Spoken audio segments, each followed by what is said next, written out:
Oh shit. Here we go again. Low, low, man.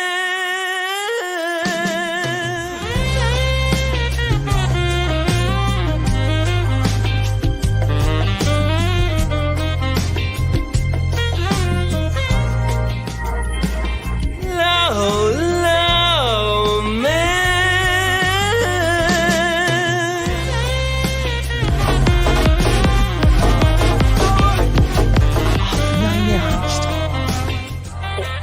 You like contracts, right? You're a contract guy. I read contracts instead of conventional pornography, yes.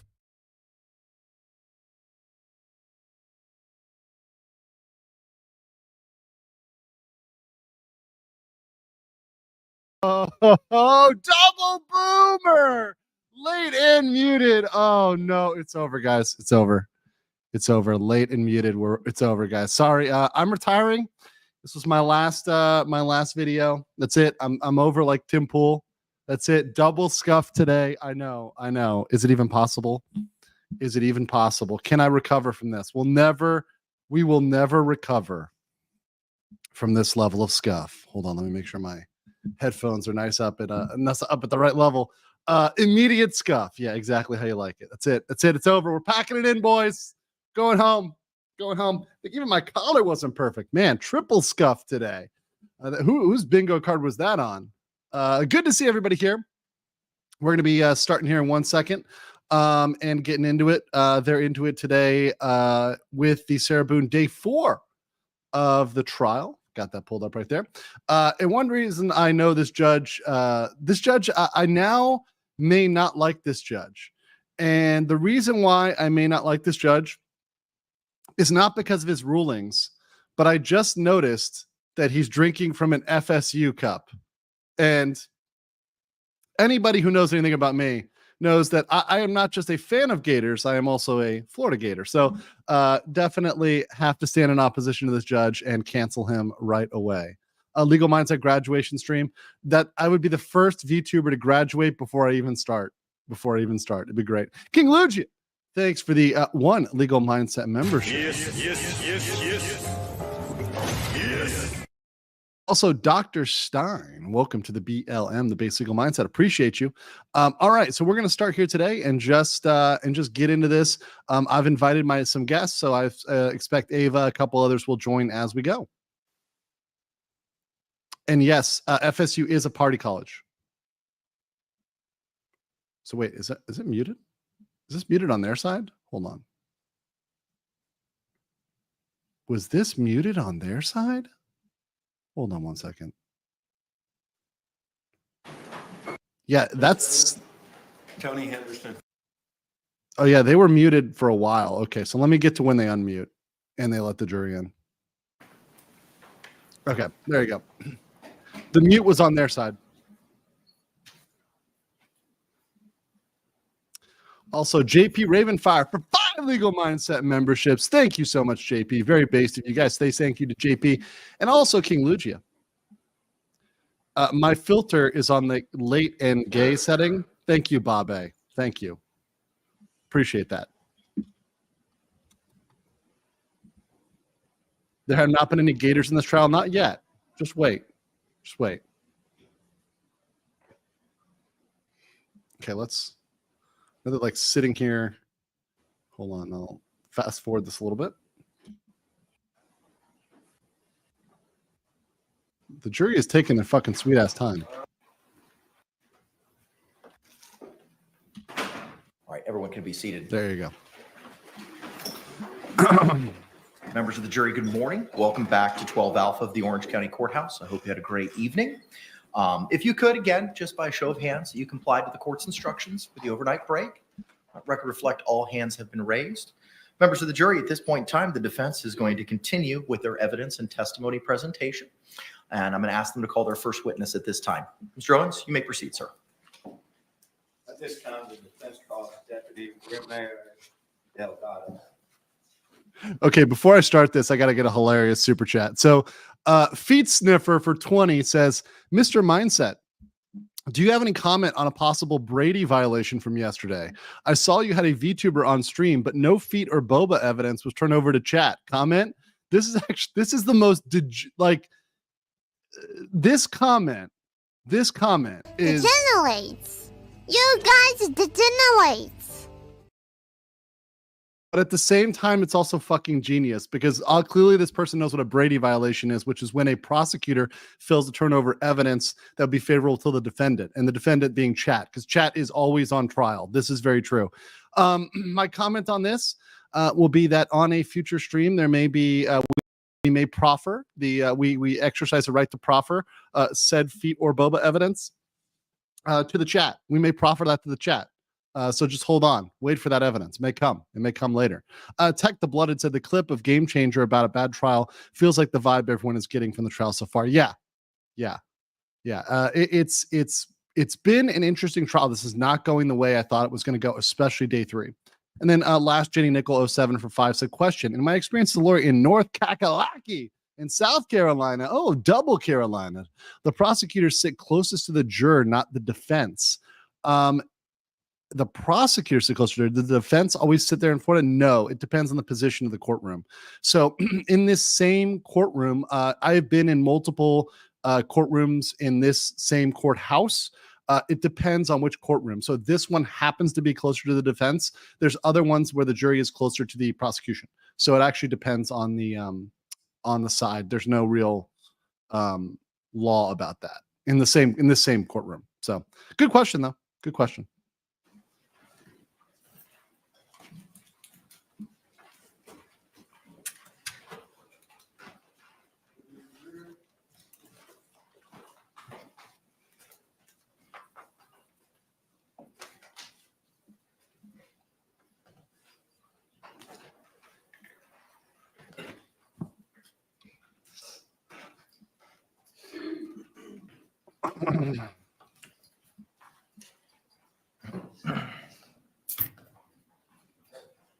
Please swear or affirm that the testimony you should give shall be the truth, the whole truth, and nothing but the truth, so help you God. I swear. Good morning. You can be seated, and can you please state and spell your name for the record for me? Yes, sir. My name is Jessica, first name Jessica, Jessica. First last name is Ramirez, Ramirez. Second last name is Delgado, Delgado. Thank you, ma'am. You may inquire, sir. Good morning, ma'am. Good morning, sir. Ma'am, how are you employed? I am a reserve deputy with the Orange County Sheriff's Office. And how long have you been employed with the sheriff's? 7 years. Back on July the 25th of 2018, how were you employed at that time? I was a full-time deputy sheriff for the agency. On that date, ma'am, did you have the occasion due to your duties to report or to go to 4748 France Lane, apartment number 3? Yes, sir. Do you recall? I'll make a poll in the what chat. you were going there for? The purpose? Yes, sir. I was a backup deputy for a call involving a male kicking a female in the face. So it came out as a domestic call. Okay. And was it another officer who also responded? Yes, sir. He was the primary. Okay. Ma'am, while you were there, did you have contact with Sarah Boone? Yes, sir. While having contact with Miss Boone, were you able to observe any injuries? Yes, on sir. her person? Yes, sir. She had swelling and bruising in her right eye. And ma'am, were you able to make contact with Mr. George Torres? Yes, sir. Were you able to notice any injuries on his person? Yes, sir. He had red markings and some abrasions around his neck. Ma'am, at a certain point in time, did you place Miss Boone under arrest? Yes, sir. I detained her and placed her in my vehicle. Ma'am, at that time, do you recall or remember Miss Boone asking you, why am I in trouble? Yes, sir.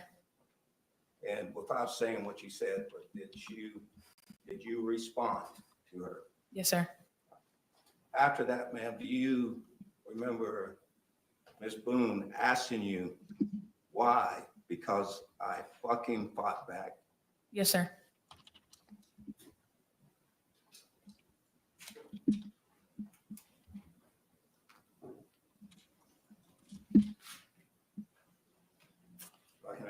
Yes, sir.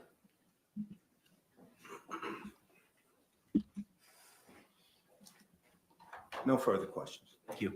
Any cross-examination? During the course of your investigation, you or the other responding deputies spoke to Mr. Torres as well? Yes, sir. After Demonetized. concluding all of your investigation, which involved talking to both Mr. Torres and to Ms. Boone and making your observations of the two of them, did you all make final decisions about how to handle your investigation? The other deputy, which at the time was Deputy Zito, was the one that made that determination. But that's collectively what you all looked at. Welcome, was Eva. Statements from Ms. Boone and Mr. Torres, correct? Yes, sir. And your physical observations of both persons? Yes. And then whatever else you may have observed on scene? Yes, sir. And do you take into account people's demeanor when they are giving you statements, when assessing their credibility? Yes, sir. No other questions? Any redirect examination? No, Your Honor. Can this witness be released? Yes, Your Honor. Yes. All right, thank you. Sorry, this is a good one. Charlie says for 2, Your Honor, my client excels at everything. Very good. Another says, go Gator, although it's currently a dark age for Gator football. That's very true. That's very true. Defense, call your next witness. Even when I was at UF, Gator football was just okay. It wasn't amazing. Deputy John Aldan.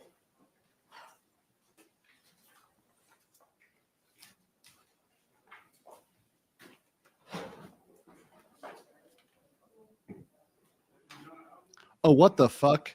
Anthony for $2 says, yay, the true streamer shows up when you come, Eva.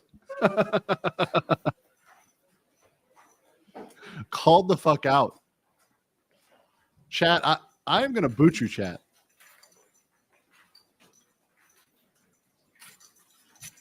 Do you swear or affirm that the testimony you should give shall be the truth, the whole truth, and nothing but the truth, so help you God? I did. I'm not muted, everybody. I'm Spell your being name polite. for the record. Court is in John session. Aldan, John. All right, thank you, sir. You may be seated. Mr. Henderson, you may inquire. Good morning, sir. Morning. Sir, how are you employed? 45% said How are you Deputy employed? Bangs. I'm employed with the needs Orange County a Sheriff's haircut. Office as a corporal. Back on August the 28th of 2019, how were you employed? I was a deputy in Uniform Patrol Division in Sector 2. As a part of your job duties that day, did you have the occasion to respond to 4748 France Lane, number 3? Yes. What was the purpose? There ended up being a battery call. And sir, were you the lead officer on this case? Yes, Were there any other backup officers there with you? I believe so. Sir, on that date, August the 28th of 2019, did you come in contact with Sarah Boone? Yes, Sir, on that date, did you observe any injuries on Sarah Boone? I observed redness on the left side of her neck and what to be an old injury to her right eye. Sir, on August 28th of 2019, did you come in contact with George Torres? Yes, And did you notice any injuries on Mr. Torres? yes. He had some redness on it by his left eye.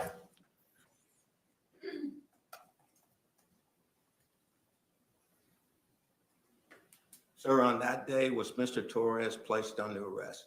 Yes. Thank you. I have no further questions.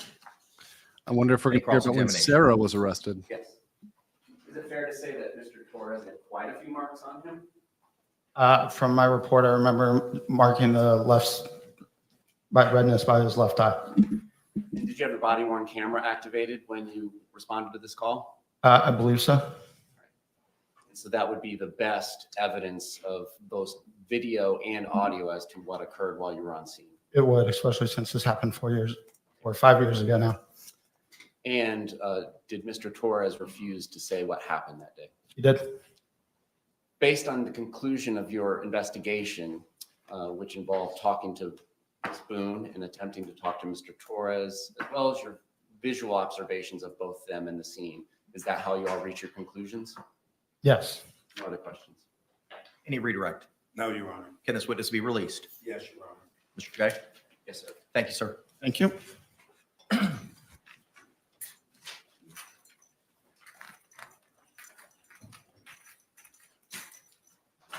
Defense, you can call your next witness.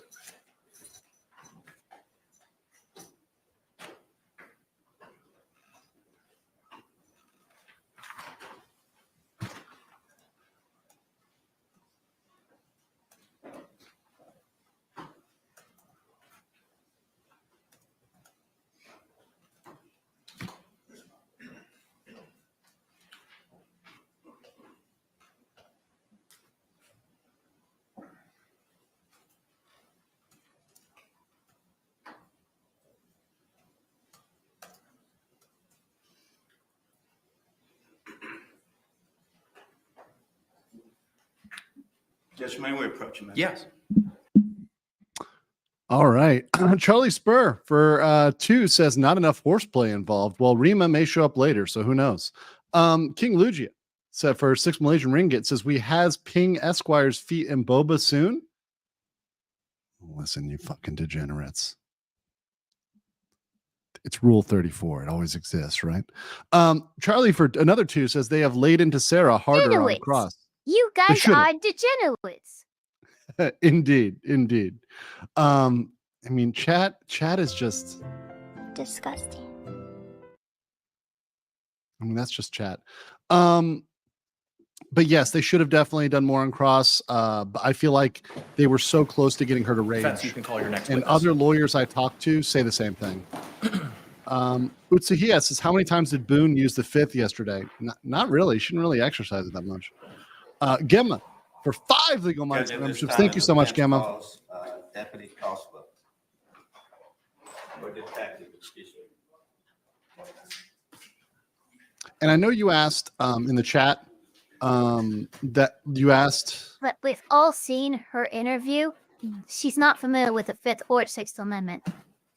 Yes, I think you asked. Oh, is she going to get acquitted? I think it's getting the cart before the horse. I mean, yes, her defense had a good day yesterday. That doesn't mean she automatically wins, right? She's still got a lot to prove. A lot to prove.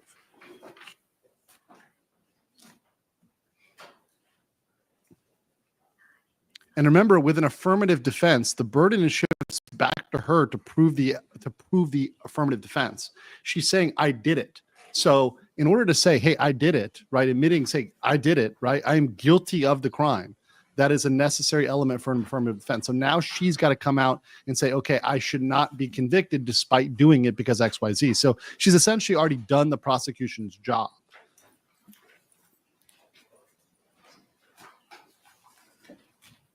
Do you swear or affirm that the testimony you give shall be the truth, the whole truth, and nothing but the truth, so help you God? Yes. And mind Morning, you, Ken. she could You still state just your get manslaughter. Full name and date of birth. She right? won't end up I'm sorry, getting full stuck name and with spell it for us. manslaughter. She's being charged for murder too in this Chelsea case. Koepsell, Yes, but she could get hit with the lesser crime of Last name manslaughter. is Koepsell. All right, thank you. Counselor, you may inquire. Oh, that's morning, right. ma'am. Yeah, lesser crimes can't be charged, not larger crimes. My bad. Yeah, sorry. So yeah, manslaughter relation can to be this first degree, case, can't.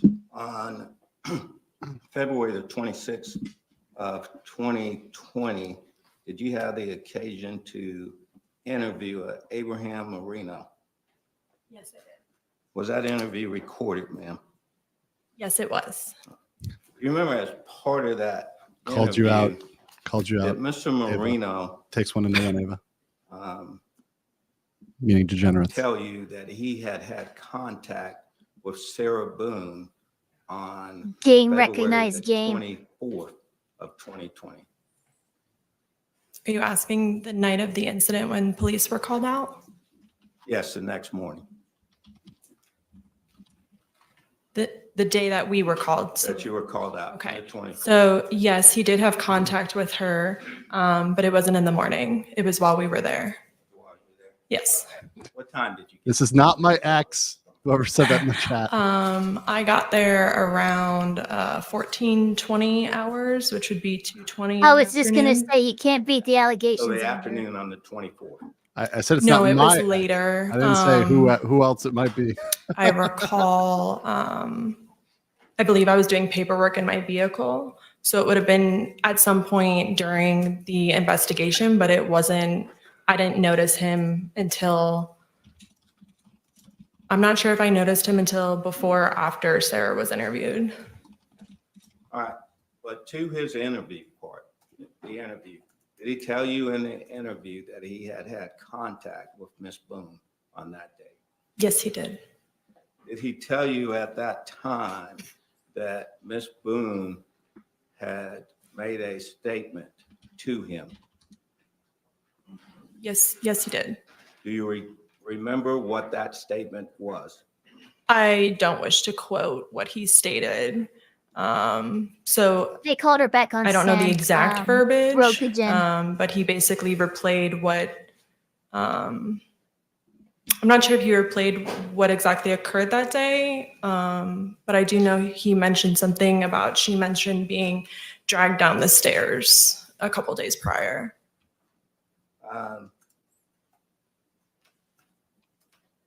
Did he say to you during that interview that Sarah Boone told us that a couple of days ago they had gotten into a She's fight looking at the where he jury, grabbed turns her her head by to the her left. hair and drug her down the steps? She's allowed to do that. I would assume that he's reading my report, and that does sound similar to what my report should say. So this statement was given on the 27th of February. I'm sorry, the 26th of February. Would you Yes. agree with that? Yes, I would. Okay. The contact and the statement that Ms. Boone made to Mr. Moreno was on the 24th of February. Is that correct? Repeat the question, I'm sorry. When Mr. Moreno is saying that Ms. Boone came up to him and made this statement that we just talked about, Yes, that was on February the 24th. Is that correct? that is correct. So when she said a couple of days ago, that would have brought it back to February the 22nd. Is that correct? Potentially, yes.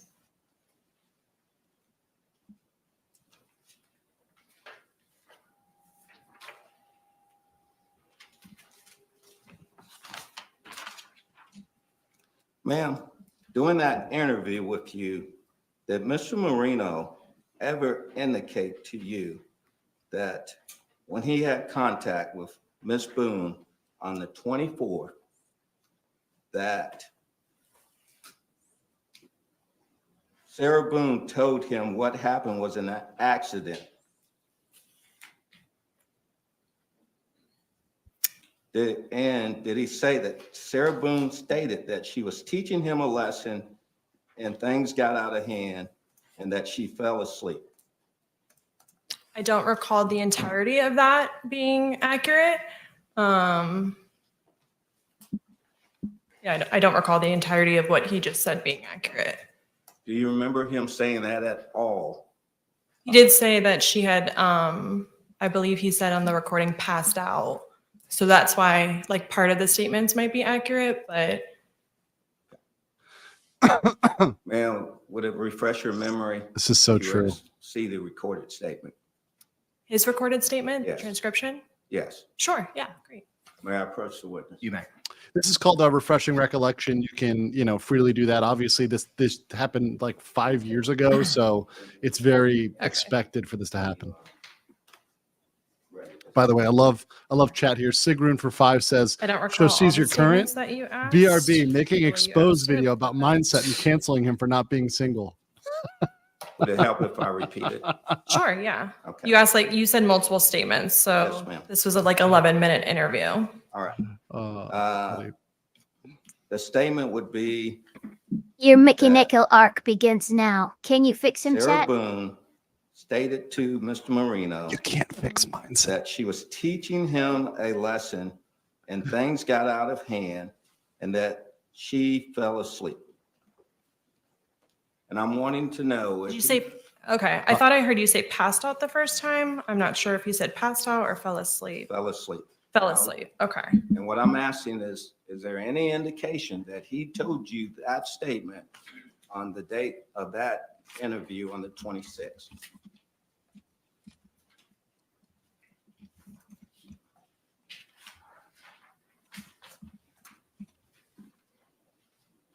Sorry, I'm trying to go to the part where we talked about that. Yes, ma'am. Take your time.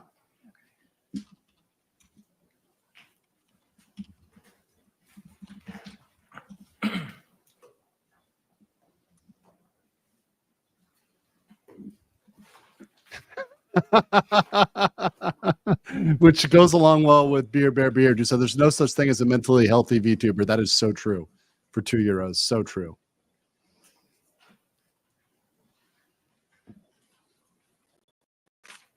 Feet Sniffer for 5 says, has a prosecution considered Sarah Boone's plan? Could have been used luggage Like I had stated, there were certain things that I thought to pin the was crime accurate on from Sam her Britton. statement. He stated, So good. I don't really, do I just read exactly what it says? Do you need like the number next to it or anything? Yes, I have no problem if you reading what he said. Okay, then she, Approach. Good stuff. So we'll see where the defense is going with this.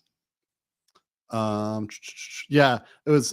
Yeah, Ma'am, started. you cannot read the statement at this time. okay. Thank you. You may continue, Mr. Henderson.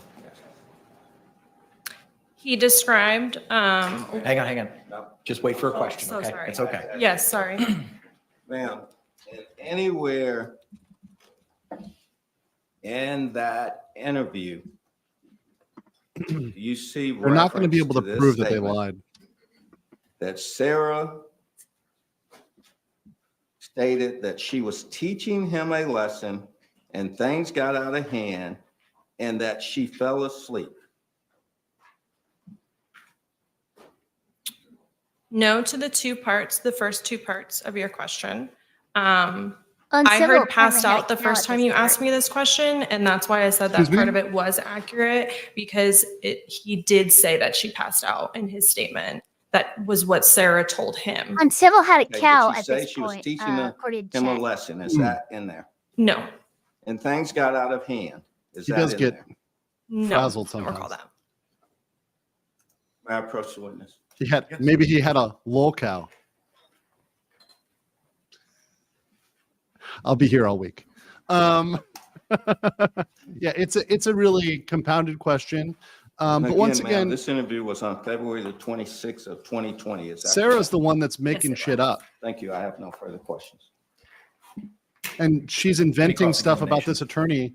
And one of the reasons why I think she hates this attorney is because of that sort of like female on female crime here. No other questions, John?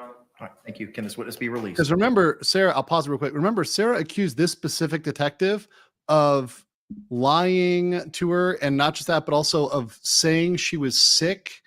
And so that's why she couldn't return her phone on a different day. So she had to come in because she was sick. And then this detective has already said during her original direct, during the prosecution's case in chief, that was complete bullshit. That never happened. Yes, Your Honor. State? Yes, Your Honor. All right, thank you.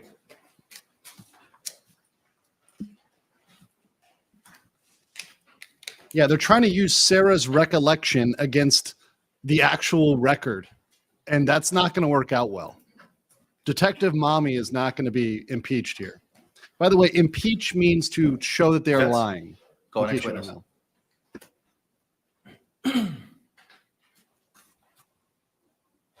I believe Dr. Brandon is here, Dr. Brandon. making sure. Beer Bear Beard for €2 says fixed legal mindset. No, we're going to make him worse. Give him for 2. Says passing out is very different than falling asleep. I agree with you completely. Those are 2 wildly different things, especially if it's passing out drunk. That's much different.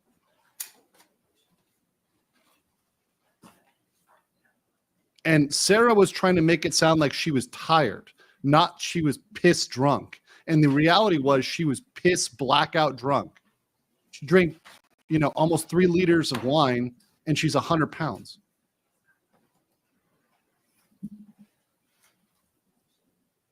Yeah, defense is going pretty fast as well. I mean, a lot faster than I expected. Once again, a little surprised on that. Yes, sir. Anthony says, don't cops get training on how to testify that seemed a little unprofessional? What was unprofessional? Her? You think she was unprofessional? No, she was professional. They do get trained on how to testify. Now they don't always do it right, but they are trained to like look at the jury, right? Make eye contact with the jury, to like not fall for defense attorney bullshit. They don't always successfully execute, but they're trained to like not fuck things up and to, you know, rely on the report, have to reference the report, go on what they said. So they do get training, yes. Now they're not all, do they all follow that training? No. Just like you or anyone else, you know, when you go to a corporate training, do you always follow it? No, you oftentimes ignore it or forget about it. So that training they get might be something that ends up being forgotten. But so far her testimony is normal. She hasn't fucked up. The detective has not fucked up. Right?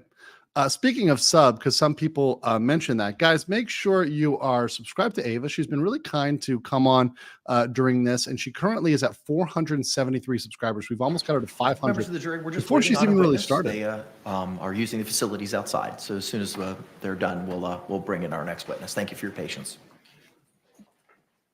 Okay, while they're doing that, we'll just mute that and bring this down from Twitch, because I would be banned for not streaming.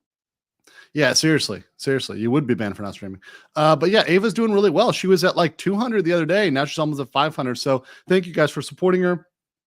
You can also go over here and follow her on X, right, or other platforms, right? You got her links right there. And she's also got her Ko-fi and her Twitch, so you can go follow her there and look forward to more elf-like content in the future. Also, I want to give, while we have a little break here, I want to give a special thank you to everyone that supported me, because now, especially because you guys got to a pretty significant amount on my Ko-fi. So thank you for that. I'll just show you guys here. You guys get to 25%, which is two things you need to get. I got out today before I leave for Korea, went over to Big Camera, for those that know Japanese brands, and got myself that Insta360 link too. So one of the two things I needed from the Ko-fi has been funded. So thank you for that, or I went out and got it. So thank you for that, guys. Appreciate your support. Appreciate everybody who threw that over to me. So thank you for helping me with the new webcam. Hopefully the quality is good when I'm over there in Korea, because I'll be streaming. Guys, it no longer look like he's on a 1980s camera. No, this is actually a good camera. This is by Sony, but the Brio I use gets kind of ghetto sometimes. I'm not gonna lie.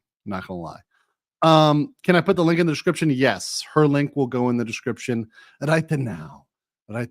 Okay, let's get back to Mrs. Boone.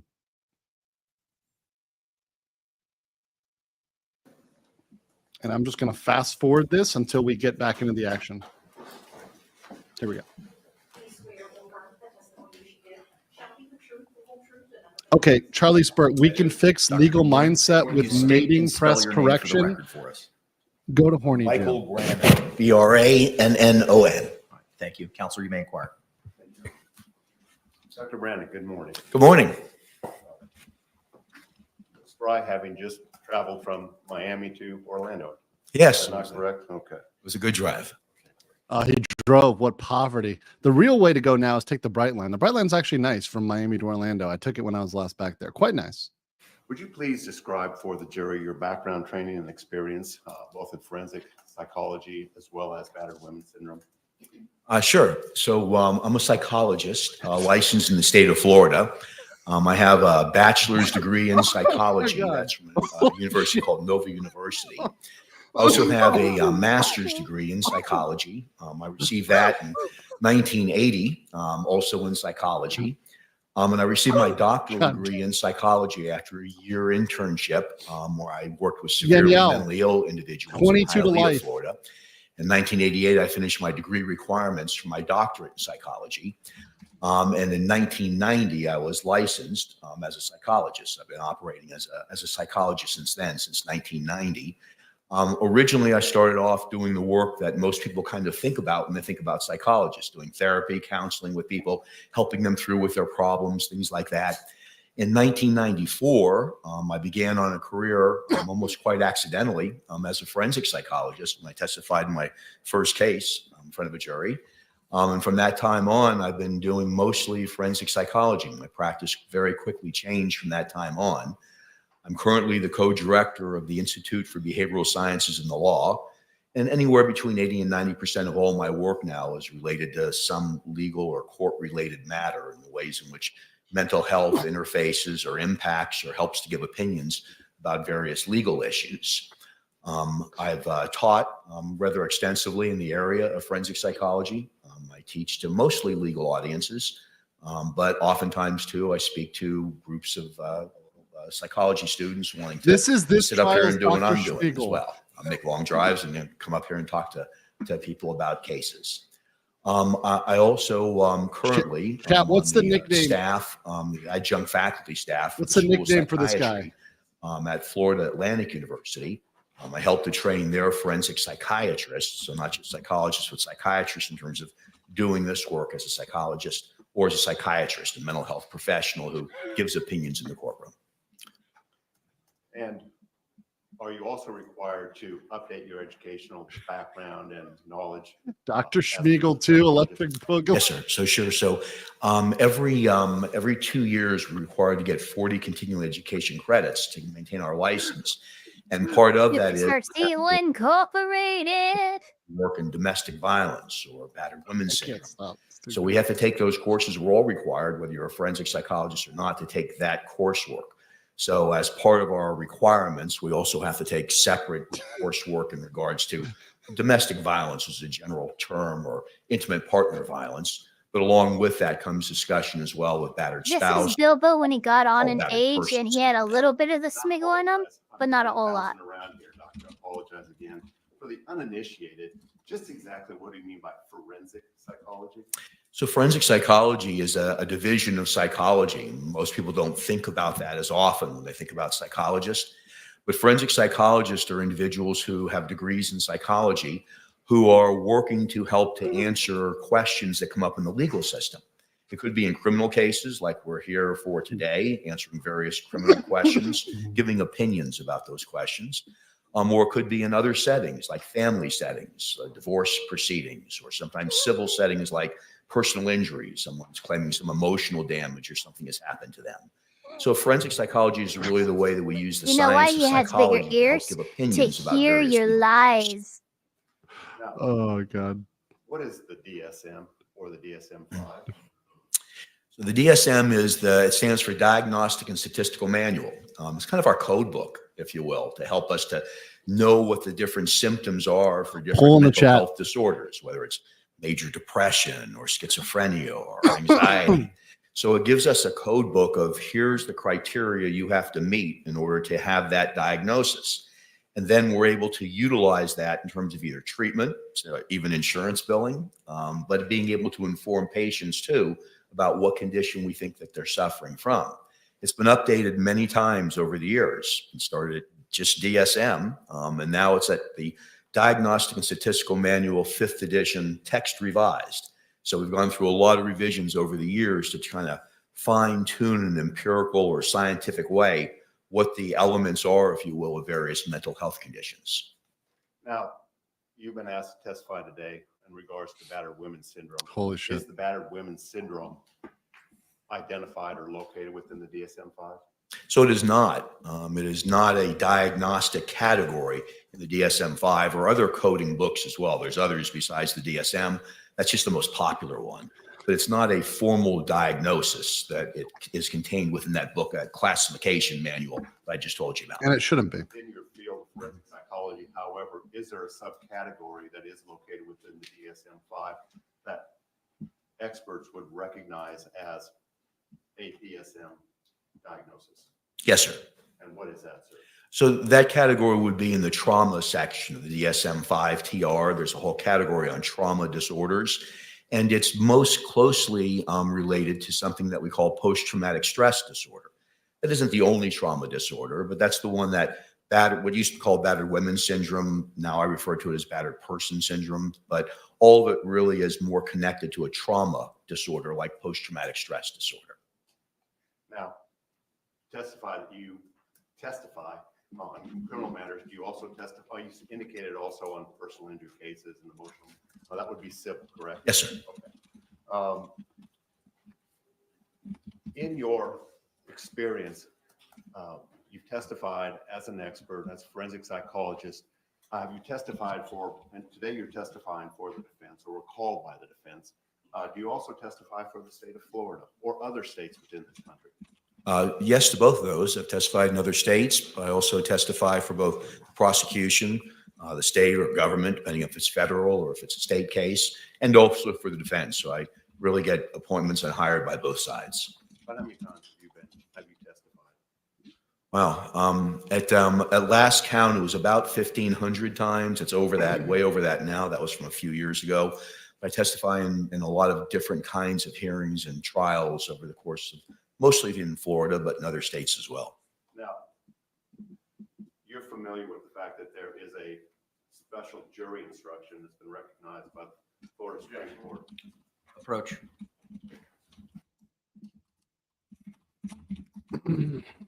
So they've got to establish that this was some sort of syndrome that led to BWS. So this is going to be very important for the prosecution to cross this over and to try to defeat this. Also, I think one important thing to ask him would be, hey, in your history of BWS, have you ever had somebody who's constrained, locked in a suitcase and experiencing that trauma from somebody who's confined, right? So definitely the crossing of this guy should be pretty tough. And they shouldn't go after him on his qualifications. Seems like he's qualified, right? So this isn't an expert that you're going to want to say is unqualified. You're just going to want to question his findings. By the way, in the chat, Objection is sustained. Dr. Bilbo is winning. Dr. Bilbo is winning. Schmiegel is close second at 28%. And then Lee Harvey Oswald is last, and Dr. Boomer is 24. Syndrome, battered person syndrome.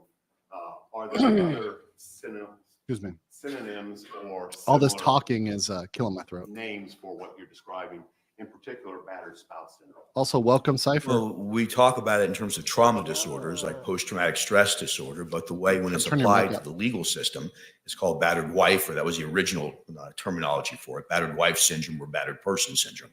So it really depends on your setting. So in this setting, we oftentimes talk about this particular condition that I've been asked to talk about today is really referred to as battered spouse syndrome. And have you been asked to give your opinion as a legal expert and on battered spouse syndrome? Yes, sir. How frequently have you been asked to do that? I've been involved in about 100 cases of just that alone. I've been involved in some sort of testimony about 50 times. And you indicated that you testified for the state, you testified for the defense, you testified in state cases, federal cases. Could you break down on a percentage basis the number of times you testified for the state versus testifying for the defense? It's really close in terms of the last time we looked at it, it was about 50-50. On most cases, like for instance, if there's a case that involves battered spouse, potentially battered spouse or battered wife syndrome, I'm usually called by the defense first because they raise the issue.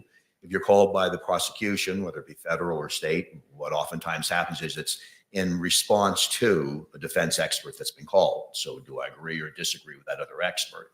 So I'm usually, the call usually comes first from the defense, but in terms of who I'm hired by, it's pretty even. It's about 50-50. Now, this time, Your Honor, I would proffer the witness as an expert in the field of forensic psychology. Yes, approach. Ooh, here we go. They are fighting his qualifications, which, okay, I mean, they're free to do that, right? And if they're able to actually get him unqualified, interesting. This dude's been in 100 cases of battered women. Clearly, he's the common denominator. Good one. Feet Sniffer says, oh, they're using the tempura defense. Lightly battered women. Yama says, George can't defend himself from her abuse. Exactly. What is he defending from? What is he defending from? Being locked in the Objection is suitcase? still sustained. Ooh. Mr. Beck, you may continue. So he is not yet qualified as an expert. Prosecution W.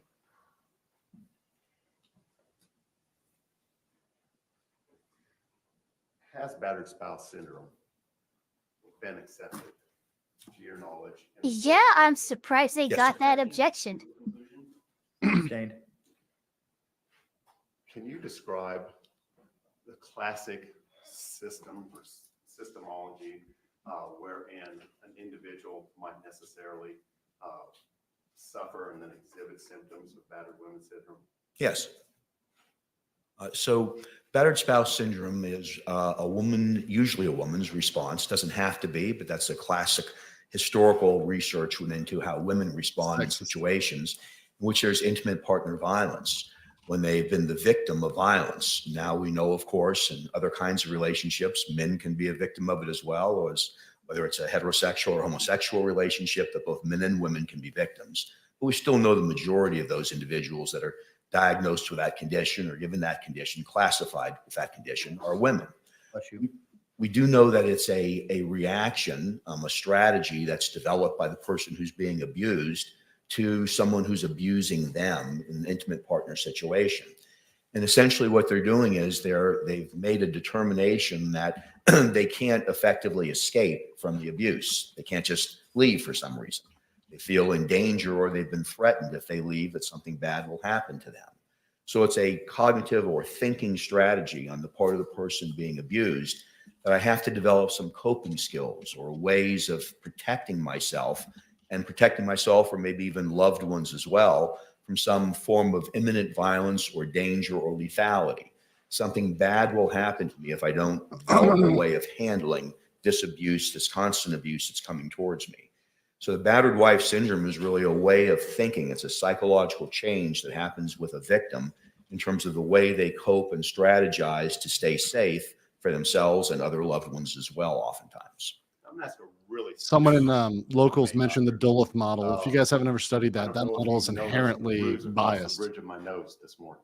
I did see that when I come in. Yes, sir. Okay. This weekend, hypothetically, if an individual was digging around in the garbage, the lid fell down and cut his nose, the bridge of his nose wide open, would you as a forensic psychologist anticipate, or a psychologist in general, anticipate that there might be a physical or a psychological reaction or response to that degree of trauma? So I don't know if it would be trauma or not. It could be, depending on the degree of the injury and the pain and things like that. But certainly you'd view that garbage can differently as you approached it. So it changes your psychology or the way that you look at that particular situation or that particular object. So by viewing it differently, you may engage in different behaviors. You may approach it differently. You may have somebody else approach it. You may approach it with both hands up. So it changes your behavior and your thinking about that garbage can. Does that also apply to interpersonal relationships? So it certainly can. No two people always react the same way to every situation. Trauma, one person's trauma is not a trauma to another person. But for people who do develop battered spouse syndrome, they do begin to change the way they view the person who's abusing them and what they have to do in order to maintain either their life or their safety, their physical safety in terms of their behavior and interaction with that person. Now, it's alive. A specific set of Much better. Rick is scuffing it here. Damn. Rely upon in attempting to make a diagnosis or assessment of battered women syndrome. Yes, sir. And what are those criteria? Well, you'd want to see one if some type of abuse has occurred. That abuse can be physical, it can be sexual, it can be emotional, or it can just be the threat of abuse or bad things that's going to happen to you. So there has to be something bad that's happened or that's threatened to be happening over a period of time. So abuse has to be present in order for this to be underway. Without abuse, there's no battered wife syndrome. But that's not enough. There also has to be what's called coercive control. Coercive control is really keeping the person's social interactions, overseen on a regular basis, controlling money, controlling preferences, even TV preferences, sometimes social media, looking at social media that the person is accessing or looking at, who they're talking to on Facebook, who they're texting. So it's a combination of abuse and coercive control that results in a person feeling victimized, but that's still not enough. that person then has to feel like they can't escape from that. They've either been told, if you leave me, you're going to die. Sorry, I am or a not family the same member is going to cipher, be harmed. but that's children, your mother, whatever it might be.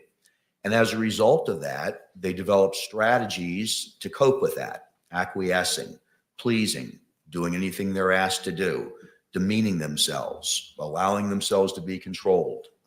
All of the things that would fend off, if you will, some abuse or attack or threat to them or someone who surrounds them.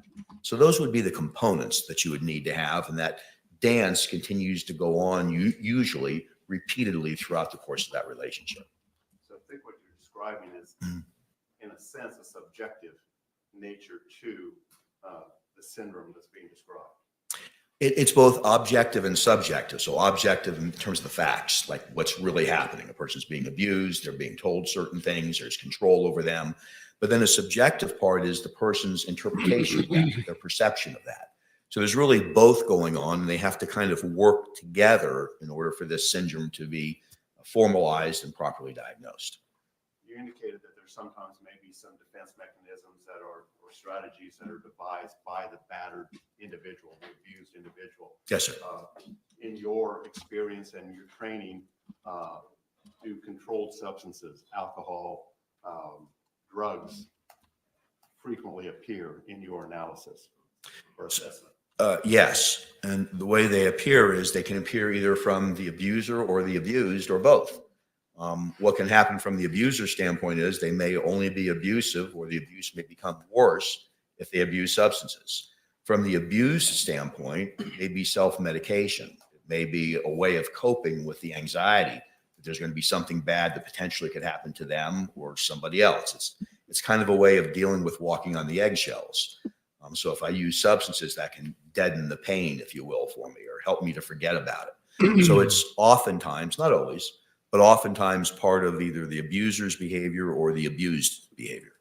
Do they, in your experience, do they on occasion actually defend the individual that is abusing them? That's a very frequent part of this syndrome. Not always, but it's very frequent. It's why interviewing them becomes difficult sometimes, because they're used to explaining away their behavior, the abuser's behavior, my black eye, my missing tooth, his screaming and yelling in the background while I'm talking to mom on the phone. So they're used to making excuses for it. It's part of the coping strategy, trying to explain away this behavior. He's had a bad day. She's, really upset about something else that's going on. She's really never like this at any other time. So defending that person is oftentimes a part of the battered spouse syndrome, and getting the person who's been abused to get them to stop defending them so they can talk about the actual abuse becomes a challenge. Now, the DSM makes reference on occasion to rule outs, I assume for the diagnosis that's being applied. What is a rule out? A rule out in our parlance says that we should consider these things before we look at other diagnoses. So, for instance, if we're going to consider schizophrenia, we should rule out substance abuse first, because oftentimes some drugs can create hallucinations and delusions and psychotic symptoms. So there's always rule out, just like there are for medical conditions. So look for this before you consider this, is really what a rule out is. Hello, Vices Raiders. Hello to everybody. And I'll be saying hello to Jeff in like a week or two when I see him. Rule outs for everything, because you're I look forward to seeing my good boy Jeff before you make a differential diagnosis, or you pick that's the one that I think best fits this person. So yes, there's rule outs for both of those. For my sake, what is a differential diagnosis? That's how you decide which one. It's whether it's your medical doctor, your psychologist, whoever. It's how they pick the right diagnosis. So you're going through kind of a card catalog in your head, and you're saying, all right, there's symptoms of this, but that's also consistent with symptoms of that.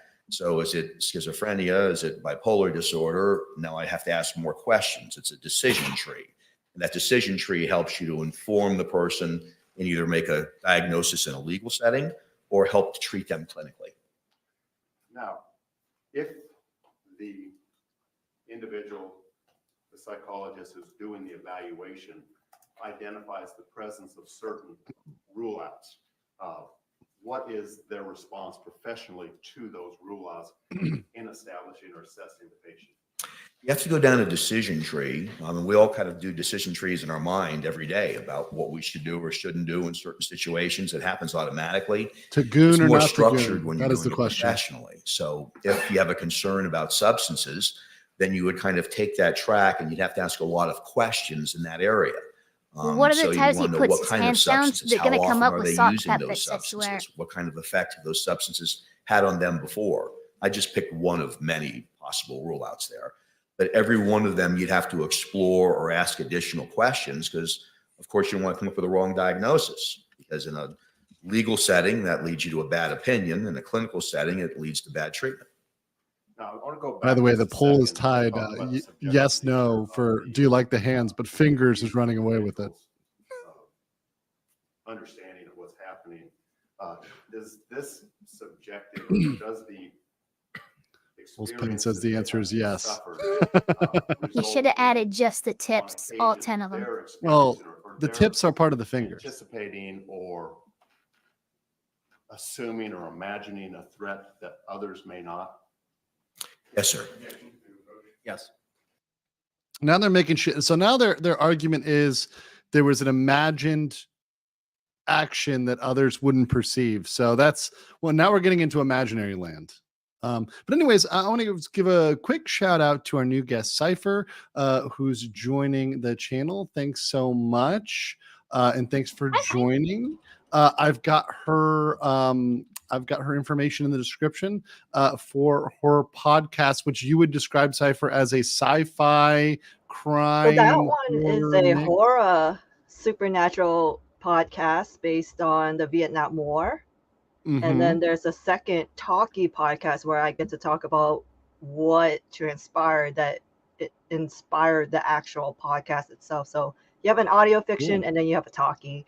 But I would like to clear my name, Miss whoever is Feet Sniffer. I am not the same Cypher. I do not give passes for name calling and things like that. Not the same person. So, you know. Don't allow Feet Sniffer to slander you. He's only interested in your feet, and since your JPEG image is not a foot, Feet Sniffer is gonna try to slander you in any way possible. I offer you a peace offering, Feet Sniffer. Why don't you look up Yoshino's feet and the outro of Yakuza Fiance? You're welcome. That's oddly specific. Doctor, thank you. From what you described, It's a great anime. we're talking about Talk about morale, complex, like sophisticated morale process, being in gray area. for That's a good anime to question assessing whether you should be on a PTSD, good or bad side of things. battered women, the matters that you described. Is that a fair statement? Yes, sir. And in this instance, this particular matter regarding the state versus Sarah Boone, were you approached about the possibility of doing an Welcome, assessment Legal Vices as to people. Sarah Boone? Approach.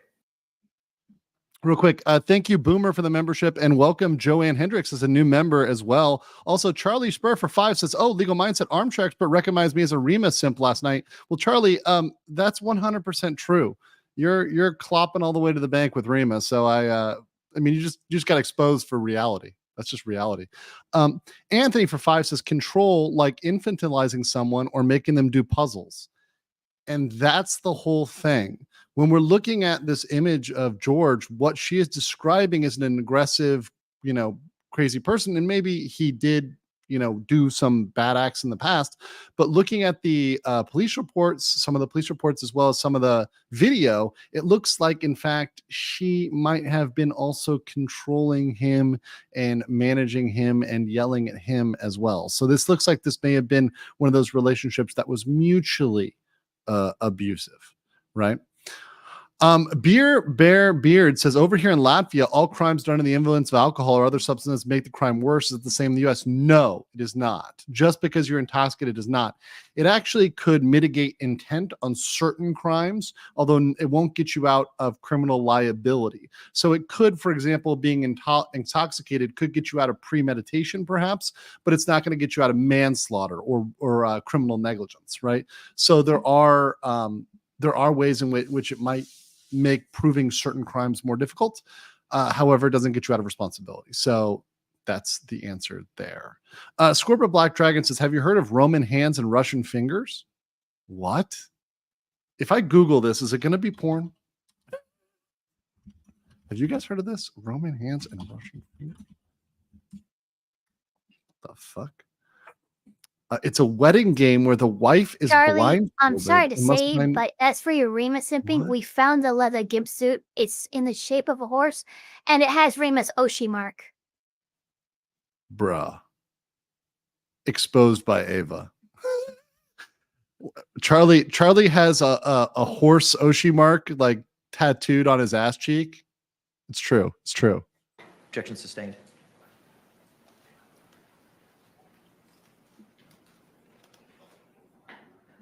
I saw it somewhere, but yes, I do have an accent, but I think you can figure it out when you read my podcast.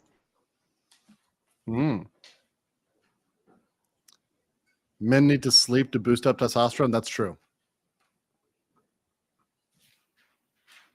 Charlie said, how did you find that out? Rima sent me your nudes that you sent to her. The nudes do not stay private, Charlie Spur. They're famous. Also, what's up, Meme Copier? Good to see Meme That's the Copier in thing. the chat. People think it's a tattoo. It's actually a brand-aid. He's into some freaky stuff. What Oh. practice in regards to the assessment procedure Of course, Meme Copium knows the degenerate thing, right?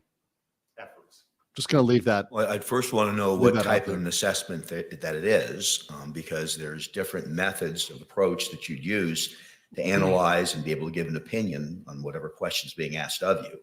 So the very first goal for me as a forensic psychologist is to isolate what the question is. So what are they asking me to do? Because I want to know, A, can I do that? Am I qualified to do that, or should I refer that to somebody else? Or B, is that something I'm going to have enough time to do and enough resources to do? The next thing I would do is start asking questions about specifically what you already have or what can you get to help me answer this question. So right away, I'd start to find out what's available. As forensic psychologists, we're supposed to do comprehensive evaluations of whatever the legal issue or question is, and it's supposed to rely on multiple sources of information. So depending again upon the question, I'm trying to then define early on what are those multiple pieces of information I'm going to need to help to try to give an opinion and an educated opinion about that matter. Locals found the feet picture within like No, 30 sir. seconds, by the way. Can you? I'm looking at it right tell now us in the background. Very briefly, whether that was your decision? Objection, no, it is. Okay, that's fine. That's fine. I can move on. Objection sustained. In your experience, doctor, Thank you very much. can battered women syndrome rear its ugly head? For instance, when there Degenerate. are threats You to are other degenerate. members of the family, two-legged or four. So yes, sir, it's very common that it's not just the person. It increases the terror from someone who's doing the abuse to mention other family members that they might also suffer abuse. So whether it's emotional or physical, those type of things are very common. Not always, but it's Now very they're doing the common, of dog course, thing. in They're playing domestic up the violence dogs. cases or intimate partner violence cases. So the And that four-legged fear, comment. that's developed by the abused individual may exist contemporaneously with other issues, alcoholism, schizophrenia, and the like. Is that correct? Yes, sir. They can all be combined together. And certainly that increases if there's other family members that are threatened or live in the same home or close by. That can increase the terror. The purpose of that is to increase control, to make sure the abuser has more control over the person who's being abused. 1 second, Your Honor. Yes, sir. Real quick, Utsuhiya says, how's being unqualified affect the view of the doctor's battered spouse syndrome? Well, he can't yet opine on Sarah, so he can't apply it to the instant facts until he's qualified as an expert. So it's slowing them down. In doing an assessment, doctor, do you look at outside materials? Yes, sir, always. And what kind of outside materials do you necessarily Welcome review to the in channel, order to Lori. make this assessment? Specifically to battered woman syndrome. Yes, sir. Yes, sir. So specific to this, you'd want to look at a lot of different sources of information because you're trying to, make a diagnosis if there's a trauma-related disorder, but you're also trying to figure out if there's the other elements necessary to make the diagnosis as well. Yes, like qualifying an abuse expert that's been can be chronic boring. over a period of time. But this one is and if the kind of person interesting. feels He they hasn't been can't qualified leave yet. that situation, and if other people have been threatened. So you'd want to know things like not only what the facts are of the particular incident, usually some crime that's been committed, but you'd want to know the history of those behaviors. Has anyone else seen those? Are there people you can talk to? You know, friends, neighbors, bosses, anybody who's seen or heard of this abuse before? Have there been medical visits where the person has actually been damaged and shown up, made some other excuse, they slipped or fell or whatever it might be? You'd want to do psychological testing as a forensic psychologist, because we have very good tests that help us to determine whether someone's suffering from a trauma-based disorder or not. You'd want to know if the person who'd been accused of the crime for this type of evaluation made any statements to the police. If they did, you'd want to hear that statement. Or has there been a 911 call or calls? If that's happened, you'd want to hear that too. So any evidence you could collect, these are some of those questions I was talking to you about before, you'd want to ask the person who's trying to hire you in the beginning, well, tell me what you have, because you'd want to see whether or not you're going to be able to make this analysis or not. So it's not good enough just to talk to the person, because that's just one form of information. It's almost like being a behavioral detective, if you will, as a forensic psychologist, because we're trying to get as much evidence wrapping around our interview with the person as possible to be able to guide our questions, but inform us and see whether there's what we call convergent validity. It's a fancy way of saying, does everything agree with each other? Does everything connect in a way that it all sort of makes sense? Or are these strange conflicting pieces of evidence that we need to explain away, or it just doesn't fit the criteria? So it's a rather comprehensive and complex evaluation has to be conducted to come up with this. And the final piece I'd say about it is that because oftentimes the abused person is defending still the person that they've oftentimes committed a crime against, it takes a bit of time to get to where you need to go.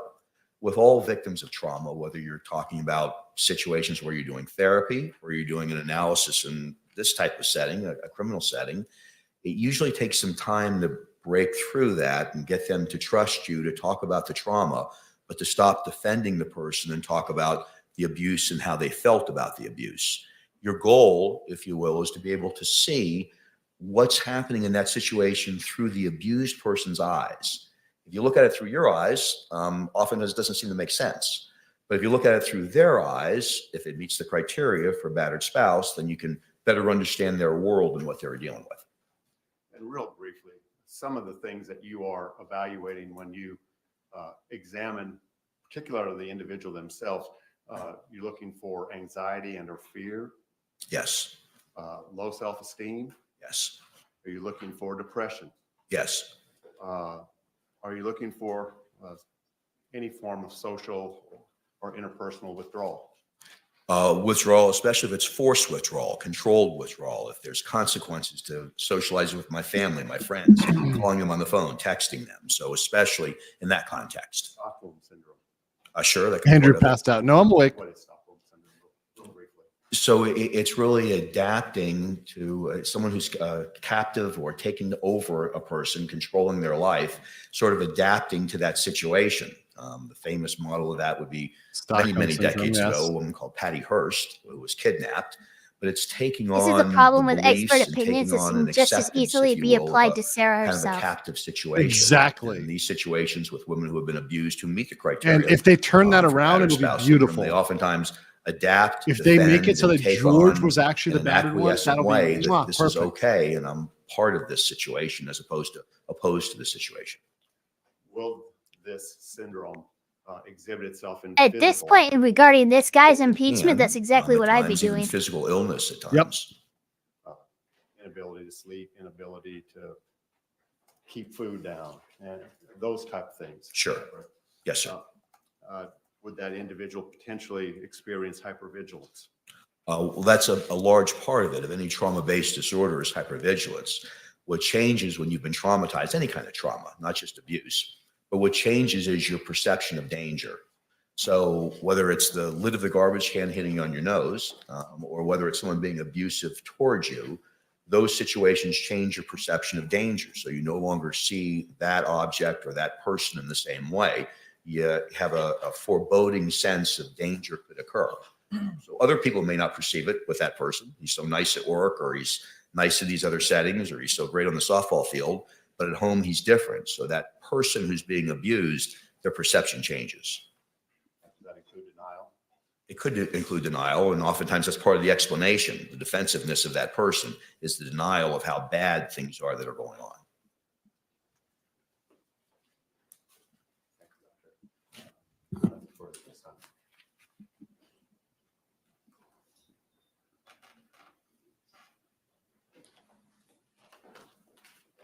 Any cross-examination?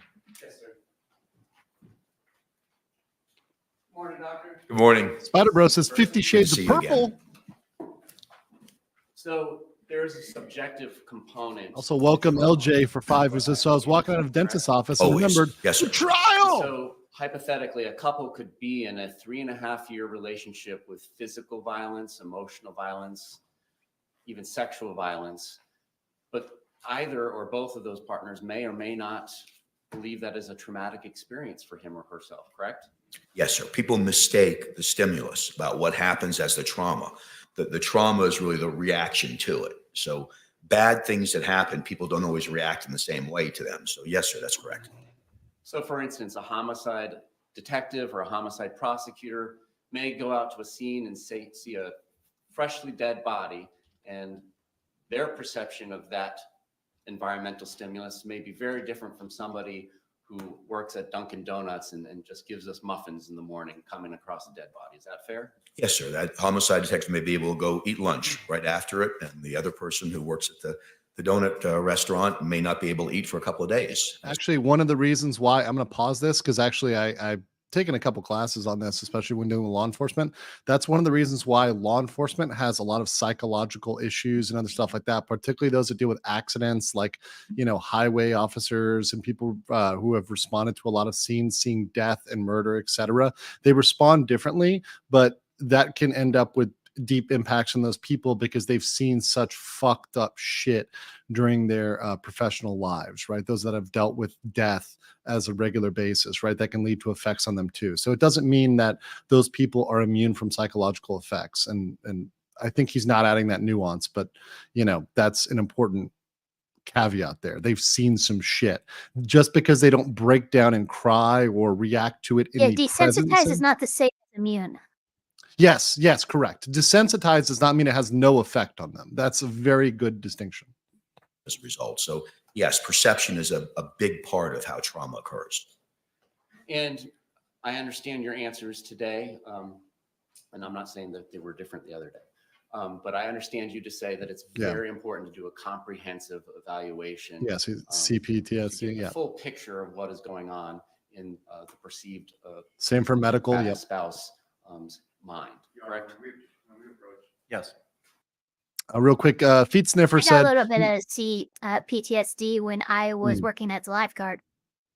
Oh yeah, can happen for sure. Feet Sniffer 5 says, you want a DJ and Roman anime, look up Thermae Rome Nove. You can have a drinking game for any time a woman is on stream, which is almost never. Ooh. Also, Sebastian Mueller, their base. Holy shit. Yes. Thank you for the 50 Legal Mindset memberships to Sebastian Mueller. And please make sure that they thank you to Sebastian. Say vielen Dank for those 50 Legal Mindset memberships. Very base. Thank you for that support and for your longtime support of the channel. Sebastian, he's simply one hell of a member. Yes.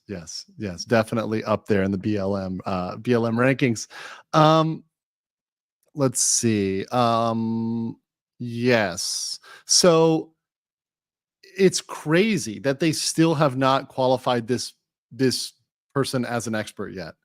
And they're still working on getting through it. If they're unable to qualify this as an expert, this is going to be a major impediment to the defense's side. Now, I actually would go ahead and eventually, even if he becomes an expert, turn that around on them and apply anything they applied to Sarah equally to George, and flip this around to make the jury see that George could very well be the victim here. Because Sarah is trying to pretend poor her, she did nothing wrong. She excels at everything. She's a poor saint over here. I would turn that around as a prosecution, 100%. The objection is overruled.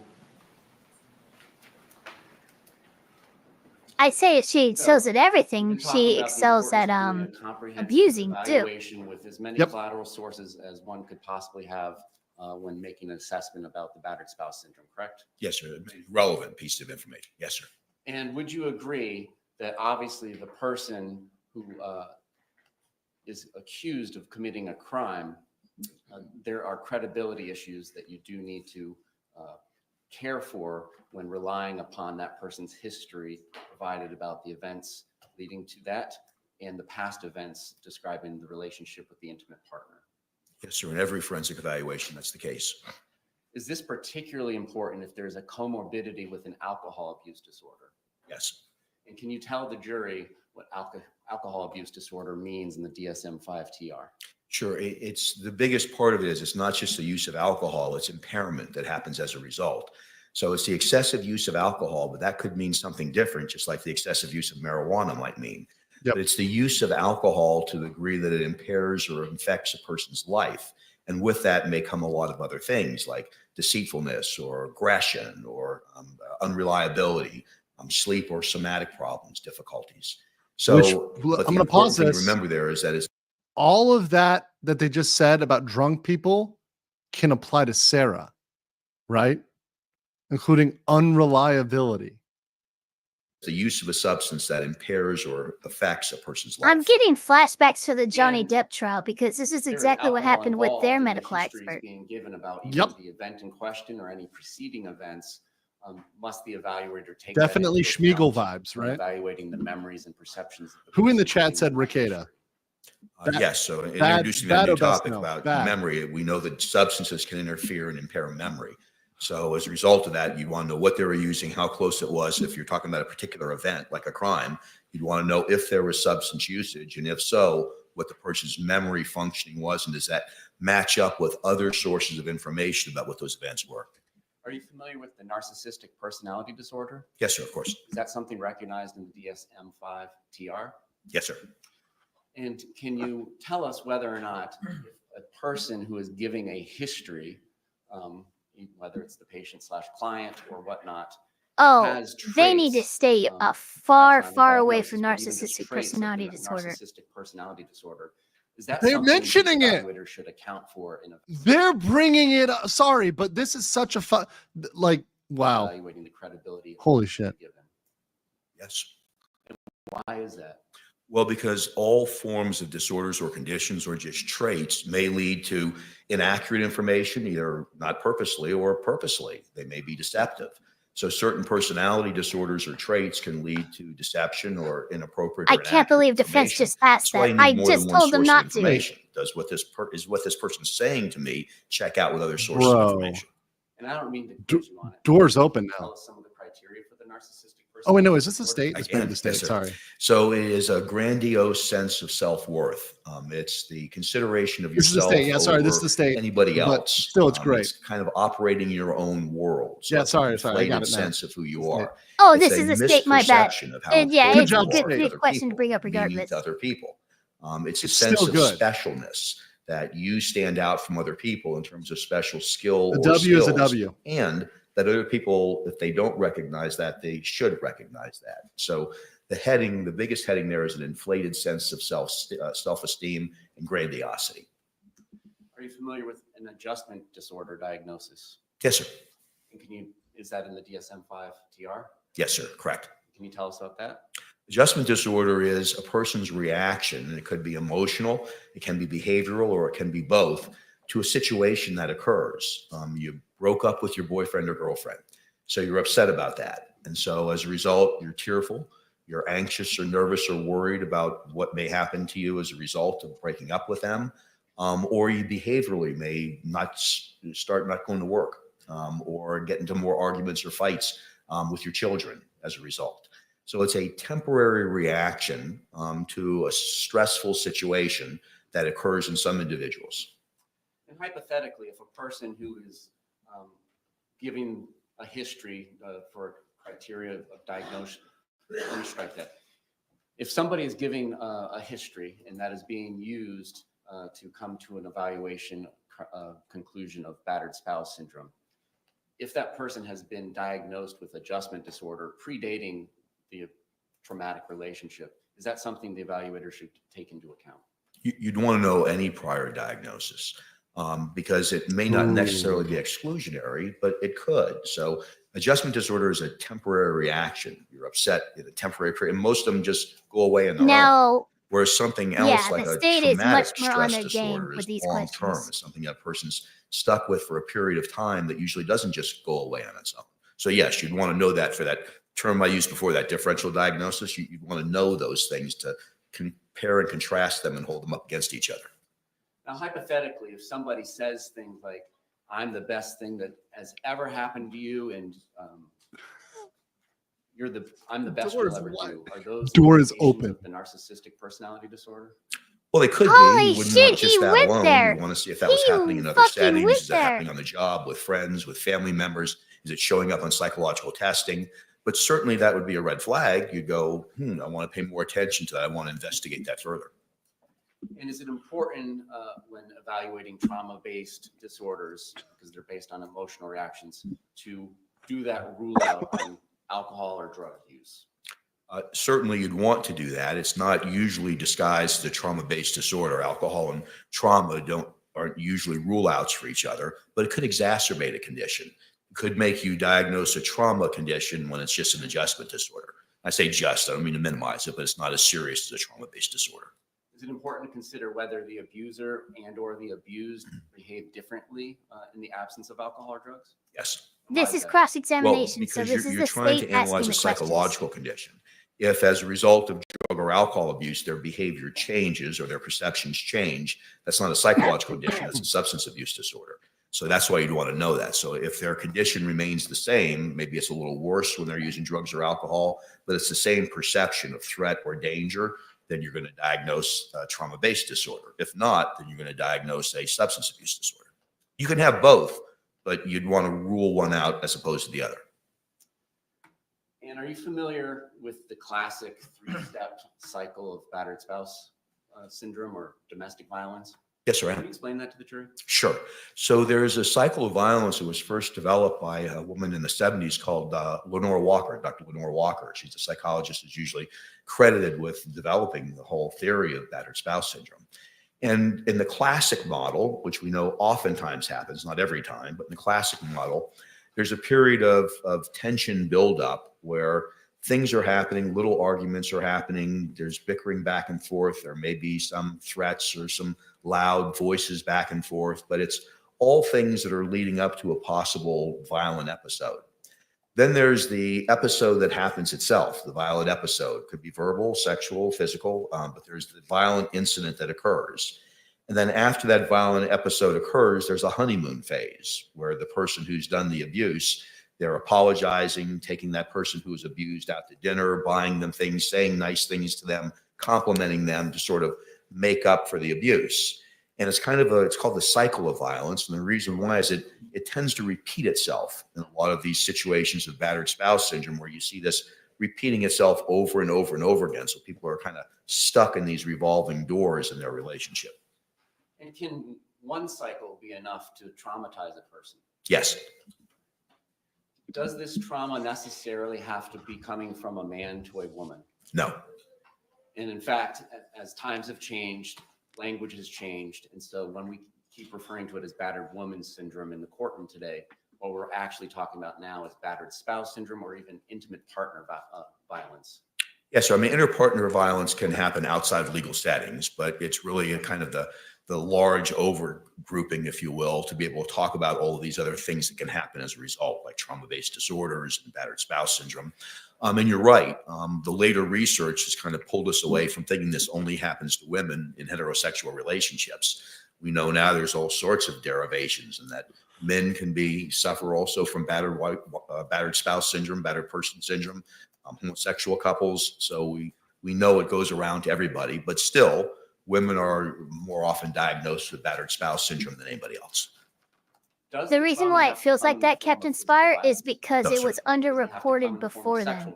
No, sir. Correct. Men were not reporting what was happening to them, right? And now that's changing, right? Especially as time goes on, and also we look deeper into what's really going on in these scenarios, right? So that's a really, really, really, really big one there. Also, real quick, Charlie Spurs says, Eva, I like the blushing face with the ears down. Heart. Maybe moving from Rima simp to Ava simp. I don't know. Might not be happening, Charlie. Captain Spire says, why are all these traumas, mental disorders, and medical conditions massive issues over the last 20 years? Us 80s kids just call that childhood. Well, it's now not just becoming something that we talk about. What you guys are seeing is these things that are part of the courtroom procedure now. So they're brought part of the actual proceedings. And one of the things that I question is, how are we considering these things as a defense? And should we be raising the threshold for allowing these sort of defenses and arguments? I think those are important questions. And you guys can ask yourselves that as you see this play out here today. Can it come in the form of emotional or mental violence? Yes, sir. And would examples of that include such as running the partner down and telling them that they're no good, and just general insulting and lowering their value? It could. Remember, that's the stimulus, so it would depend on how the person who's receiving that responds to it as to whether or not it becomes traumatic. But yes, sir, that'd be the first red flag you'd want to investigate. And you mentioned isolation before. So if somebody in a hypothetical intimate partner setting is trying to isolate the partner from his or her family members or friends or coworkers, can that be, and I'm not saying necessarily, can that be indications of intimate partner violence that could lead to battered spouse? So sure, that'd be an example of coercive control. So if a person was doing that, that's consistent with that classification of battered person syndrome. Yes. And hypothetically, controlling another person, the intimate partner's personal property or effects, such as a birth certificate or identification papers, can that be indication of emotional trauma towards the partner who is lacking the control over those identification papers? So that's a stimulus that could result, depending on how the person subjectively perceives it, in some trauma. So yes, all of the things that you mentioned could be stimulus, if you will, that a person could perceive as traumatic. And hypothetically, if one partner A gives partner B a gift, such as a bicycle, but partner A continues to maintain that the bicycle is his or hers because he or she bought it, even though it was a gift to B, can that be a form of emotional abuse towards B? Sure, it sounds like control, but I guess you could interpret it as emotional abuse too, but it sounds more like a control mechanism that'd be consistent.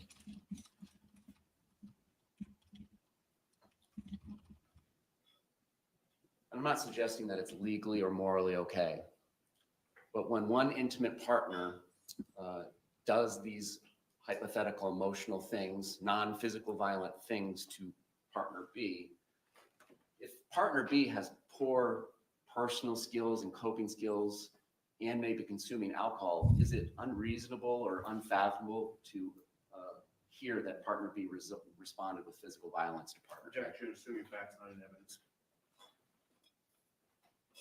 Sustained. Yes.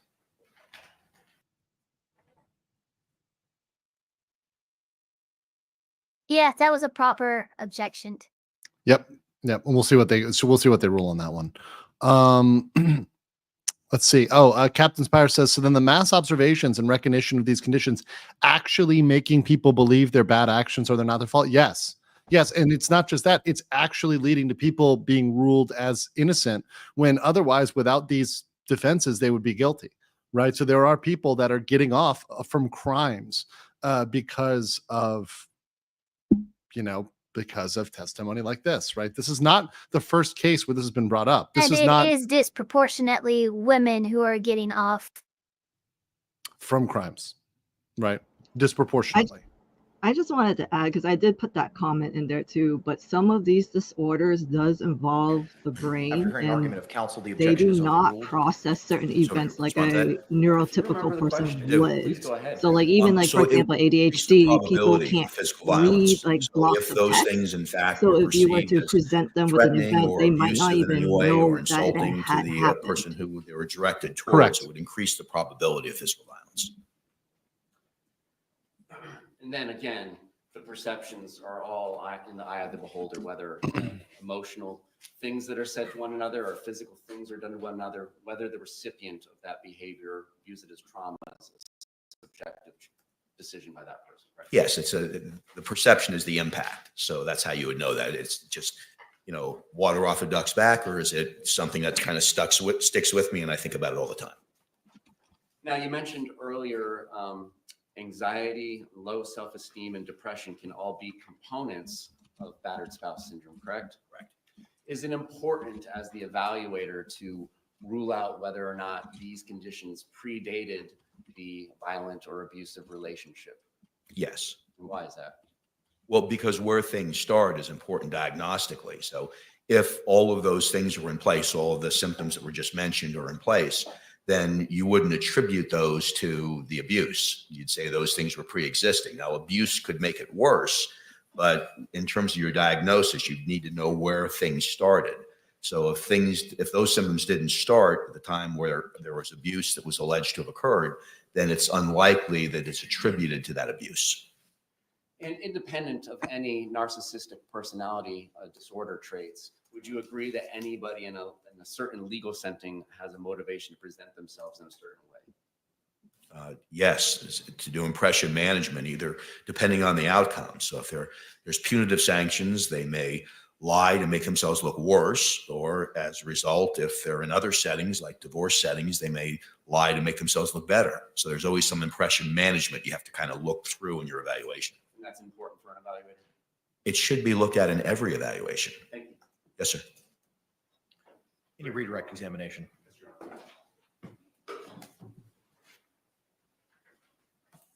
So let's see how redirect tries to make that up.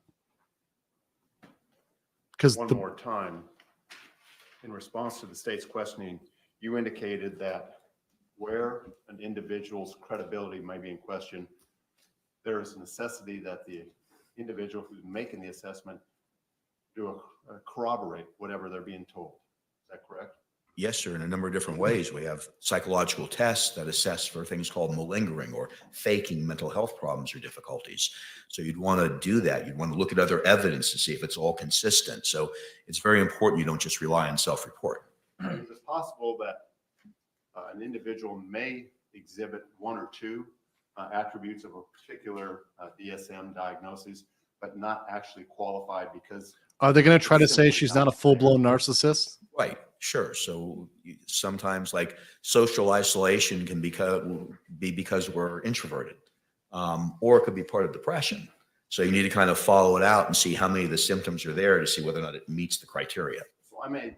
Is she diagnosed? Symptoms of narcissism. Well, I don't know whether they actually did a test on her and diagnosed it or not, but I guess what they're saying is we'll see. I don't know whether she's diagnosed or not.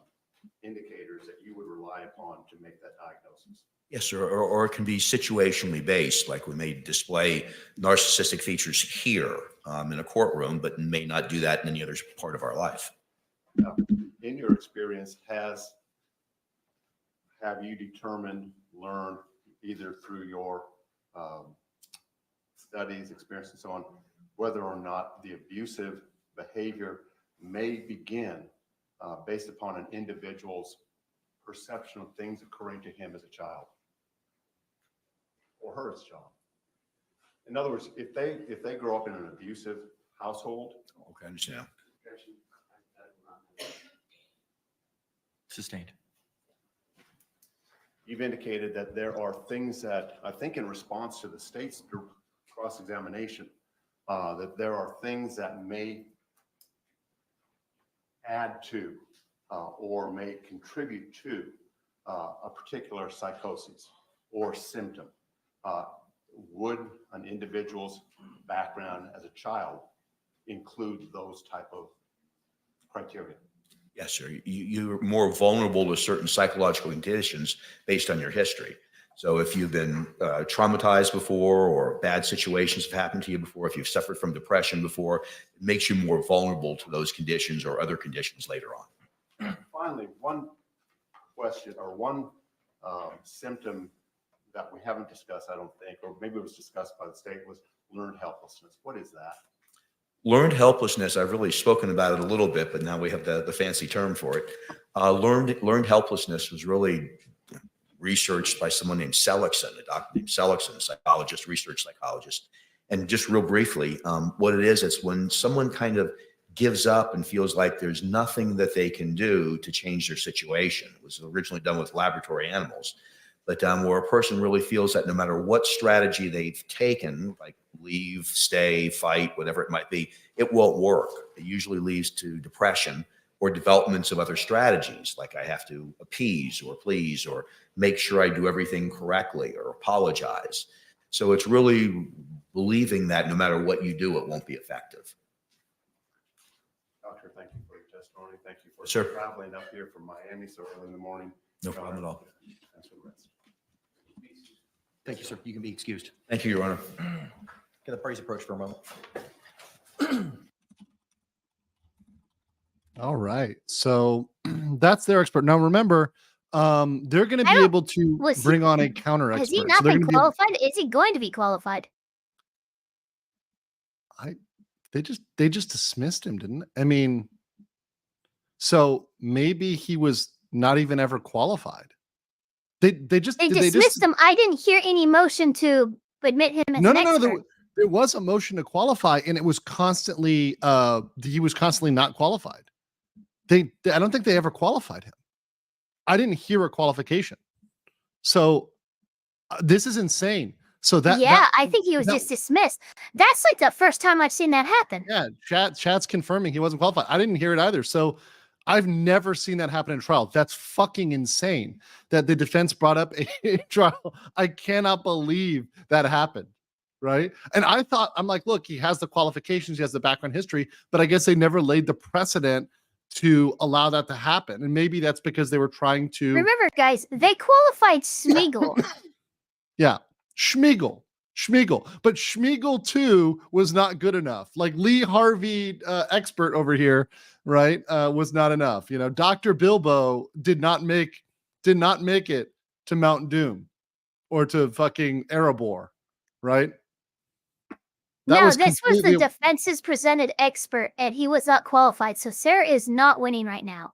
This is a state W. Members of the jury, it is 10:40 at this time. We're going to go ahead and take that mid-morning break. Oh, wow. Okay. Similar instruction I've given you over the last couple of days. I'm sure you're tired of hearing it, but I got to keep telling you. Okay, Please don't have any conversations among yourselves or anyone else. Let me fast forward with this one because we're obviously a little behind. So we're just going to get right into the action and kind of skip past the break. Although, we'll see where this goes here. Okay, there's. Here, let me rewind here. This is before the jury comes back. Let's see what this old guy's got to say here. Oh, there you go. Okay.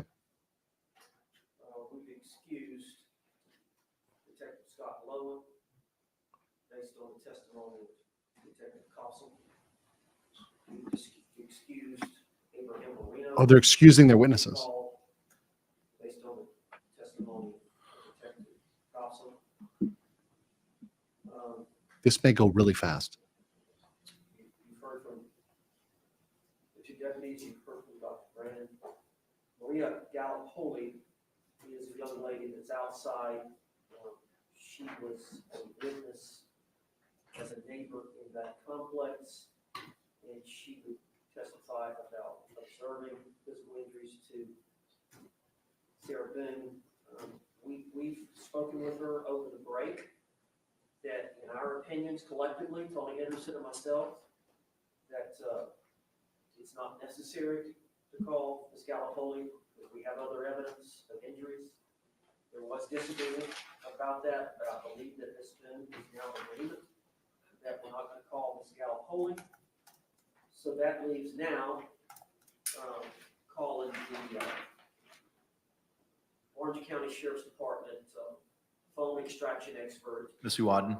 Yes, back to the stand. We've got 2 short videos. These are the short videos relating to George Torres with a bat and then striking the TV.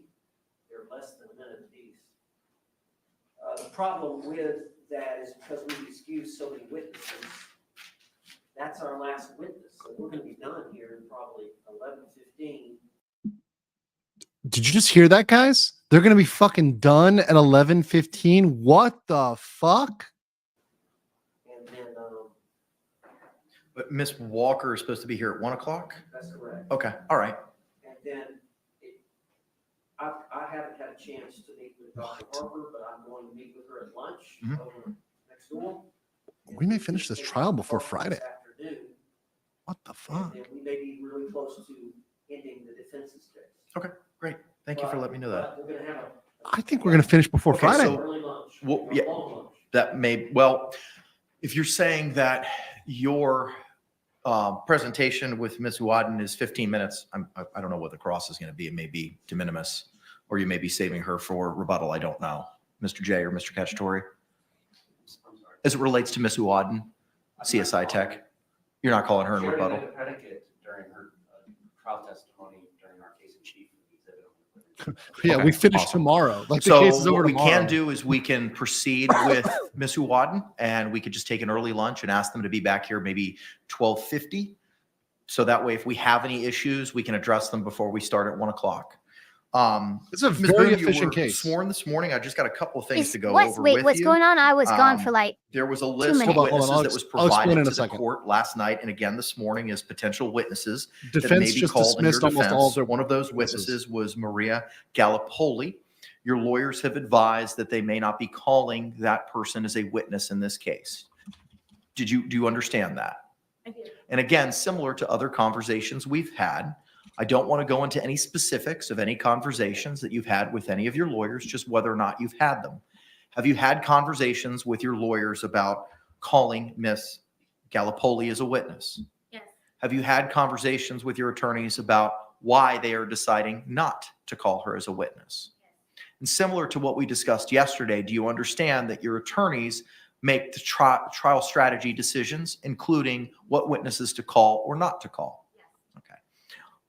Are you still satisfied with their representation of you in this matter? Yes. And are you still on board with the strategy that has been employed in your defense? Yes. Are you in agreement with the strategy not to call Ms. Gallipoli as a witness in this case? I am. Okay. All right. Thank you very much, ma'am. Then let's go ahead and bring our jury back in and we can call Ms. Uwadden and go from there. Mr. All right. Lane, can you excuse Ms. Gallipoli? All right. Thank you very much. Let's go ahead and stand and bring back in our panel.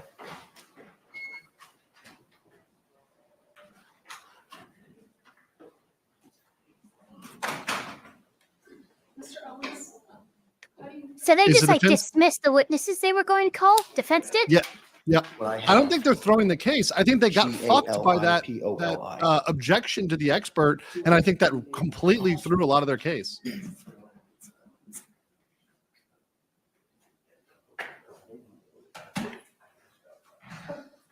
They needed that expert. They needed that expert in. I think they may not even be able to present BWS because they got their expert blown out.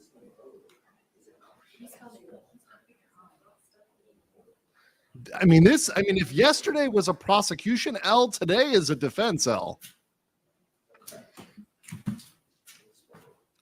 Are there specific questions if she would be able to go on appeal for ineffective lawyer? Big time defense L. State came back swinging.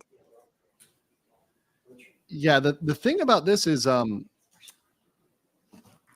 if she loses, if Sarah is convicted, she's going to say her counsel is ineffective no matter what. Right now, those are rarely granted. Those type of motions. It's very hard to prove. There's actually been times, there's case law where the actual attorneys were drunk and they were still not ineffective. I'm not kidding. There's actual Florida case law about drunken defense attorneys not being ineffective. We also have to take into consideration recognize she's our been jury. through 9 lawyers. Yes, sir. The Defense, do you judge is recognize our jury? probably tired you of all her can be seated. complaining about her attorneys. Members of the jury, once seated again, if you could confirm that you complied with the court's instructions during our break by raising your hands. Record reflect all hands have been raised. Defense, you may call your next witness. Okay, people dunking on Florida now. Fuck you guys. Forensic phone extraction officer with the Orange County Sheriff's Department, Officer Wadden, to the stand. Thank you. We'll bring her in.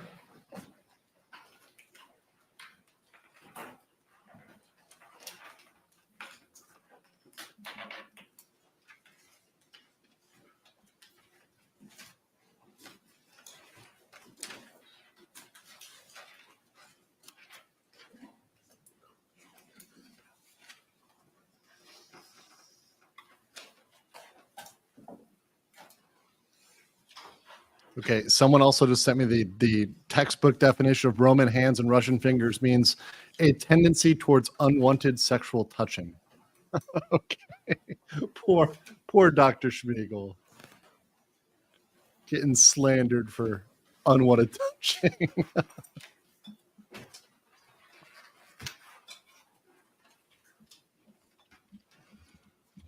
I can't understate how rare it is to see an expert not qualified. Good morning, ma'am. Could you state and spell your name for the record for us? I'm shocked.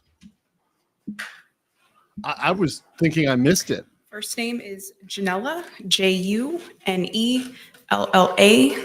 Last name Wadden, UA, D as in Delta, AN. Oh, she's back.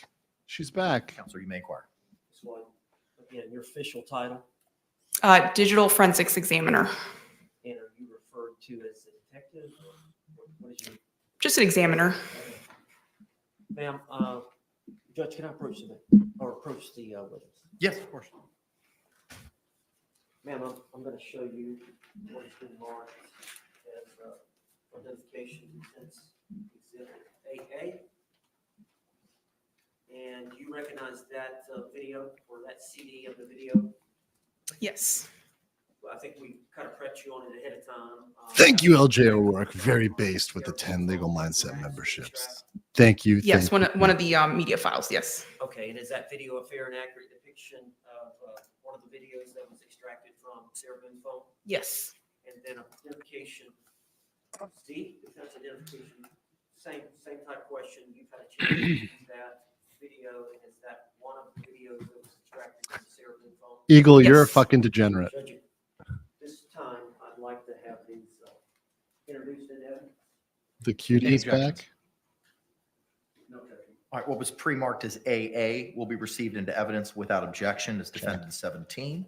What was pre-marked as Z will be received into evidence without objection as defendants 18.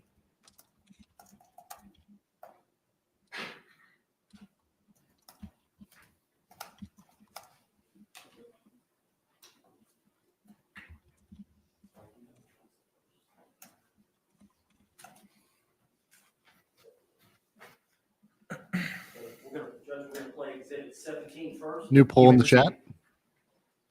And is there a volume? Judge, do you have control of volume? Volume is on.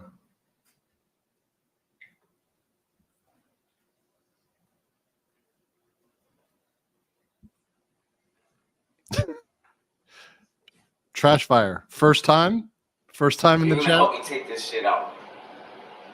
Real shit. You're gonna help me take it out. You're gonna help me take this shit out.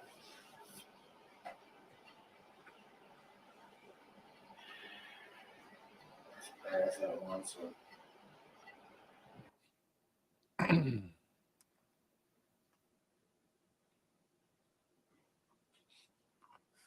Okay. There's like very little So- context to that. There was like a I'm sorry, busted that was for the TV defense? next to roses. That was him saying, "You're going to help me take this out." Okay. So his strike zone is tiny and he's looking up at her.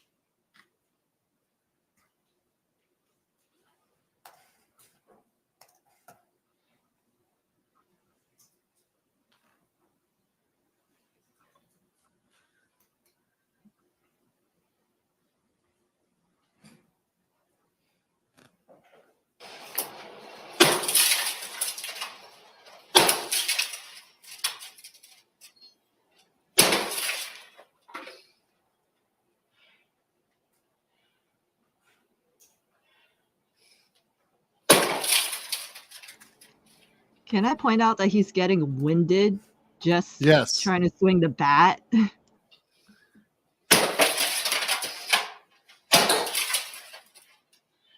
His shoulders are slumping. He can barely do that. I know this is speculation, but I guarantee you, the TV already broke, Say again, sir. and he said, "You're gonna help me take this out," as in you're going to record me taking this TV out. All right, thank you very much. This witness can't be released, correct? State. Thank you. All right, can the party She didn't help momentarily, him. please? I mean, well, I guess she did help taking him out, but not in the way that you would think, right? Also, thank you, Orsa Flats at 20 legal mindset memberships. Thank you so much. Members of our jury, at this point in time, it's 11:08. I know it's a little bit early, but due to the pacing and how quickly we've been moving through the evidence this morning, and how the defense has teed up their witnesses for this afternoon, we do not have anyone until 1 o'clock. So at this time, we're going to go ahead and take our lunch break at this time.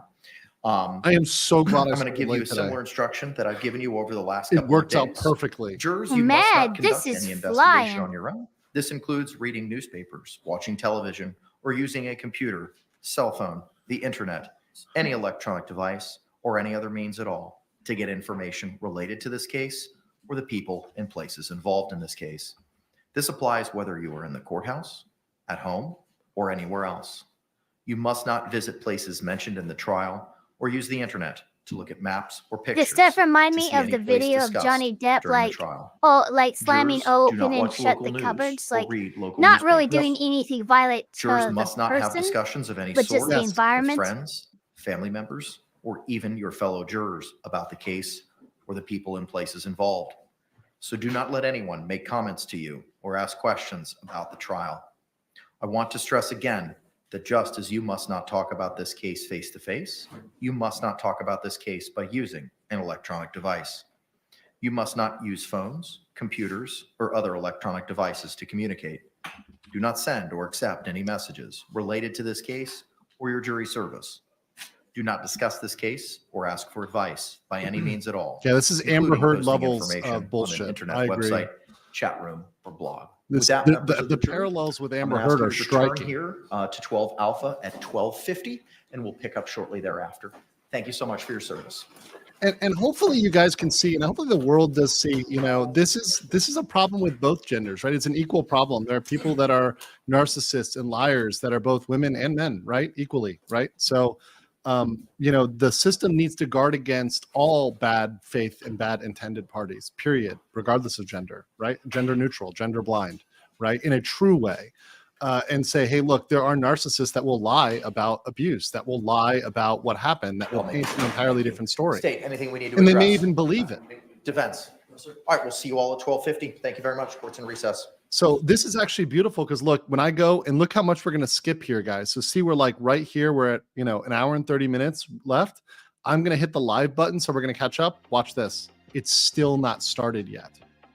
So we still have time, which is crazy. So it looks like, my kind of strategy to start late. That's works how perfect quick today. we caught up. I mean, Yeah. this trial is flying.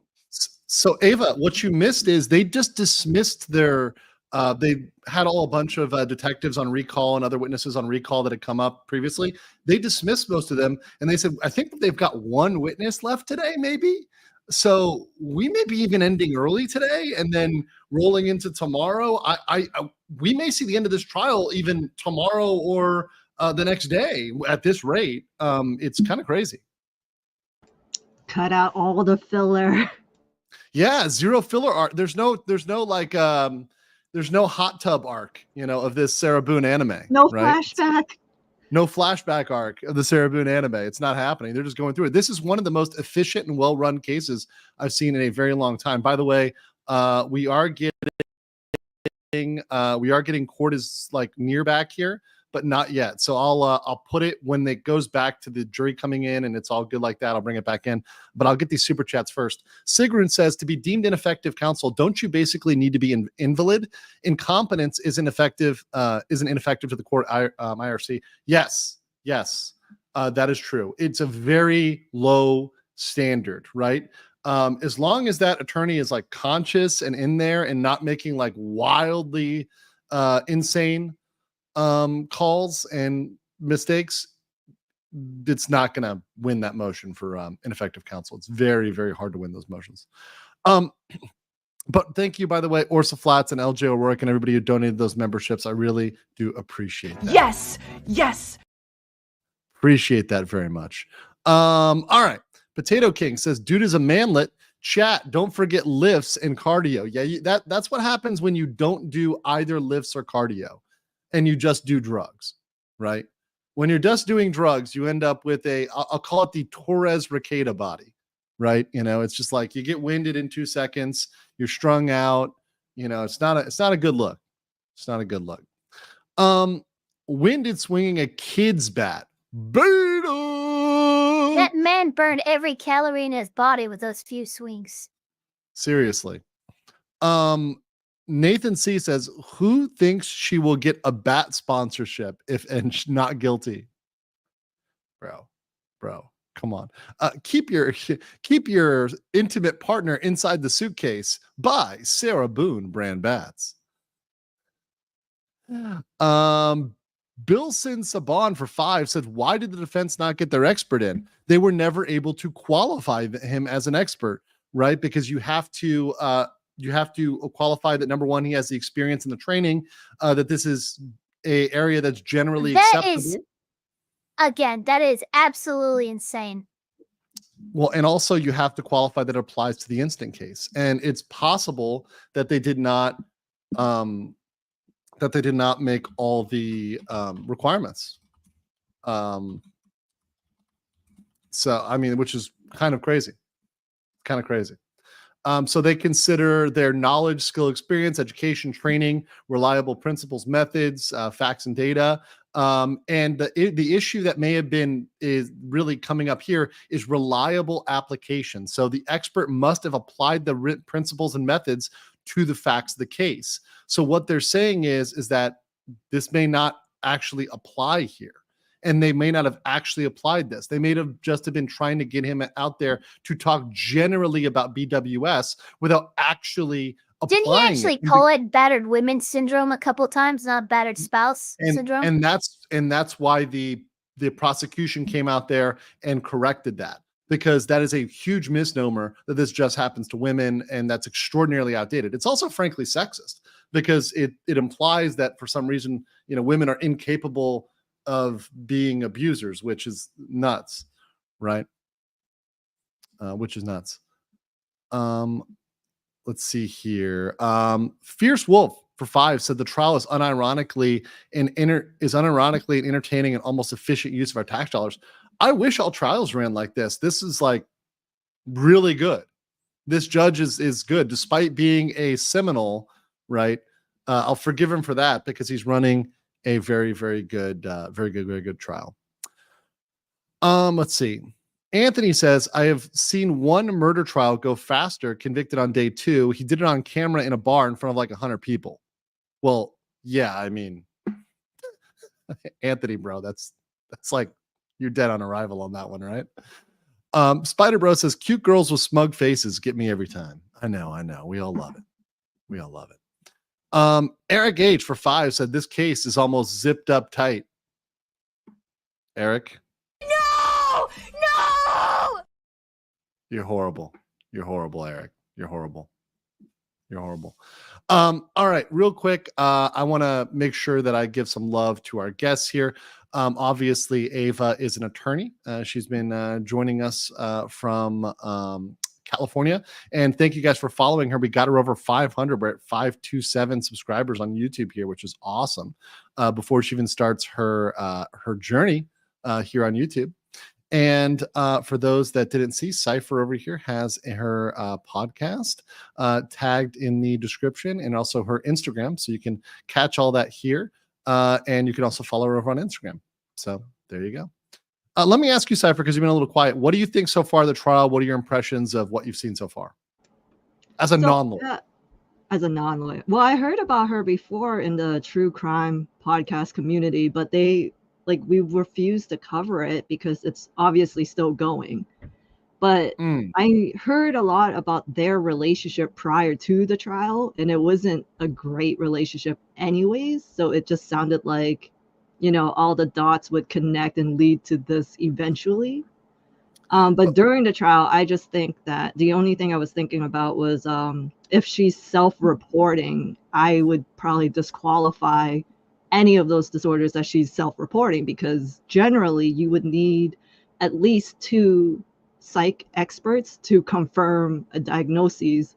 So the fact that, 1, we didn't hear the guy actually qualify as an expert, and 2, even if he did diagnose her, that's just 1, and that's easily like a slanted assessment. Things like you know, histrionic, narcissism, even bipolar, like it requires a long time for assessment, like multiple sessions. And we're talking about psychs that, you know, they're also dealing with hundreds of other people too. So they're just, they're not 100% thinking about one person and pointing out all the symptoms. They actually have to see it in action. Well, so, yeah.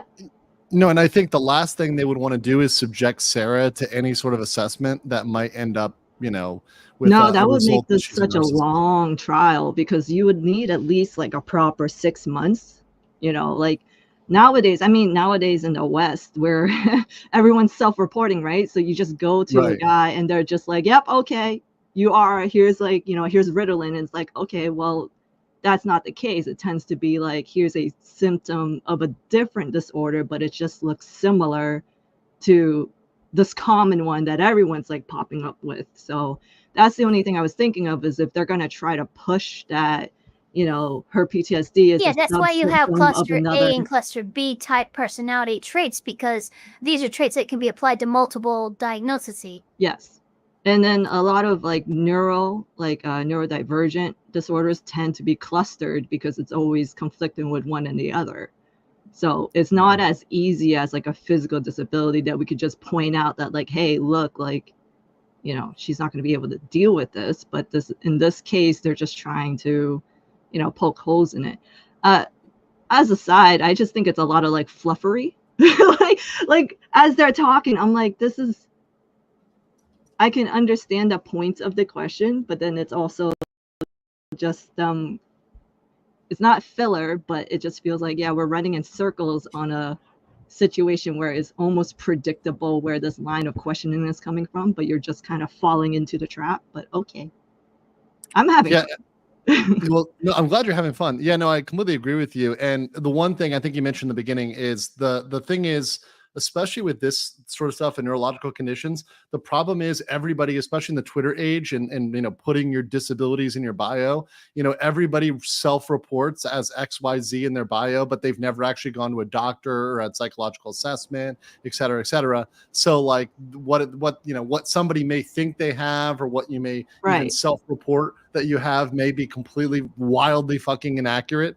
You and know, in the court, you know, when he was asking, he's like, hey, like drugs and alcohol, you know, what would that affect? And that's actually a really good question to ask if you're trying to like hit on these disorders, because there is like one of the sub conditions is sensory processing disorder, which is, you know, like she could completely just black out after a shot and not be aware of what she's actually doing if she did have this disorder, because alcohol would like numb some of her senses to a point where she's not understanding that something is happening.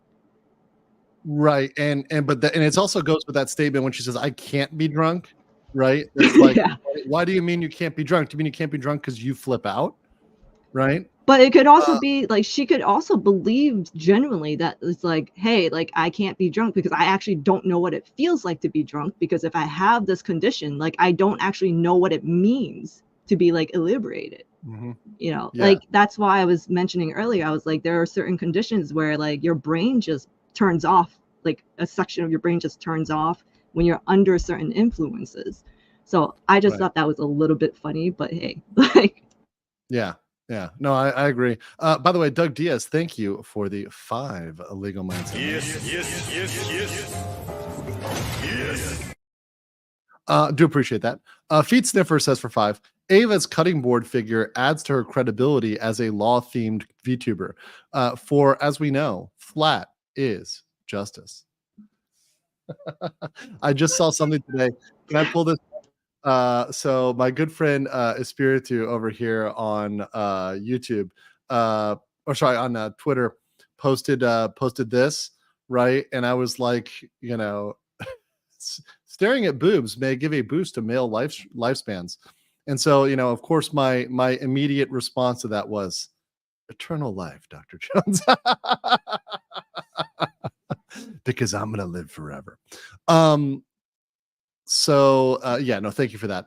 Appreciate that. And everybody who drops some That is support. justice, and I am a lawly, LAWLI. Ah, I see what you did there. Also, literally, I'm gonna Cypher. I blame you for having to see this with on my locals within like 30 seconds. I blame you. Yes. I blame you. I blame you entirely. I blame you entirely. Although they did redeem it with this, they did redeem it with some side boobs, some anime side boobs. So yeah, you know, locals is where that's at, guys. If you want to get into those sort of conversations, that's for locals. That's for locals. The fact that you can post stuff over there is creates some scenarios. I binged this title literally in the last 24 hours because I was like, this is amazing fucking writing. But yes, the feats. I was like, what am I looking at? If we get, I mean, honestly, if they got one more witness and we get closing arguments, what do you think? And Ava, I'll ask you this question. How long do you think the jury deliberation is going to be? What's your prediction for that? Do you think we get like a quick one, like an hour, or do you think we're going to get like 4 or 5 hours or a day? So if I discount how long it'll take for them to fill out the forms, I'm thinking it'll probably be 30 minutes or so. Maybe a couple hours if it takes them that long to fill out the forms, depending on their length. Yeah, and that's the thing. So if the form is just long and they're like going to read through it verbatim, right? That can take by itself an hour. So it could be like, you know, if it's 30 minutes for them to deliberate plus the form, right? You've got like an hour and 30 minutes, right? Some of those forms are really long, and some people want to go through it line by line. I mean, short would be like they're all like, yeah, we already heard the instructions in the court. They don't go through it like line by line verbatim, and they're just like, yep, she's guilty. Just tick the boxes. Let's get the fuck out of here, right? They could also go in there and argue second degree versus manslaughter because they're going to see both of those in the jury instructions. So at least I expect they will. Mind you, we haven't agreed over jury instructions, so they have to, before this case closes out, we're going to have a hearing on the jury instructions. So that's something that will delay it because the prosecution and defense are going to fight over what goes to the jury instructions. We still do not have those finalized. So hopefully, you know, that's something that after the defense rests their case, the prosecution can go ahead and say, oh, okay, well, let's talk about jury instructions because we now know. Let's do this fight. Let's get it, you know, done ahead of time, and let's not hold the jury up. Right. And hopefully they can dismiss the jury for the day, handle jury instruction arguments and fights, and then, you know, come back and circle around. Rogue Gaming, I don't think Sarah's going to WAP just because the cross wasn't good. Yeah. And by the way, anybody who says we're back, we're not, right? So it's like not fully back, right? So it's still muted. So, and these are law students, in case you didn't know, mostly moot court, I think, and some mock trial, but moot court, probably from UCF or Barry or somewhere local. So. There were ladies yesterday and guys today. So today is the bros day. You know, everything went bad for the prosecution when the ladies were in, but the guys are in and there's Back W's. on the So record, case number 2020. I'm just saying. 2603, State of Misogyny. Florida versus Sarah Boone. Let me get appearances for the state. Steve Castro, half the state. William Jackson State. Defense. James Owens for Sarah Boone. Kelly Henderson, Sarah Boone. Kevin Beck for the Sarah Boone. Ms. Boone is seated at counsel's table wearing the same dark gray suit and maroon blouse from this morning. She is in custody. However, there are no restraints as she will be standing as with the rest of us when our jury enters and exits. It's 12:57. State, anything we need to address? No, sir. Defense. Judge, I've got something. Can we approach the bench? Yes. We're not at closing yet. This is not closings yet. But I think we're going to get closing before Friday, but not yet. Ursa Flats said, side boob and feet in this economy, someone spent big. You know who spent big? You guys. You guys. So do appreciate everybody who's been a supporter here. It's been great. Thank you for the really love and support. And, you know, this has been a fun trial stream. Honestly, I'm going to be honest. This has redeemed my belief in trial streams, both in the fact that this has been a very efficient trial. There's been a lot happening. It hasn't been that boring compared to other trials. Trust me, guys. If you watch, for example, the Murdaugh trial, that's the definition of fucking painful trial to watch. This is actually It's also amazing when you're running the stream. It's way better. This is true. This is true. And also that I'm being able to fast forward, and the way I've been covering this, it's worked out much better. So I'm down to do trials that have good case facts and, you know, look fine. If I can do kind of keep this format, I think it's good, as long as the topic that I'm covering is exciting and the case facts are interesting. The underlying facts are interesting. So this has been really good, and I've really liked it. I was worried, but my worry appears to have been dismissed like a witness that was not qualified as an expert. That dog in him said, wait, did I miss the Boone cross? It was short. Dog in him. It was short, my brother. It was short, and it wasn't that good. Even I was telling my clipper, like, hey, you know, let's think about clipping this, but it's not even worth clipping. The interrogation video was more worth getting out there than the cross, to be honest. I think everyone is just exhausted at this point and cannot process what's happening. Chaos Smash says, I'm coining the nickname Lawyer Lolly for Eva. I think she meant she was saying lolly, not lawyer lolly as a separate word, but I'll let her speak on that. I'll let Eva defend herself from the accusations. It's lawful lolly, and it's spelled LAW, but both terms could technically be, by their definition, appropriate. I'm a very small person. Yes, that's good. That's good. Yeah, I think that's the spelling you got to go with. You got to go with Ava. You got to go with lolly, LAWLI. That is too good, and that's going to trigger so many people, which is going to make it better. That is definitely the spelling for sure. You know how many people are going to get triggered by that, which makes it so good. Yeah, and she's been an awesome co-host. Yeah, and it's really great because, you know, the circle comes around, and you know, Ava was watching me right now, you know, since the beginning, since Rittenhouse and Johnny Depp, right, since those days, and kind of inspired to come on, which is great that this could come full circle. So happy to have her on, and also happy to have Cypher and other great guests like Rima, Akko. We're gonna have some more. I think my friend Legally Dirty Blonde will be on at some point. I think we'll have a couple others back, like Junie, who's great. So it's going to be great. And all the people coping and seething that I have VTubers on, deal with it, motherfuckers.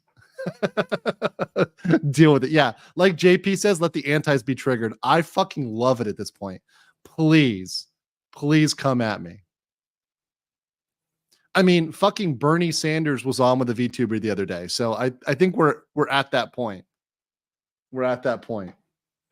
Bernie's on with Mark Hamill and a VTuber. So, you know, we've hit, we're there. Should I play the coping song? I'll play it.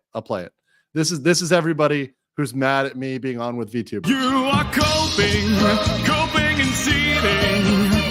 You just can't accept what you're seeing. Yes, you're coping and seething.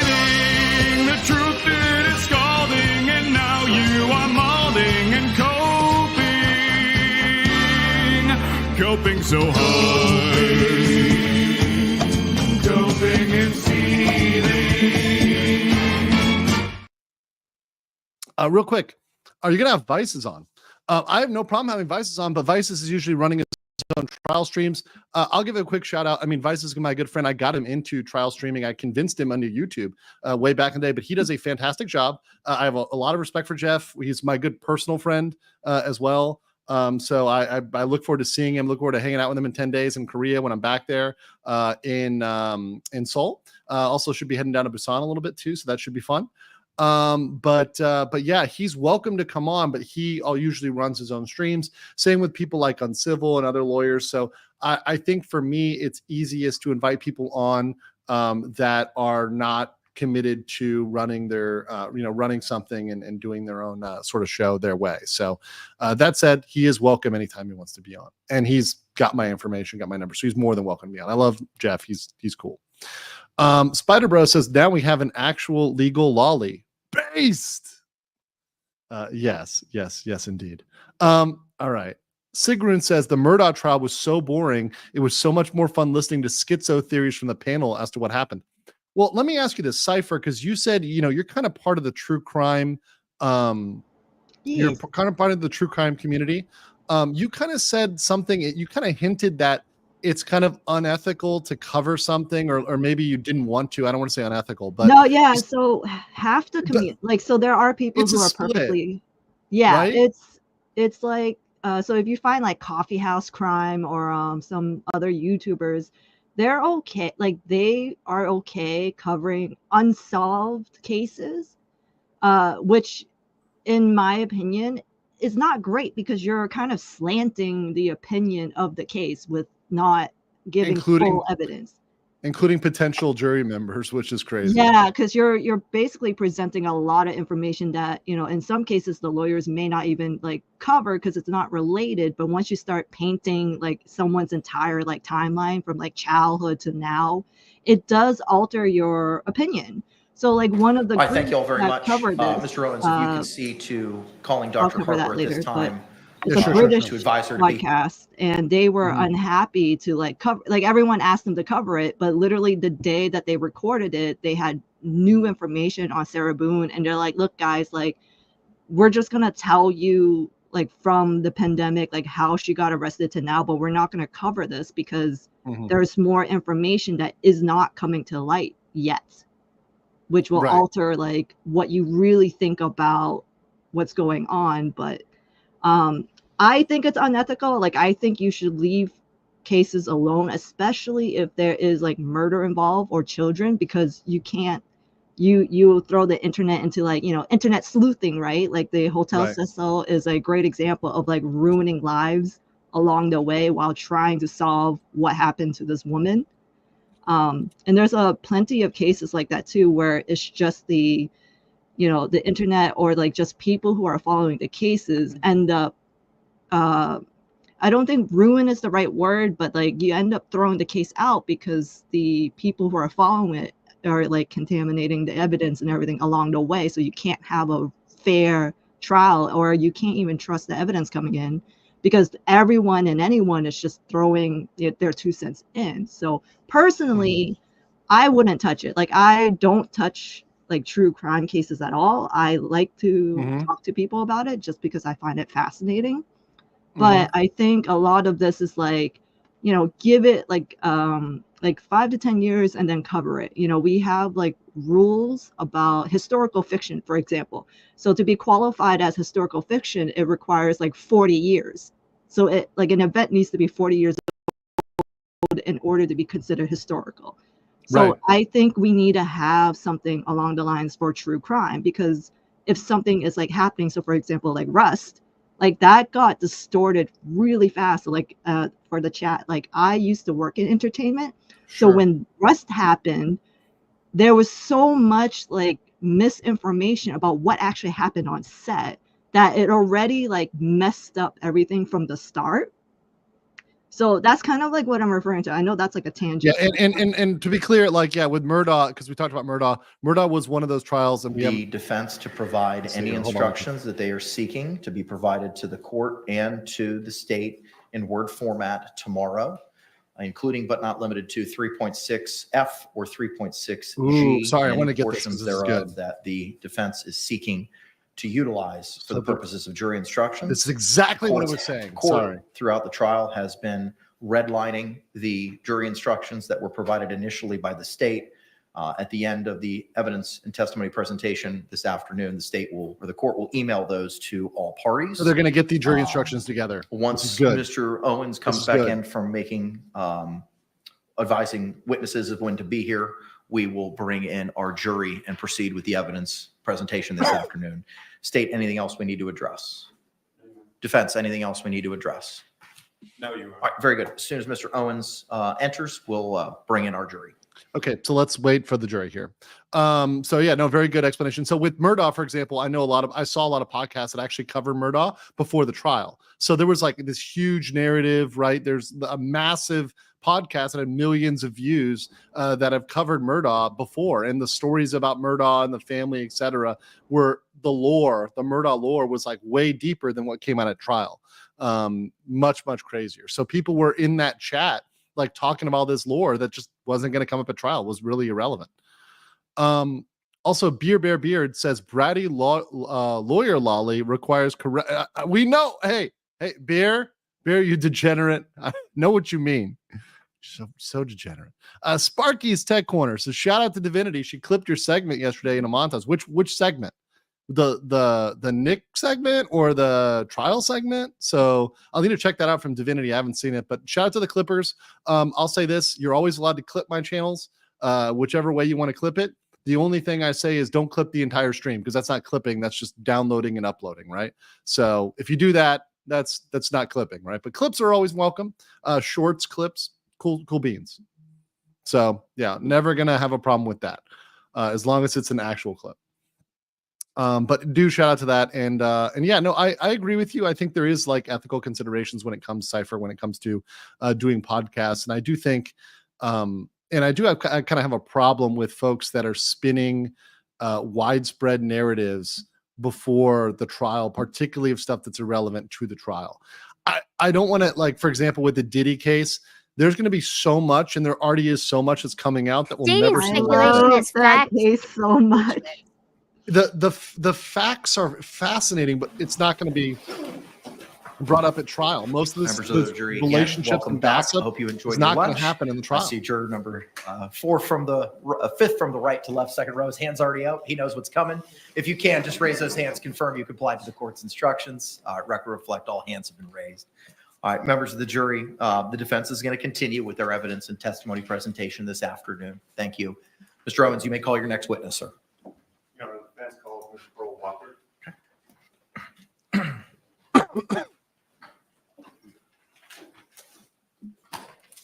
Sparky says allowing the self-defense in this case. Well, we'll see. They're going to read what the instruction is, so we'll see what the instruction.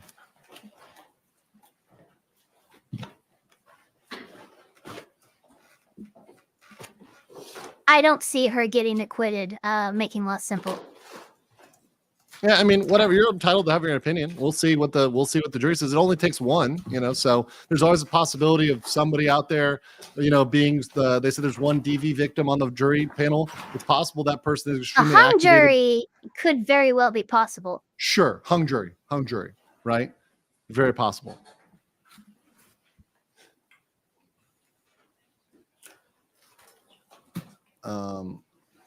Let's see what we got here. So we'll see. I'm not making a prediction, a hard prediction. Although once again, based on just the assessment of what happened here, and is Sarah Boone culpable or not? Yes. Whether or not a jury will determine that, we'll see. But based on the evidence I've seen so far,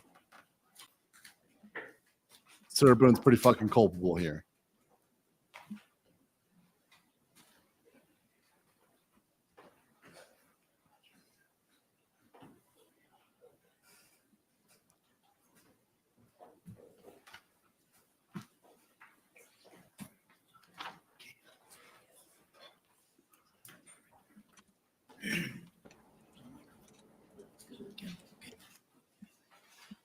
Ms. Walker? Ms. Walker? Can you raise your right hand to be sworn, please? Do you swear or affirm that the testimony you should give shall be the truth, the whole truth, and nothing but the truth, so help you God? Yes, ma'am. Thank you.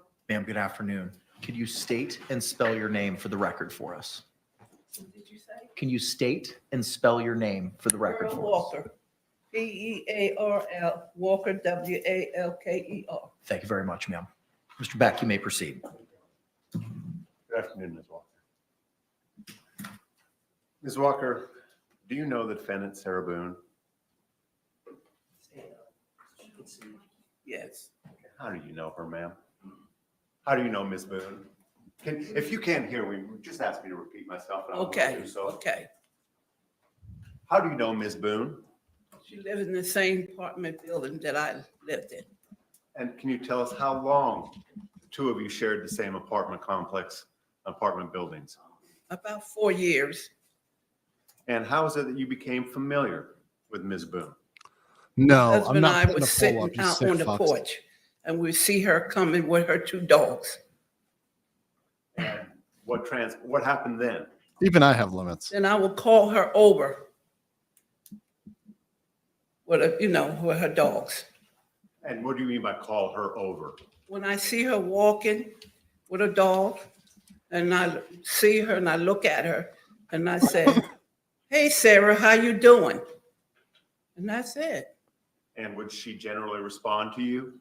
Yes. And how, well, I won't go there. Would you spend time with Ms. Boone? Would you spend time speaking with Ms. Boone? Yes. How long would you speak with her? About 15 or 20 minutes.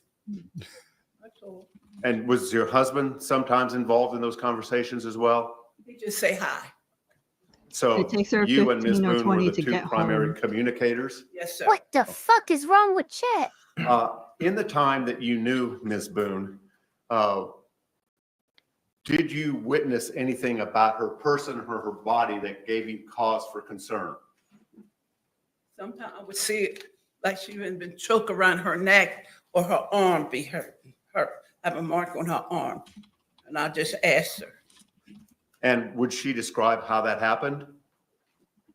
Just say, I had a. Hang on. The objection is sustained.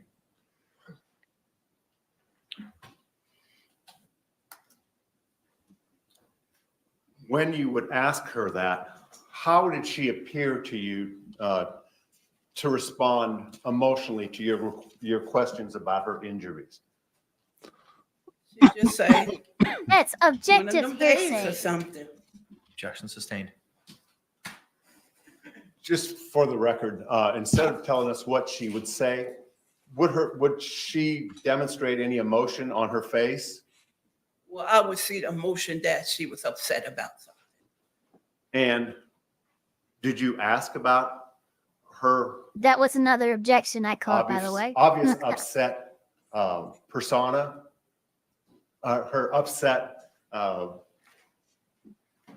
fact that she was upset? Would you ask her about that? Yeah. Well, Okay, you have to just limit your answer to the I question. fucking hate you guys so much. Would you ask her about that issue? About why she was upset? Yeah. I'm sorry, I just can't go beyond that. Thank you. Now, how frequently would that occur? Every single one of you are degenerates. fucking hate you. I would say. Oh God. On the weekends when I see her. I'm crying right now. Was that primarily when you saw her on the weekends? Mostly I would see her walking through, going to her place. And when I'm sitting on the porch and I see her then. Now,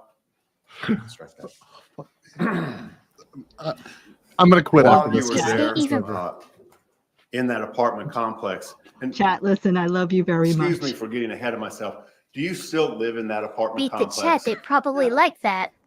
Go, go, go, go. How long have you been gone from that apartment complex?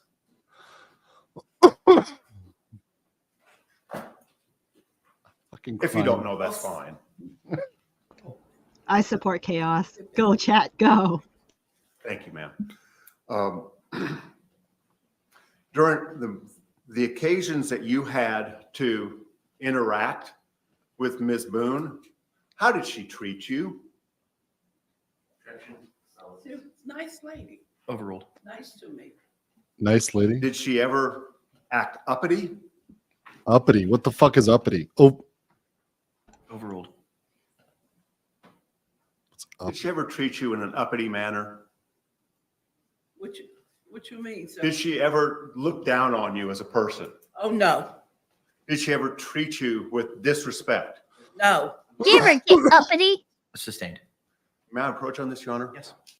this is like just the neighbor once again, just to make her seem nice, right? To humanize her. Chaos Smash says, "I'm not like chat. My hand is on the Bible. Where's your other hand? Where's your other Is hand?" it the Black Bible? Yeah, exactly. Duncan Anna said, "Man, if it's anything but guilty, I was going to we really do live in actually a act simulation." exactly like that. It's the Black Bible. We all know it.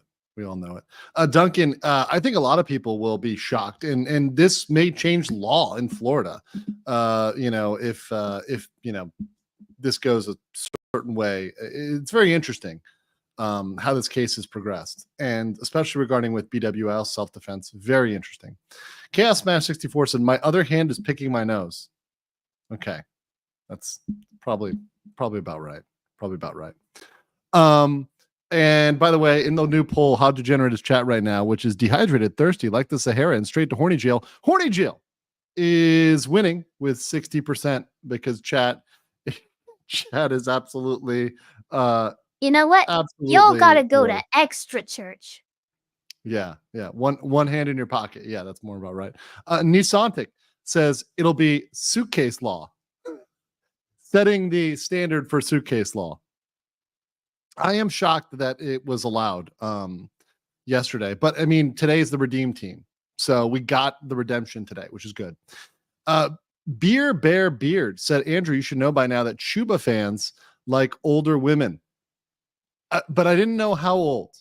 I was never aware until this trial how far, because listen, I've done a lot of trials, but this is my first trial in the post VTuber era. And I know some of you guys are from my VTuber coverage, and you guys are the horniest of horny I've ever seen for current witness. And listen, I think this is redefining hag love, right? Like I thought, a hag evolves, right? It goes from cougar to saber-tooth tiger at some point, right? Loknav Livanok, it says, "In Romania, we say, the old hen makes a good soup." No. Repton says, "Not extra church." By the way, join Locals. They're having a great time over there on Locals. In fact, let me... What was that? What was what?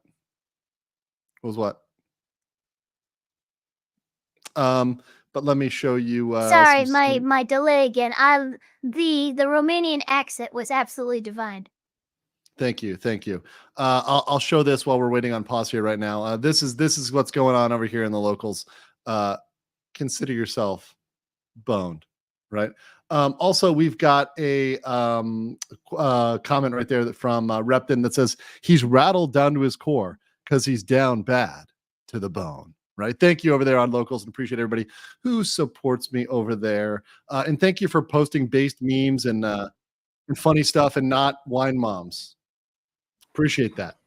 Don't need any wine moms. Do need some based memes.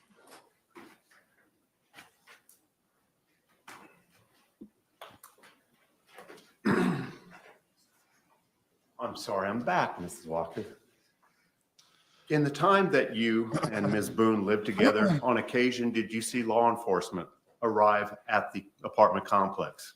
A couple of times. And did you ever get involved in any of their investigation? No. Were you ever approached by law enforcement and asked for information, evidence, insight into what might be going on? No, sir. Now, in all candor, were there occasions when you believed that Sarah Boone may have been under the influence of alcohol? What the fuck are you doing, Chad? Oh, God. No, I can't say.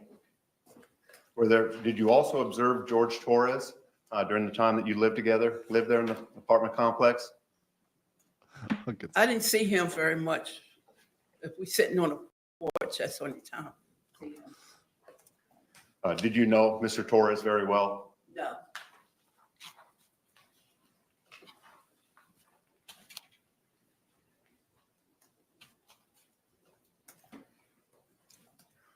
Was there an incident when you saw Ms. Boone with a black eye? Yes.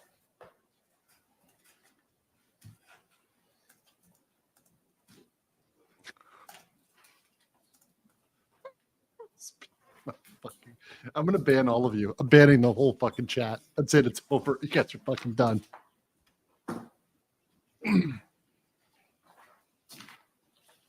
Did you witness a pattern between Ms. Boone and Mr. Torres wherein you observed signs of abuse?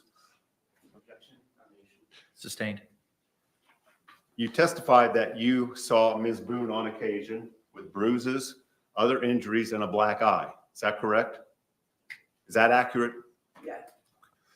And was there any pattern to what you observed in regards to those injuries and bruises that you observed on Ms. Boone? One time I seen with a black eye and like she had been choked one time. Okay. I'm crying so hard.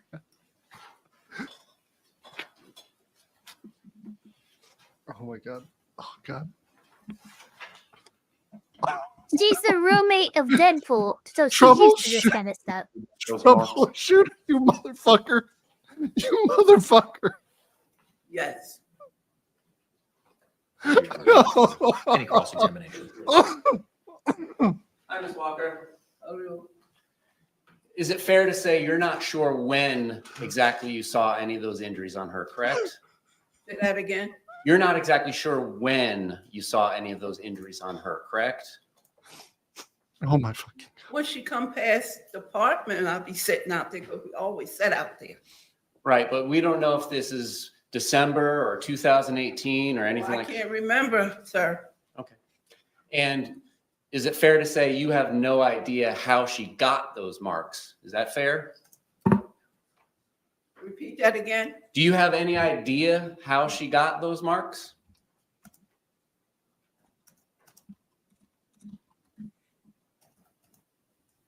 On the weekends, I see him and her go in. But you don't know who, if anybody, put those marks on her, right?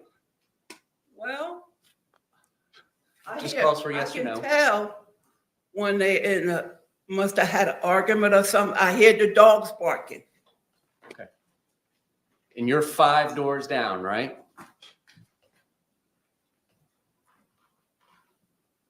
Unit 8, Unit 3? Oh, God. Yeah. No other questions? This is so bad. Any redirect examination? No, Your Honor. Thank you. Can this witness be released? Fuck. Thank you very much, ma'am. You guys are you guys have Ms. Walker, officially the deputies are going to come get you. officially hit a new Take care, low. okay? This channel has hit a new moral low. All done? Yes, ma'am. Thank you so much. This channel has hit a fucking today is the bottom of the barrel for legal mindsets degeneracy. You're not and- representing the post VTuber world very well, Dice. Seriously, this is gonna get clipped, motherfuckers. Hold on, Spider Bro says, "Just know, Andrew, you're representing us for horny jail. I'll be in there with you guys because I'm gonna be convicted of like RICO. You know, like you guys, like racketing and conspiracy. Like I'm at the top of the pyramid, right? It all leads back to me. Oh my God, you guys. Yeah, we're all going down. I We're all approve of going you, down. coffin dodgers. I Okay, see you I'm in gonna their read- chat. I'm going to read through this. Feet Sniffer says, I don't know legal mindset. She's only younger than Hoshu Marine. I'm going to be fucking sued by HoloLive at this point. Gas match for 5. I don't mind if someone likes That's ready to gills. call your next witness. But when it's Crypt Keeper territory, that's when I got to get to get the belt. AG Biochemist member for 3 months says, we so horny. Thank you. Fierce Wolf says, keep digging, chat. I'm sure we can hit a new low. Professor King provides us, why thirst over witness when we have our Lolly? She's over 500-year-old Look, if you elf, hit communist after all. China, we're sending Senator Stephen after you.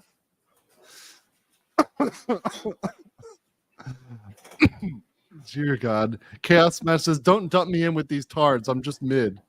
Mid horny? Yeah. Silent Alta says, dear Lord, this chat, do you think God stays in heaven because he lives in fear of what he's created? Dr. Romero's spike gets too. Oh God, I gotta mute. You know what, just- Chet? Every day we go farther and farther away from God, and quite honestly, I don't think it's fast enough. We need to make some serious inroads into degeneracy. We have fallen so far from grace. OST saw it says robbing the cradle. No, this is grave robbing. Pete Sniffer says a few cans of dust off to clean. God fucking damn. Fierce Wolf, I can excuse the gay age gap, but not necrophilia. Troubleshooter for two says forget hat maxing, we're mugging maxing. Captain Spire says roamed with Deadpool, so she'd be used to this. Frostbit says give her a wash and a wax and she's as good as new. Oh God, an objection to the band. We know you love us. Cool degenerate. Sigrid says, do you think I'm afraid of some senator who went to a cushy Ivy League school?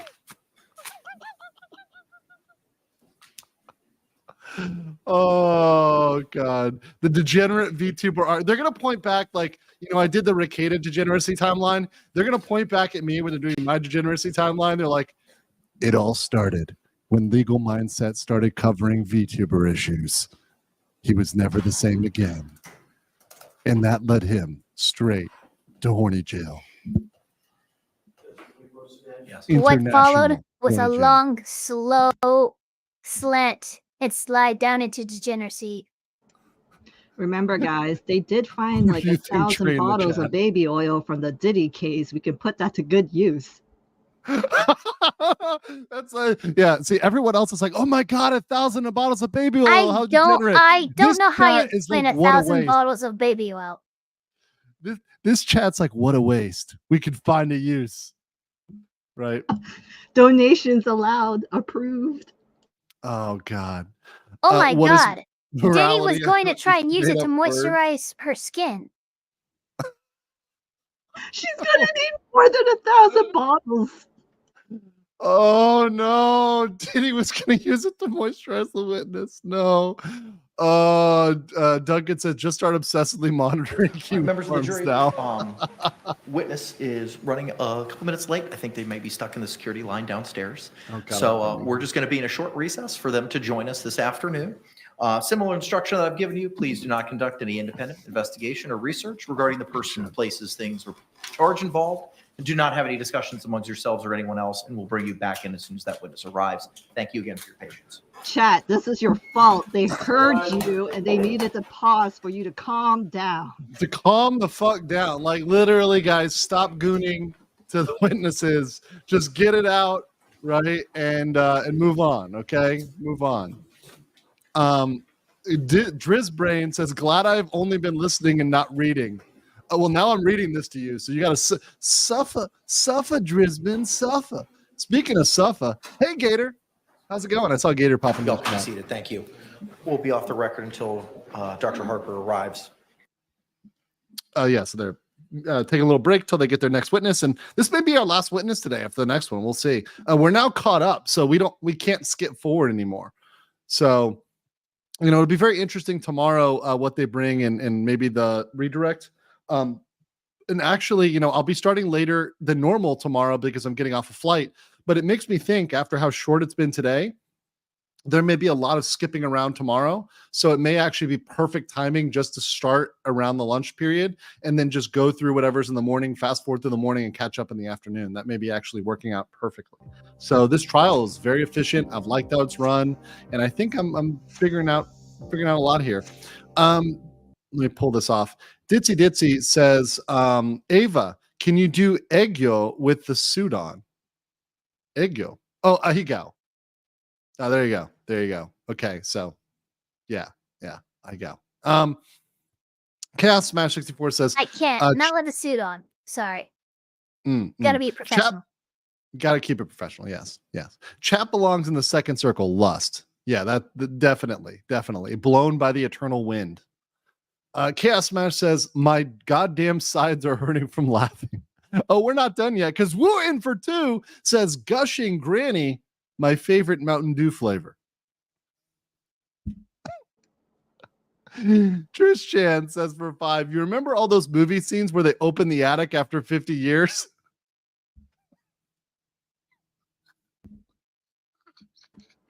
You find this woman in 1,000 bottles of used baby oil. Oh my god. Damn. How many of you guys were drooling over the original Hitchcock Psycho? Huh? That's where you from. Do not redeem chat. I'm gonna play it. We gotta play the clip. Degenerates. You guys degenerates. Unfucking redeemable. Okay, unredeemable. People on locals are posting. Don't you dare defame Hollow from Spice and Wolf here, or ancient wolf wine mom. So true. Let's see what else we got here. Does this count as a wine mom? Hold on. What are you doing over here on locals? What is this? I don't know what anime is this from. Oh wait, no, this is a VTuber. I forget whose mom is this again. Is this Narissa's mom? I forget whose mom that is. But anyways, this is fucking haunting. It's actually haunt my fucking dreams right there. Also, yes, I do agree in terms of animes, by the way. Dan to Dan, solid anime. So in terms of GILFs, Dan to Dan's up there. I can co-sign the Dan to Dan, okay? I'll allow that. I'll allow Dan to Dan. That's actually pretty based, like secretly based. So appreciate over there. Oh, that's Rin Mama. Oh, Rin. Oh, okay, got it. Cool. Fast trial is best trial. I agree.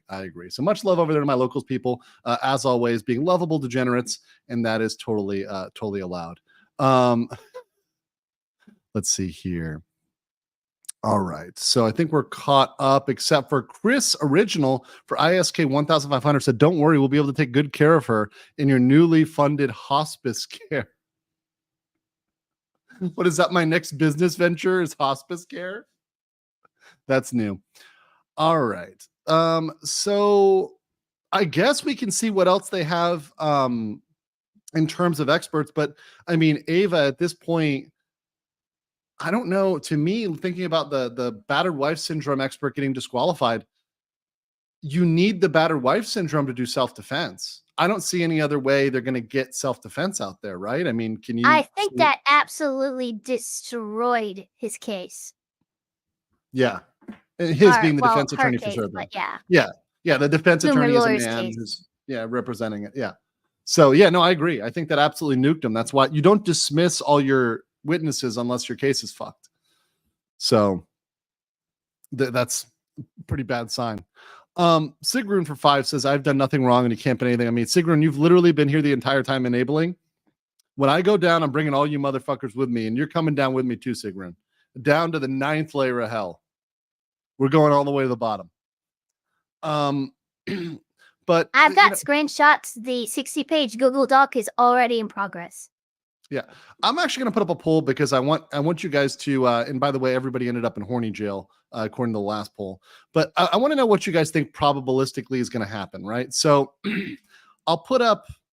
I guess I should put up guilty, not guilty, and hung jury. I think those are the good options. So outcome you expect at this point, right? So let's go with guilty. Yeah, those would be the 3 best ones. Not guilty and hung jury, which for those who don't know, that's the jurors don't agree, so they come to they don't come to an outcome, right? And that's a hung jury, right? Which is good for Sarah. So what would you guys think at this point? Very interested what you guys think. Frostbit says, I already have a reservation in hell, so no worries. Yeah, we're all on that highway. We're all on that highway. A mistrial? What? No, now Crimson Spot. You can't just fucking say mistrial and not explain that. How would there be a mistrial? I got a room pre-booked at the Hasman Hotel. It's fine. Yeah. Junie, why is that a poll? what, the horny jail one? Or I think Junie's still catching up. Hey, Junie, hope your kids are all right. But Junie, I hope your kids were not listening to the chat earlier, because God Yeah, help I them. would They're like gonna- to know how someone thinks it'd be a mistrial. Really, let's seriously, like, how is there going to be a mistrial? Like, what? Oh, you want it as an option in the poll? Sorry, well, Crimson, I didn't put it as an option because it's not going to happen. I mean, it's not going to be judged a mistrial at this point. There would need to be some gross, ridiculous error on the part of the prosecution, and I just don't see that happening. You know, or like the defense tries to force it into a mistrial, but that would be weird. That'd be really weird. Yeah, nothing that's happened, and I can't see the prosecution fucking it up, because look, as much as you can say the prosecution maybe didn't object or didn't do some other things they could have, they're not doing much to fuck things up. They're doing Oh, minimum. Junie So they asked, does she have a chance to appeal? And I would say the judge is being very careful of that. Yes, and actually, I think the reason why the judge allowed a lot of this stuff was to make sure that the appeal was not something she would win, right, if she's found guilty. So I think the judge is being very good about that. By the way, we've only got, let's see right now, only got about, what is it, 444 likes when we have 1,010 people here today. Can you guys please like the stream? Because that is woefully short. We're not even at 50%. Let's get those likes up. Let's get up there to 600, 700. These are rookie numbers. We got to pump those numbers up. I mean, how else are we going to be If on the we get highway? to 1,000 likes, I will write a parody song of Big Iron, but base it around Andrew's trip to North Korea. Wait, what? To the country of North Korea, wrote a lawyer one fine day. Oh, this is going good. This is going good. I'm liking it. Get those likes up for some more elf karaoke. All right, the whole thing. Appreciate that. All right, the whole thing is it's 1,000 likes.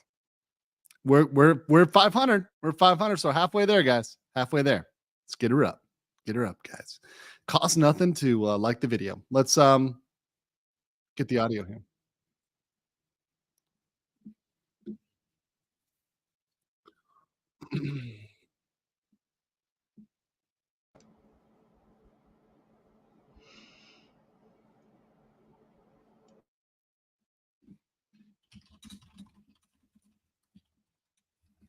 Yeah, one of my guests is like, "Oh, can I come on Friday?" I'm like, "Case may be over by Friday. Who the fuck knows at this point?"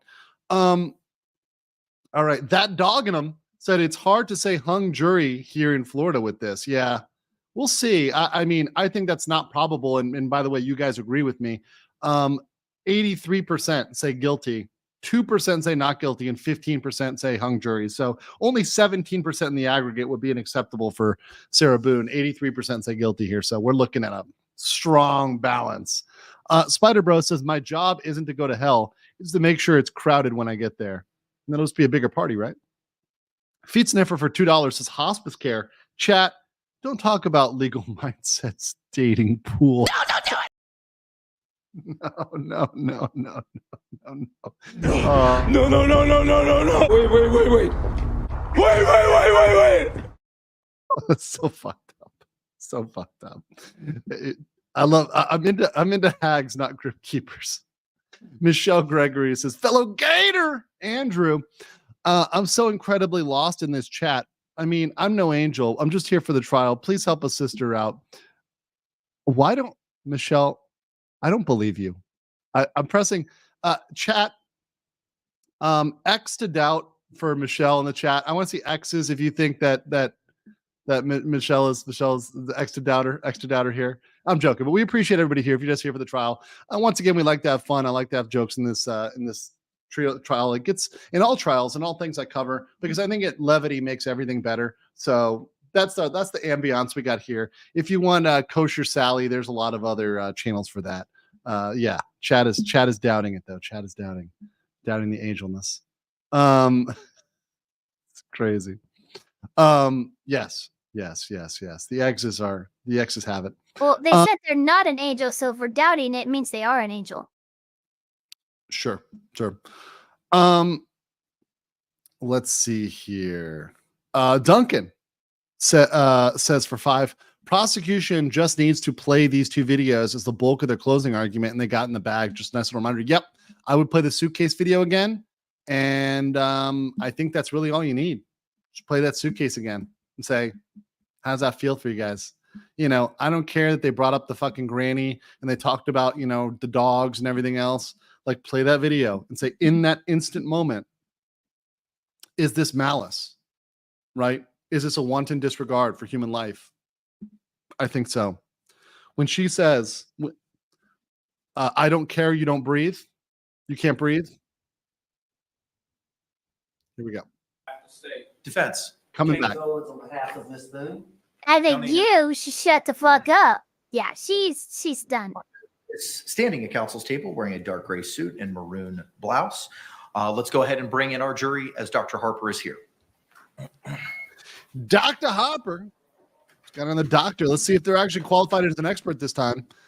That'll be an accomplishment if they can actually qualify their fucking experts.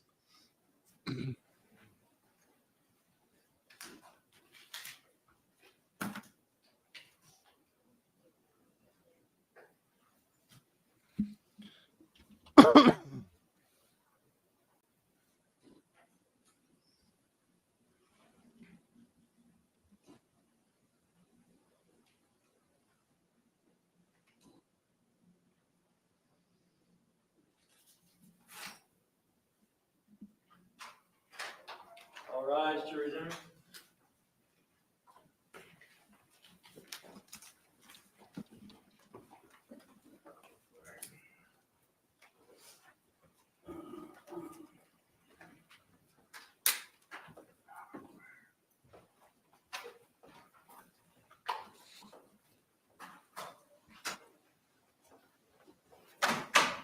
State, you recognize our jury. Oh, I didn't know that Amazon you opened up recognize a our jury. case against All right, Mr. thank you. All Beast. could be seated.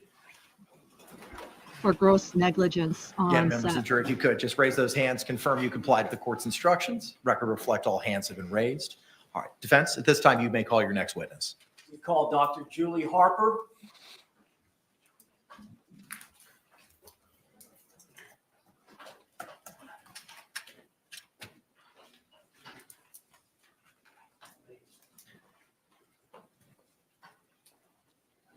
She have a suit. Is that a suitcase or is that okay? Do you swear or affirm that the testimony you should give shall be the truth, the whole truth, Very perky so help you God? I do. for an expert. Doctor, good afternoon. Could you state and spell your name for the record for us? Dr. Julie Harper, Harper. Thank you. Counselor, you may inquire. Okay, here we go, chat. Good afternoon. Good afternoon. I think you've already stated your name, but just introduce yourself to the jury. My name is Dr. Julie Harper, and I'm a licensed psychologist. Would you tell the jury your educational background? I have an undergraduate degree from Oberlin College in biopsychology. I have a master's degree from University of Denver. I went on from my master's degree to earn a psychological doctorate. That's called a PsyD. That was also from University of Denver. In completing that education, I specialized in psychological assessment, which means I had extra coursework in that area of learning to administer psychological tests to other people. I completed an APA-approved internship at Washington State University, which means that I was matched, and that was my site to practice being a psychologist for a full year, and that was between 1999 and 2000. And following that, I turned in my dissertation, which was in the passing of power in couples relationships. I then graduated and started my postdoc work in Pullman, Washington. As part of becoming a psychologist, you have to have over 1,500 to 2,000 hours of supervised work as a psychologist. The person that supervised me was a forensic psychologist. So during that postdoc time, that was my introduction to forensic work while I worked at a community mental health center. Dr. Harper, how long have you been licensed? I was first licensed in Washington State in 2002, so 22 years.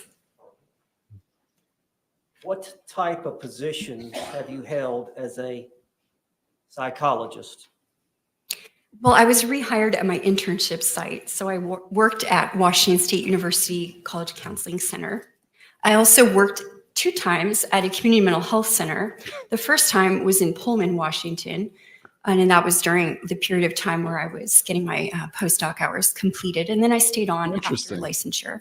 I haven't seen that show. I also worked in Florida. When I came to Florida in 2005, I took a position in the Fort Walton Beach area at Bridgeway Center, which is a community mental health center. And while working there, I completed a variety of psychological assessments. I was directing the testing program. I also began working doing the Department of Juvenile Justice contract work for evaluating adolescents that had gotten into legal trouble and needed an assessment for consideration of program placement. I worked in that community mental health setting doing clinical assessments and the DJJ contract and Social Security evaluations, and continued that until about 2010. In 2010, I opened my own private practice, which is Northwest Florida Psychological Services. And in the beginning of the practice, it was a combined clinical and forensic practice, meaning that I spent a majority of time doing psychological assessments to answer questions from physicians about things like ADHD, depression, to make treatment recommendations. I had the therapy patients, and I also did, again, Social Security disability evaluations, so numerous kinds of assessments. And then over time, I began doing more and more forensic work, including receiving appointments from judges to do competency to stand trial evaluations, sanity at the time of the offense evaluations, for Circuit 1 in Florida. And I continued to do the Department of Juvenile Justice contract briefly, but then that it came up for bid and I discontinued that contract. What I did is I slowly reduced my clinical practice, because when you do forensic psychology, it means you have to travel. Your individuals that you're seeing are not usually out in the community. A lot of times you have to see them in jail. So it's hard to maintain a therapy practice, and I scaled that back over time.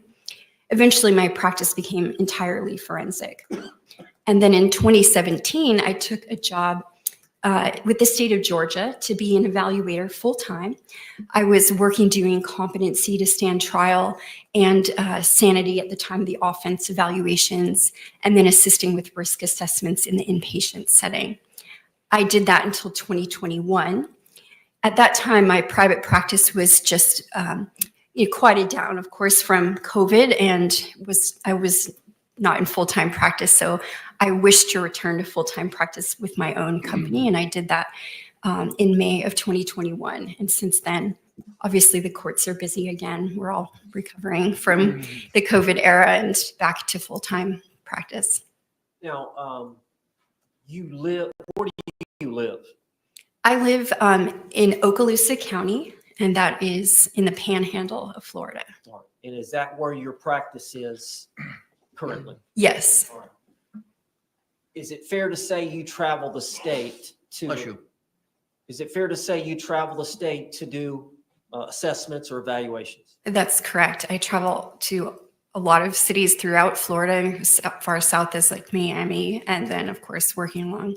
Is it fair to say that you testify in various counties throughout the state? Yes.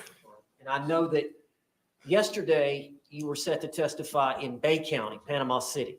That's correct. I was testifying yesterday in a death penalty case in Bay County. All right. And when you finished, you drove here? Yes, I did. My understanding is you got here after midnight. Yes. What other counties have you testified in? Well, I've testified here in Orange County, in Miami-Dade, in Duval. It might be hard for me to list everywhere. Alachua, Escambia, Santa Rosa County, Walton County, Bay County, Washington. So just so the jury understands, the nature of your practice is you have to travel throughout the state. Well, I do work in cases where the person is at risk of, succumbing to the death penalty. And so those cases require repeated evaluations in This is an different expert, yeah. vicinities. And so I have been, traveling to work on murder cases. There are psychologists, I suppose, that do forensic work that might just confine their work to one circuit or stay, but I actually broadly travel. So we're going to see if this works. The second time they've failed one expert You today. said that your practice is There's is zero now more. entirely This is all forensic? background. That's It's correct. important to qualify the witness. You've testified about what kind of forensic You work probably you would do? know about Steve Gosney. Yes. So as a forensic psychologist, sometimes I am tasked with testifying about something very specific. So for instance, a person's ability to stand trial if they're knowledgeable and can go forward with their trial process. I've testified about a person's sanity at the time of the offense, meaning if they had a mental health condition that Yeah, met the if I were to guess, statute I think as this is a to, backup not being last minute sane witness. at the time of the offense. Yep, this I've is the- this testified is in the- sentencing hearings. I'll do it I've one been an expert witness for Department of Children and Families. I've testified in vocational rehabilitation hearings as their expert, in what's called social investigation. That's what they used to call custody evaluations. So in numerous capacities. And would it be fair to say that a lot of times you're appointed by the court to provide the service that you provide and you're paid by the state? That's correct. What percentage of your work is where you're paid by the government to do the work? I would say that the majority of my work comes through with that court-appointed funding. Percentage-wise, probably about 90%. Okay. I realize you testify on occasion by the state, but majority of your time, 90%, 95% of the time, you testify on the behalf of the defense? Yes, the evaluation's complete and either side can call me for testimony, and the majority of the time I'm called by defense. And so you make a living by traveling the state, and generally the court system, I think they call it JAC, pays your fees. So I make a living by performing work as a forensic psychologist, evaluating individuals, most of the time that are incarcerated in a prison or a jail setting, providing consultation to attorneys who might just have questions that would need a psychological expert to explain something to them. I also do fitness for duty evaluations for law enforcement, pre-employment evaluations for law enforcement and firefighters. So depending on the work that's needed, I do those. Doctor, how is a forensic psychological evaluation different than a regular psychological evaluation? Can you tell the jury? Sure.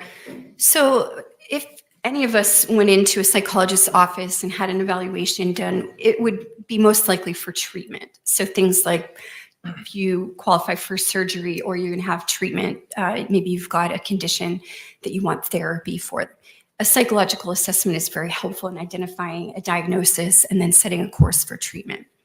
A forensic psychological evaluation has many of the same procedures, but the aim is really different.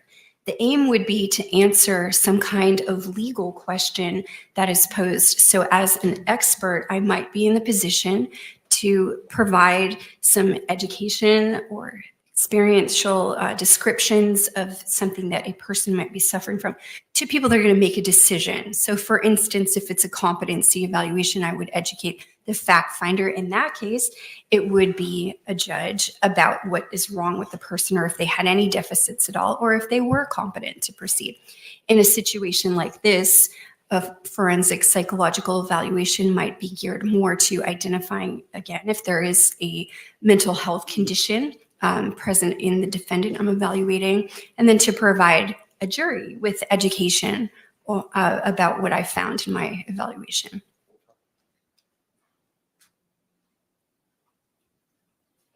How many forensic psychological evaluations have you conducted?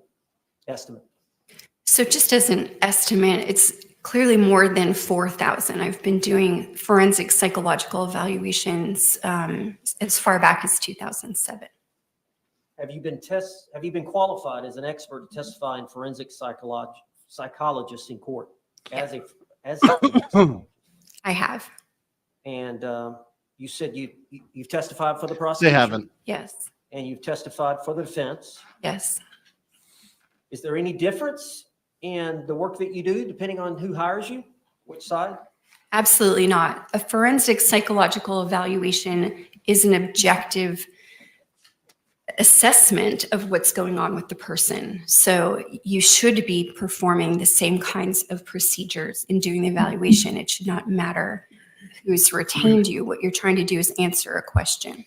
This is disingenuous. I want to answer this real quick. There's two parts. First of all, every expert witness knows that you got to give the answer your side wants. If you were to, as an expert witness, give a quote unquote objective answer that your side doesn't want, they don't hire you and they don't call you on the stand, right? So there's never going to be a case where they call a witness on the stand and they don't have a report that they want. And if they don't give them what they want, they call another expert witness that tells them what they want. So this is actually complete bullshit. Also, no matter what expert witness you're going to call, there's another expert witness that can come up with a conflicting opinion. So for every expert you can get on the stand that says one thing, you can call. Exactly. So this whole objectivity shit is really overrated.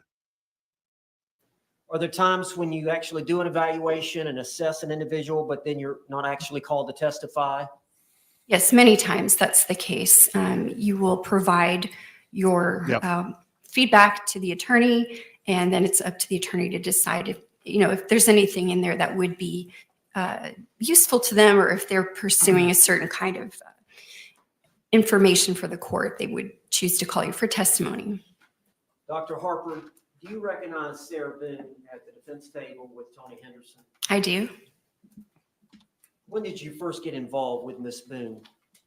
It would have been in around June of 2020. It was the first I heard of her case.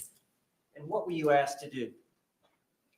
A comprehensive psychological evaluation of Ms. Boone. And did you do that in Miss Boone's case? I did. Okay. Were you given materials to review? I was. Is that standard operating procedure? Yes. You assess the client individually, one-on-one, and then there are collateral evidence or material that you also consider? Yes. Can you tell the jury about that? Yes. So in forensic work, there are a variety of documents that are usually available in assessing a defendant. In this case, for criminal court, you would see things like witness statements. There might be body cam footage or just more information about the offense itself. Sometimes there's an interrogation video. So you would get kind of the legal description of the offense and the things that have occurred. I also will often get educational records of a person, mental health records, hospital records, things of that nature that would describe their biopsychosocial history to me. And people ask about And you pay. were given The materials prosecution as it can relates ask to her, Sarah how Boone much are you to paid? review? Yes, I have it. How many times did you meet with Sarah Boone? So 9 times. Experts can get Can you paid tell the jury buco what bucks you in did court. as part of your Big evaluation money. of It's Sarah a Boone? very profitable job. Well, we had clinical forensic interview in which I reviewed her background history, so her early childhood.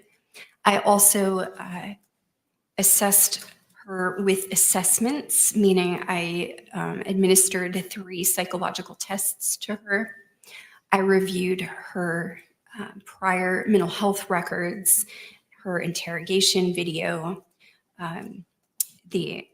some prior information about her legal history. So she had been previously arrested. I reviewed that as well.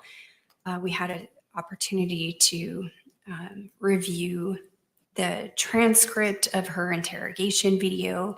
So there were a variety of things that would be considered what I did with her. Okay. So you considered some medical records? Yes. And did you also consider some records from George Torres's records? I did see his hospital records. Now, do you consider in doing an assessment and forming any opinions, an individual like Ms. Boone's upbringing in terms of where they grew up and what their family environment was like?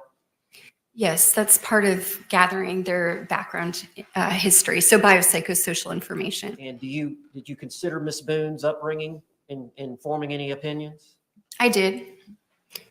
Can you tell us a little bit about that?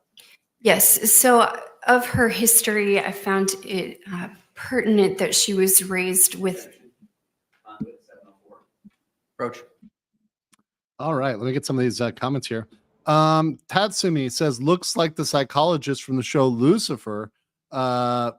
Actually, pretty close, actually. Like someone sent me the image there, and I'll pull it up real quick. I mean, it's actually pretty spot on.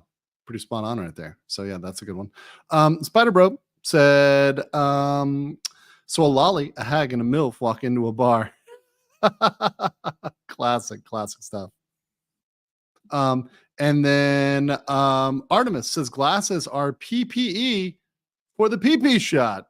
Once again, there's a reason why glasses got 46 and wood either way got 42, because you guys are going straight to horny jail today.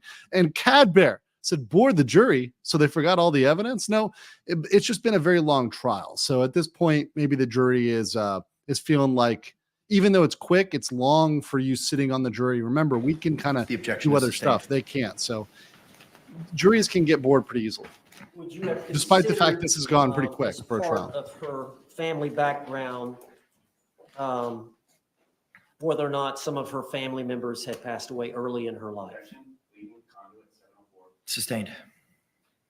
Do you consider the entire family background and history without going into the details of what she said or what you learned from looking at records? I'm sorry? Yes. Dude, get away from the question. And did you consider her relationship with her mother as part of her psychological development? Yes.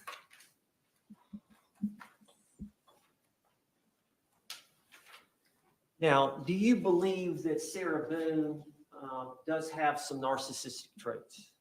I do. She doesn't qualify or meet the criteria for that diagnosis, does she? I did not diagnose her with that.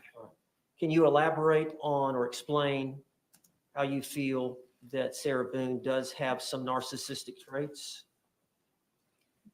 Well, in meeting with her as part of the evaluation, the narcissistic traits that I identified would have to do with, as she described, being a straight A student. She reiterated about her abilities, and I felt that that was evidence that she had low self-esteem, and her coping mechanism was to identify what made her stand out, and that would be consistent with a narcissistic trait.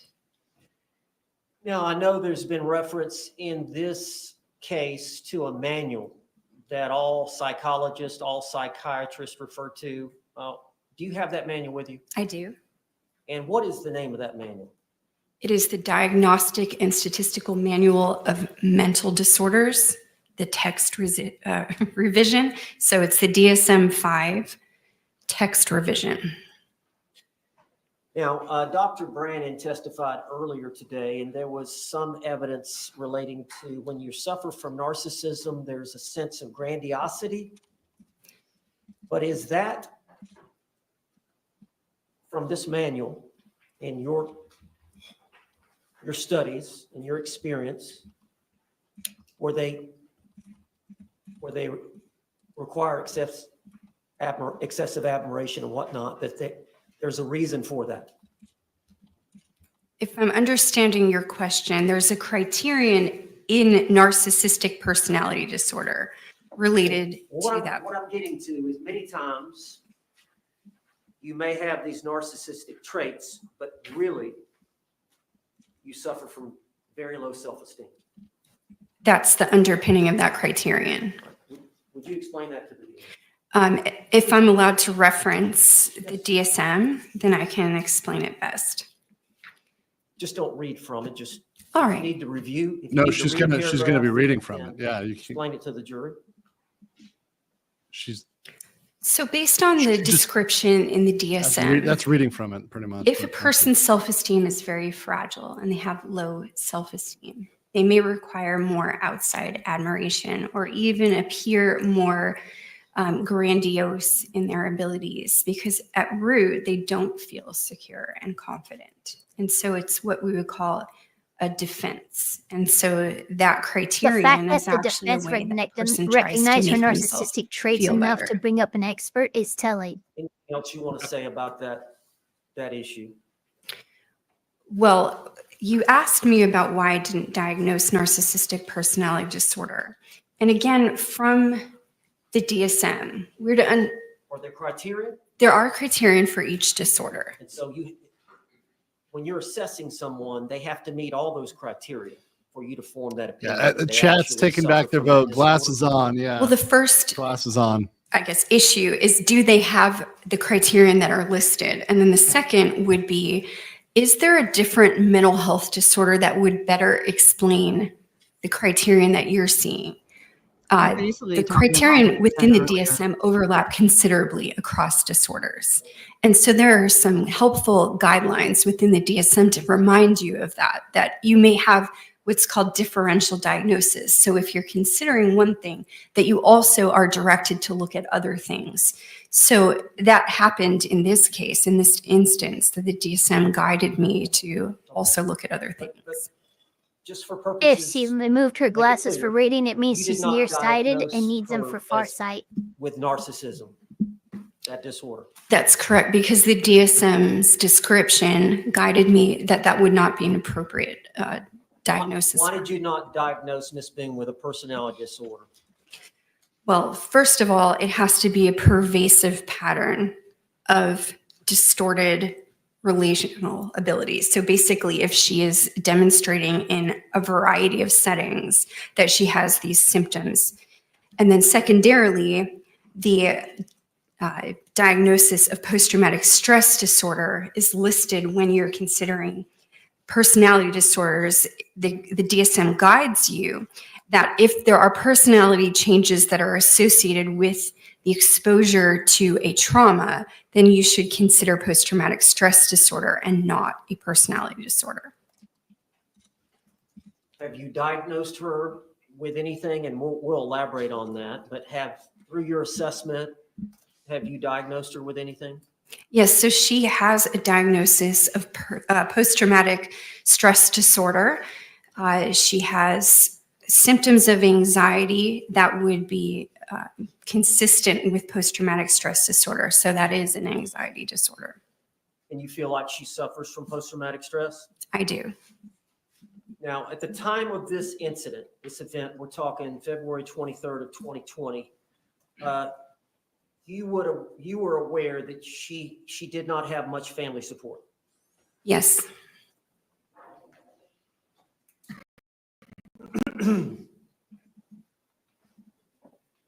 Doctor, why do you administer psychological testing?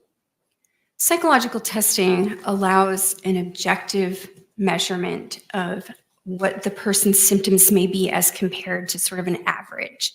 So if we can see what the average range on a standardized measure would be for any person, if there is an interpretable difference, that gives me clinical information. So it's not just relying on what the person has told me. I've got an objective measurement that I can compare to other people.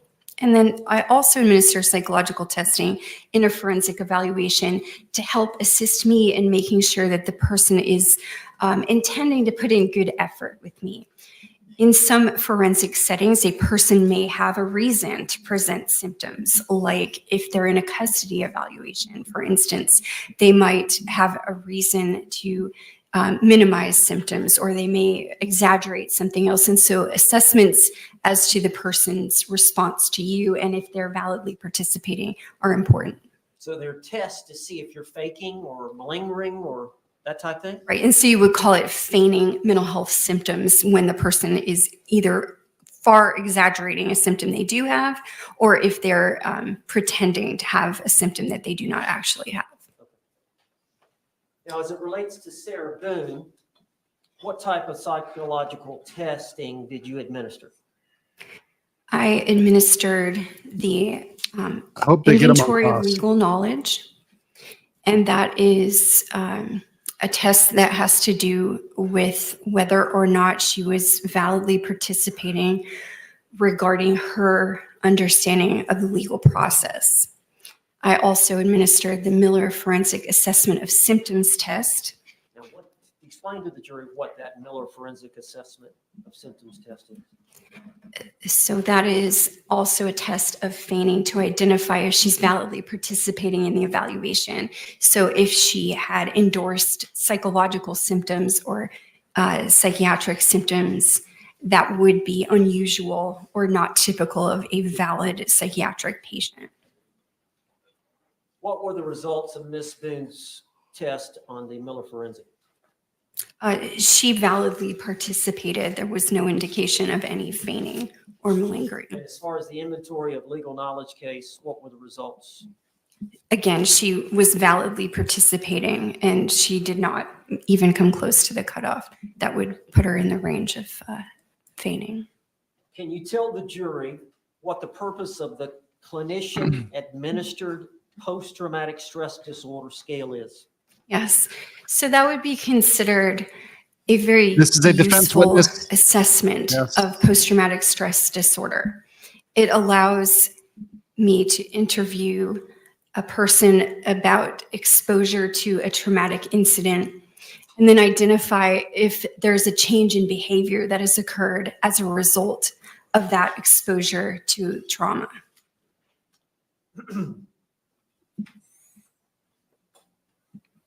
Cross is going to be At the time interesting. that you administered that test, did Ms. Boone in fact have post-traumatic stress disorder?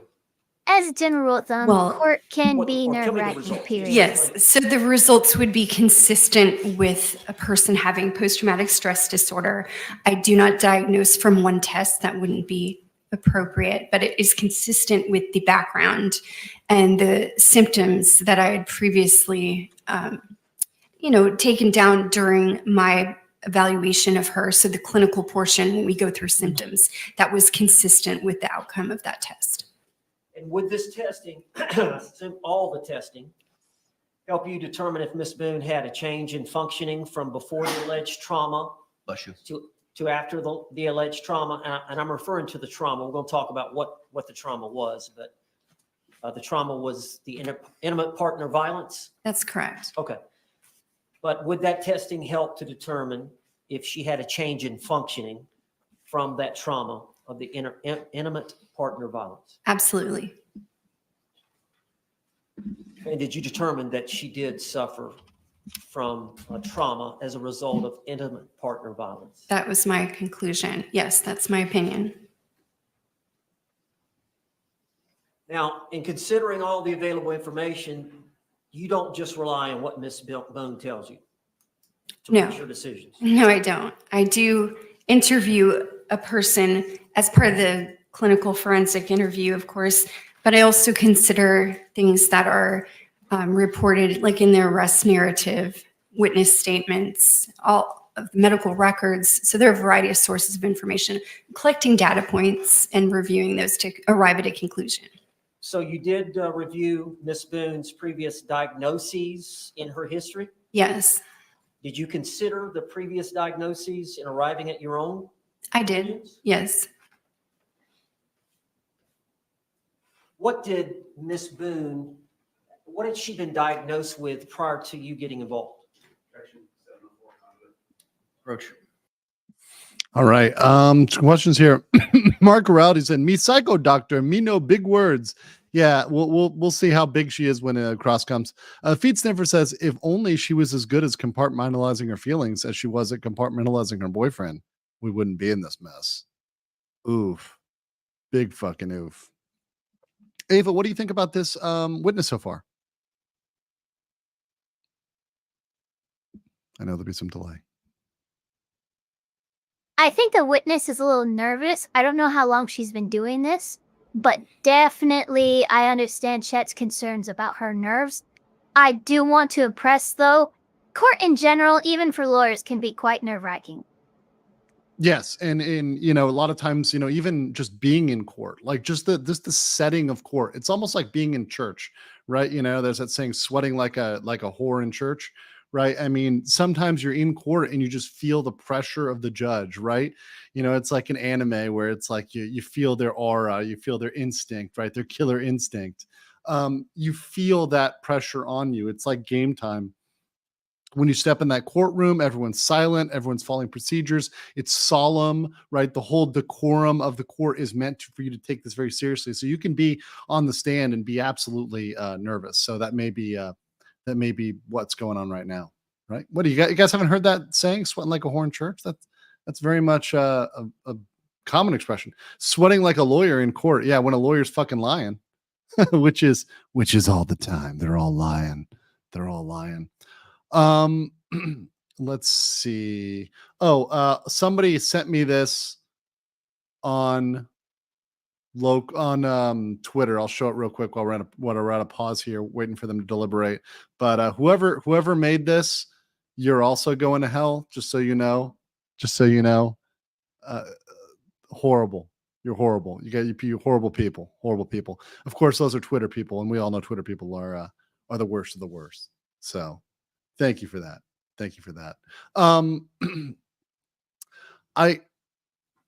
If this is their last witness, I would say the prosecution on redirect is definitely, and if they get them through, they'll definitely have to call or will call a rebuttal witness in order to debunk a lot of. The objection is sustained.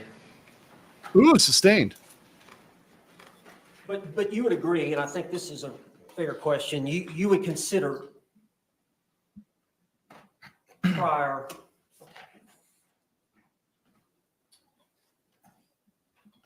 other experts who may have diagnosed her with something. So I would definitely consider her mental health records, diagnoses, previous clinicians may Bro have just had a freaking reboot. when I diagnosed her myself. Okay, and given the assessment that you did with Sarah Boone, and considering the totality and the time you spent with her and the other records, did you diagnose Sarah Boone with anything? Yes, so post-traumatic stress disorder, it's my opinion at the time of the offense, she had depression and she had an alcohol use disorder. Yes, I believe this is the defense's last All right. witness.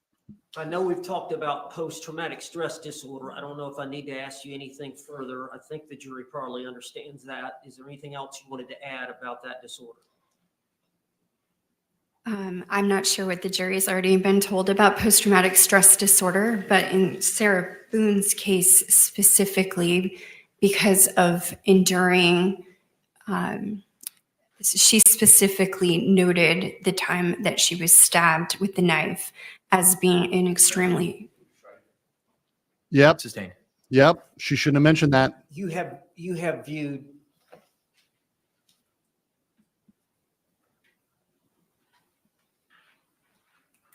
have you viewed some exhibits involving her being stabbed? I think that we have had exhibits in common. I'm not sure what was admitted. Have you seen the physical scar from Sarah Boone being stabbed in the back of the leg? Yes, I've seen her scar. Overruled. Last expert. Just Mark. generally, without getting So. specific, I think I've explained post-traumatic stress, but if there's something Maybe else the last jury- witness as well for the you believe defense, the jury yes. needs to know, but it's a sort of trauma that occurs as a result of one or more events. Post-traumatic stress disorder is the psychological after effect I of don't think being we're going Monday. exposed to a very significant stressor or cumulative stressors that don't make think the we're going Monday. person's behavior, thinking, and mood change. The speed And that they're so going, I don't see it giving the them Monday. change can include Yeah. things like the We'll talk person about that becomes more later. hypervigilant, is easily startled, has trouble thinking, has trouble sleeping. So their body is in a state of agitation. It can also include changes in mood that would include irritability, difficulty relating to others, and that they might be resistant to trust easily. So those are all You features. have trouble sleeping sometimes. Yes. sleep deprivation is a real issue. It's associated with things like nightmares and having trouble settling. Now, you mentioned that you had diagnosed him with depression. Can you just give us a general understanding for the jury of depression? So the persistent sad mood, including feelings of hopelessness, helplessness, having difficulty concentrating, sleep problems, changes in appetite, those would be typical of depression. And Sarah Boone suffered from that? Near the time of the offense, yes. All right, can you explain to the jury alcohol use disorder? That's a fairly new name. That's 5 or 6 years ago. The manual came up with a different name. It did, right. And so that would be, in layman's terms, you might call that alcoholism. It's a tendency to drink too much and then have some kind of consequence in your life as a result of your substance use. And alcoholism can be depending on how much you drink and then how often you drink. That's right. All that is something that you would consider in diagnosing? Yes. The many people who suffer from alcohol use disorder, I don't know how to put this, are they in denial? I would say that is one of the stages of alcohol use disorder and amenability to treatment. So in denial, it's because you do not want to acknowledge that there are consequences from your use, because in doing that, you might have to reduce how much you're using. So to deny means that you feel that you can continue your use without having to change that. So you want to maintain the access to the substance. You don't have a problem. That's right.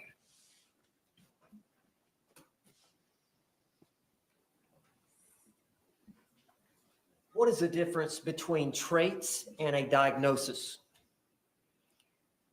Well, we all have personalities. And so you're going to have coping mechanisms that include personality styles. So for instance, even though you might not be diagnosable as something, there are times when if you're upset, hurt, frustrated, you have a mood state that's unpleasant, you're going to deal with that by using some kind of coping mechanism. So traits of personality disorders might be present in the way that you deal with inner pain, things that you don't like, feeling. So some people, for instance, if they feel uncomfortable, they may cling too much or become excessively bonded to try to escape a feeling that they don't like. And that might be a dependent personality trait. It doesn't necessarily mean that they have a personality disorder, because that would have to be pervasive across like all the environments. But when stressed or upset or not feeling good, you're going to use some kind of coping mechanism. And that might be one of the criterion, for instance, of the personality disorder. You would call that a trait. And is it your understanding that this trauma that one suffers from repeat domestic violence can cause one to be considered suffering from the syndrome, we call it battered spouse or battered woman syndrome? No, yeah. See, they Yes, keep saying so woman. the diagnosable condition That's would be biased as fuck. PTSD or post-traumatic stress disorder. That's how a clinician would label the response to trauma. The pattern between partners, the person's coping mechanism because of that trauma, that would be what's considered battered spouse or battered partner syndrome. And you're aware that concept of being traumatized by the battered spouse syndrome or the post-traumatic stress is relevant to a self-defense case. Yes. In a criminal context. Yes, I understand that. Could you tell us a little bit about that? Well, under the battered spouse syndrome, the person would experience a trauma or a situation in which they feared harm. And based on that fear of harm, they would react in a certain way that might not be understandable to other people. So their fear is based on the pattern of behavior between them and their partner. That might not be the case for another set of people. Now, I know that Dr. Lenore Walker is the one who first uncovered this syndrome back in the 70s. She did correct Her him, research which is good, but study it's bad that he generated the keeps making that term. mistake. She was interested in why battered women specifically at first, that was what was studied, didn't leave their partner because of course they're experiencing traumatic events, risks to their life, but then they didn't leave. So she undertook the original research study on that. Just briefly touch on, because I know Dr. Brannon has this, there was a 3 stages that Dr. Walker developed for that syndrome. I think you're referring to phases that a person may go through or the cycle of the relationship. That includes the tension building phase, in which there is the first instance that tension is building within the partner. There might be a change in tone, a signaling that there's a difference in agitation. The second is the true battering event. So something has happened between the partners that's violent in nature. And then third, there's the honeymoon phase, which is to keep the relationship intact. The batterer would engage in what's like called honeymoon behaviors, like trying to repair the relationship, apologize, essentially keep the victim from departing from the relationship. So those are 3 phases. And is it fair to say that psychologically the abuser, does alcohol often involved in the abuse? Yes. And as far as the victim that's getting abused, you I agree with it's a Eva. cycle, is the victim, when they go through that last stage, the honeymoon stage, are they thinking, okay, it's going to be better? Yes, the hopefulness in that, trying to believe that the behavior has changed, that they're not going to be abused again, the hopefulness to maintain the relationship, to forgive. That's part of that last stage, phase 3, is maintaining the relationship. I don't think I've asked this. Why would someone who has been exposed to intimate partner violence perceive the likelihood of a new violent event about to appear? Why would they perceive the likelihood of that violence differently than, say, a normal person? Well, it speaks to the pattern. So any relationship will have its own special pattern, that you have things that only your partner knows about you, or certain looks that you give that mean something, and you learn that over time. So over a period of incidents, basically, the victim begins to perceive cues that would signal impending danger.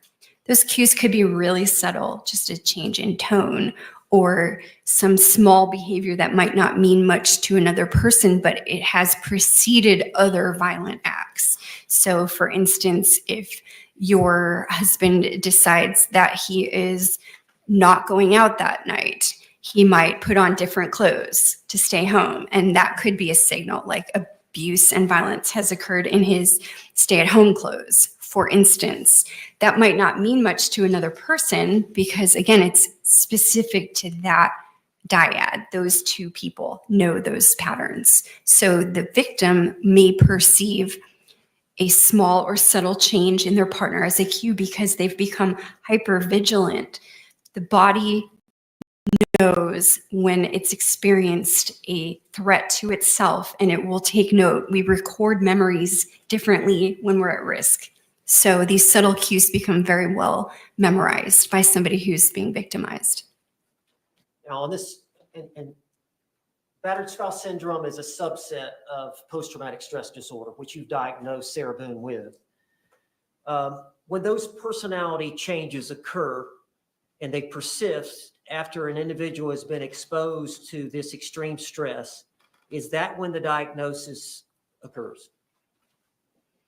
The changes would be as a result of the pattern. The person experiences a change, like in their sleeping, in their hypervigilance. That's when you can diagnose it. So you can have a trauma or an experience of a scary incident, but it doesn't mean that you will absolutely have post-traumatic stress disorder. You have to have those reactive symptoms that would suggest that it's present. In your opinion, and I know you've gone over this event with Sarah Boone, this February 23rd, 2020 event, it is your opinion that she was suffering from battered spouse syndrome at the time of that event? Yes, she had the patterns ingrained in her behavior that would be typical of a victim who's responding to traumatic events in a predictable way. So that would fit that. And it's fair to say that because of the intimate partner and the prior violence, that you would have a heightened sense of when danger or was about to occur. Yes. When a threat was about to occur. Yes. A threat of danger. That's right.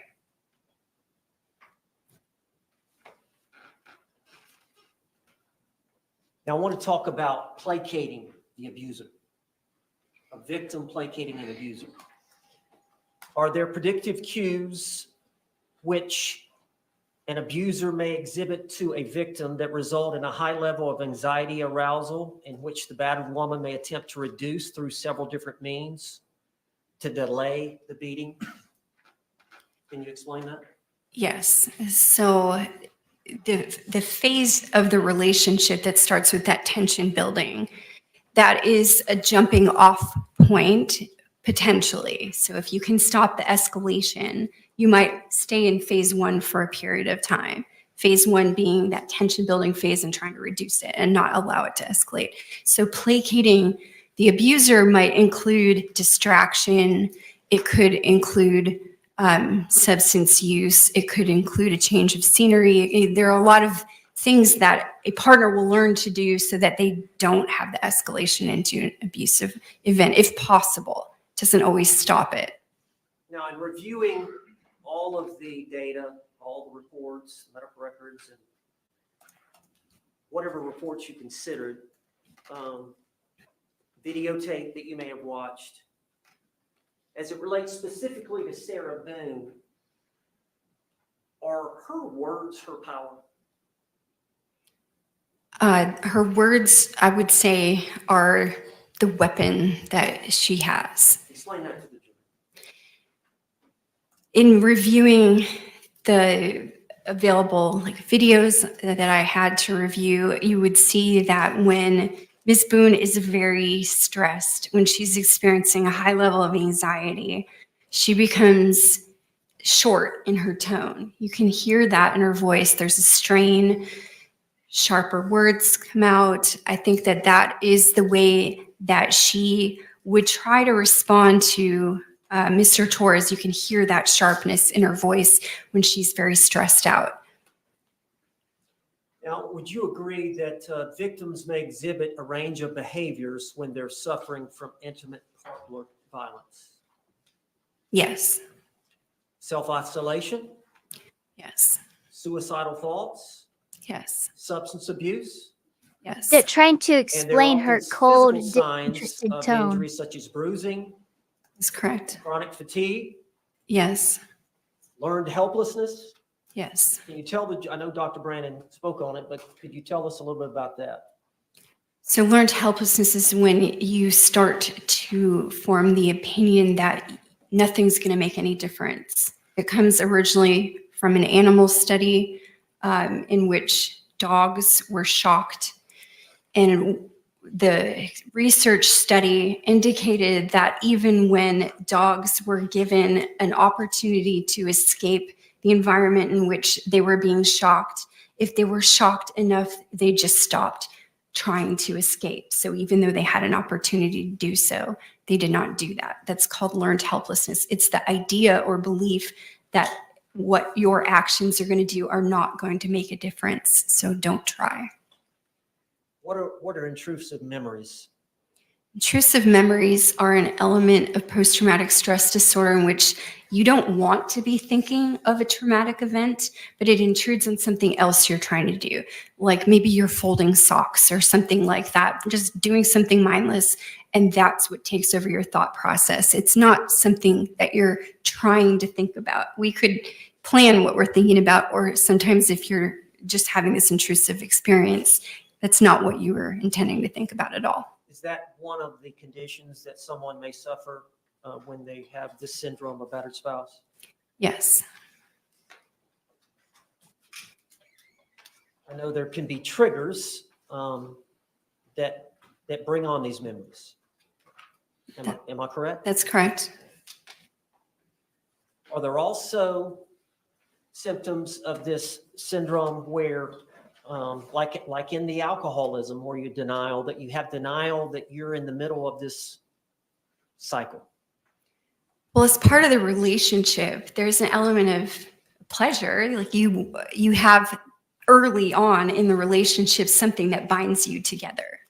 So you're remembering that, you're hoping for that, even though the repeated cycle is going through the phases 1, 2, and 3. You keep hoping for elements of that honeymoon phase, wishing that it was better. So it is like denial.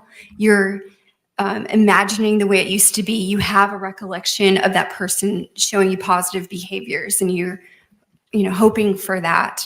I also think it is typical for victims to not reveal to other people that the abuse is going on. And it seems like denial. In other words, your coworkers ask you, like, are you okay? Did something happen to you? You're not likely to disclose that. That looks a lot like denial. It is a denial in public of some of the private issues that you're having in your relationship. And that's because it's embarrassing. It's revealing a loss of control to other people. It's revealing that things aren't perfect. You might even get feedback that you should leave your partner, and that's unwanted because you're already having that, concern in your own mind about it. And so, it seems like denial on the outside to hide it. Would you agree many people who suffer from this, they're minimizing what is happening to them? Yes. And they're numbing their emotions to it. Well, to stay present and keep that relationship, it's very difficult for a lot of people because they're experiencing physical and emotional harm. So they want to numb it, because numbing it means that you can keep that relatedness no matter how bad it's getting. Does some people with this syndrome disassociate? Approach. All right, let me get some of these super chats. Am I the only one noticing she's trembling? Her voice, she talks about women or the spouse. Does her voice tremble all the time? No, I think she's definitely using some inflection and some energy when she's talking there, right? Versus talking as an expert. So she's definitely putting emotion into certain parts of her testimony. To read this out, Mark had said originally it's Wednesday afternoon. The defense may want to get to Monday, so the jury forgets key parts of the state's case. Good luck, folks. But if the ASA wants to take their time on cross, but then said the Monday thing was tweeted before I found out this was defense. Objection to relevance is overruled. So I think we're done You this agree week. that battered women often develop the defense mechanism of being able to psychologically detach from their body during a traumatic experience? Some people do experience that.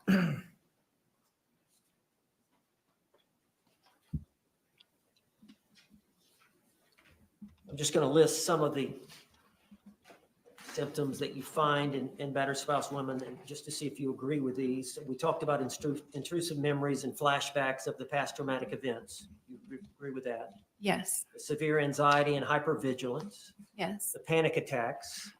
That is sometimes present. It depends on how the person experiences anxiety, but some do have panic attacks. Very low self-esteem. Yes. Poor body image. Sometimes. Feeling that they have no control. Yes. Sexual dysfunction. It can be, particularly if the trauma includes sexualized attacks. Short-term memory problems and confusion. Yes, that's part of PTSD sometimes. And they can actually have physical health problems from the chronic stress and physical violence. That's correct.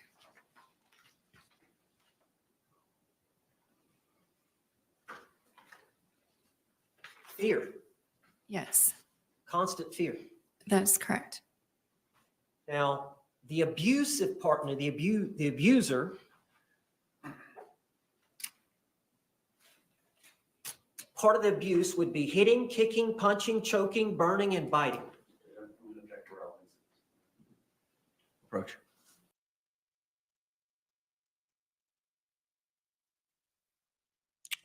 Okay, cool. Bad News Badger said, not so common today. In the golden days, people were called Lancelot. Common sense is not that common. Let's see. And I think we've got, so let me make sure I'm caught up here. George had learned helplessness. Yeah, true. And once again, I think that video tells enough. I just cannot see in the span of like minutes, George going from this meek person to saying he's going to fucking end her in a convincing way. I just, that's too much of a swing.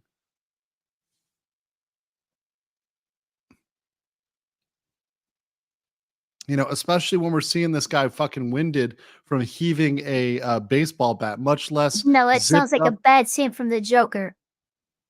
much less zipped up in a suitcase where he's, you know, barely able to breathe or not able to breathe at all. They're using a hashtag legalized murder defense. Yeah, think about the precedent this sets.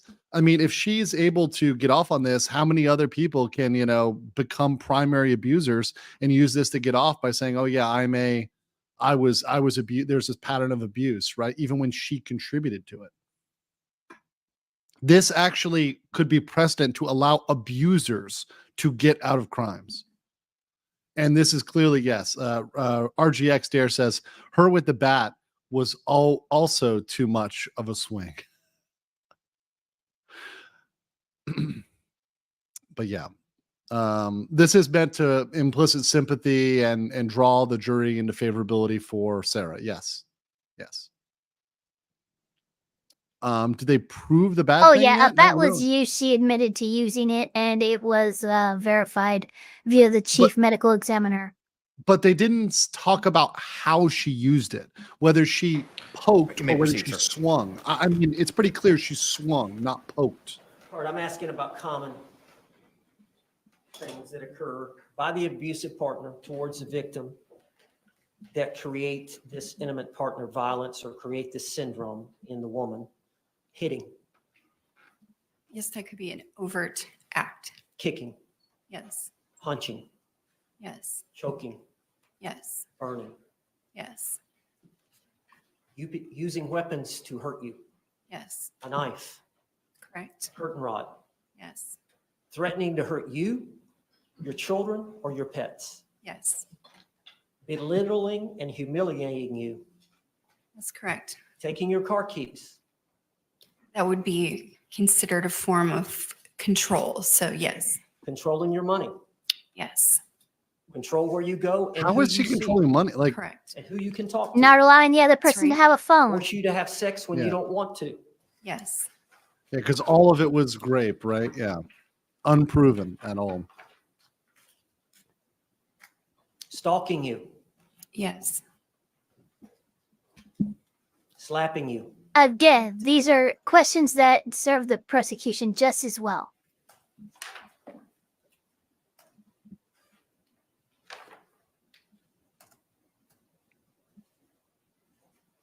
You agree victims that suffer from this abuse experience feelings of anger,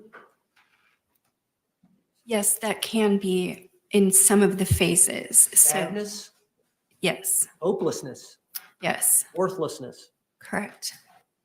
intense feelings of fear, Yes.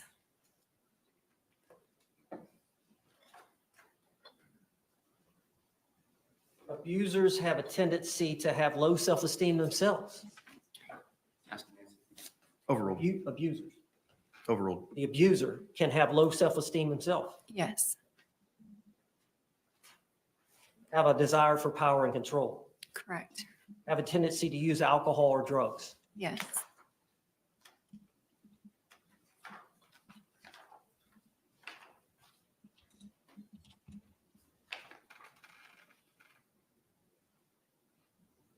Abusers oftentimes have temper, That's correct.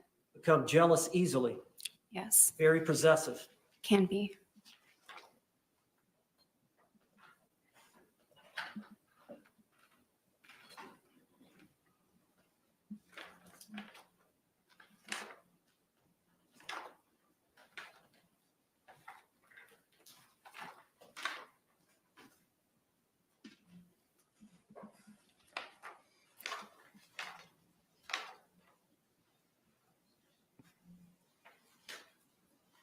The victims can suffer from severe psychological distress. That's correct. Is that what Sarah Boone suffered from? Yes.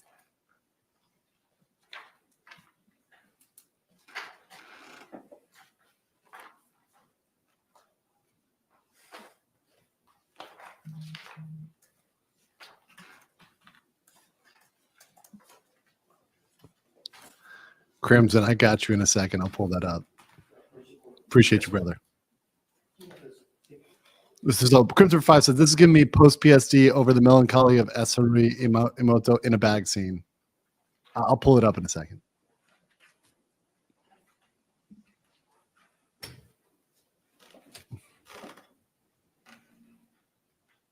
Dr. Harper, I'm showing you Exhibit 14, this is 5 photographs. She was the one who controlled their activities for sure. I mean, I did. trying to say You considered that in your it's a very extreme accusation to say Yes, I the did. guy was the one who was initiating all of that, I'm going to show you some.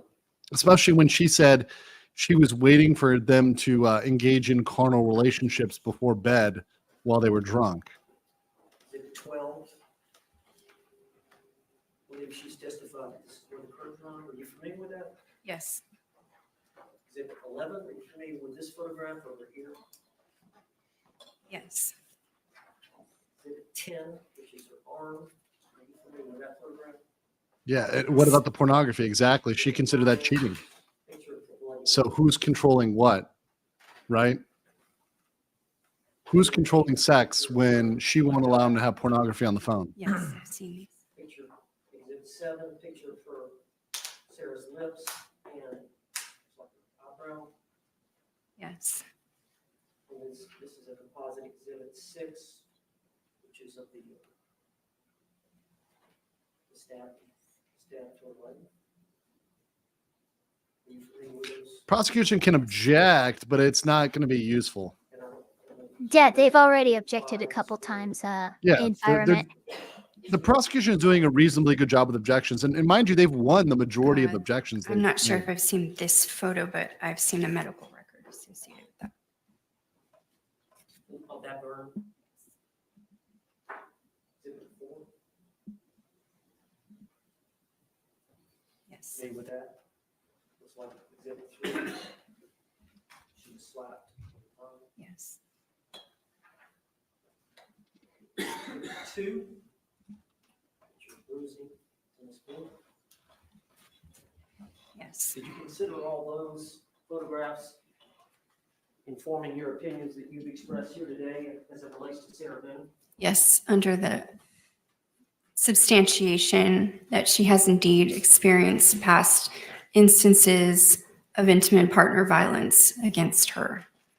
Is it fair to say that it takes time, a number of times, to visit with someone like this to build trust? Yes, traumatized people are slow to disclose information.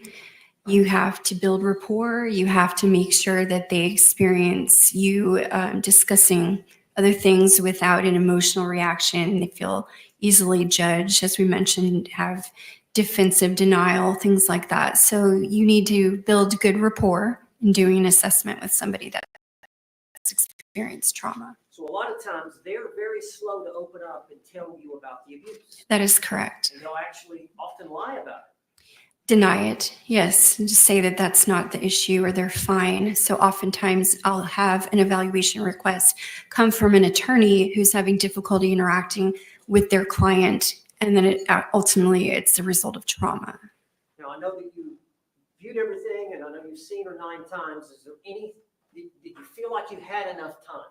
Was 9 visits enough time for you to feel like you had enough time and information to form the opinions that you've expressed here today and given to this? Yes. That's all the questions I have. Any cross-examination? Yes, sir. All right, here we go. Cross. Harper. Good afternoon.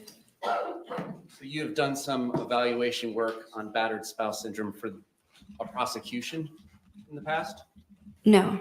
Have you done insanity evaluations for the prosecution in the past? I have been called to testify about that. So you understand when the government obtains a court order for their expert to come in and do an evaluation, it's for one evaluation, correct? I believe that you're saying that the government can retain their own expert, yes. No, man, what I'm talking about is you just went through that you had 9 visits with Ms. Boone, I correct? did, yes. And that was over the course of 8 different days because 2 of those visits were morning and afternoon sessions, correct? That's right. They do it And for what money, we are Bolbigo. trying We'll to talk about help this. you, have the jury understand is that when you get hired by the government and the court gives you an order to go evaluate somebody, you get 1 crack at the apple. Is that your understanding from your past work working for the government? No, that's not always correct. There are many instances in competency evaluations where evaluators will request additional visits if they cannot determine their opinion on the first visit. All right. Specifically, when it comes to an affirmative defense, such as battered spouse evidence and insanity, what is your understanding and your expertise?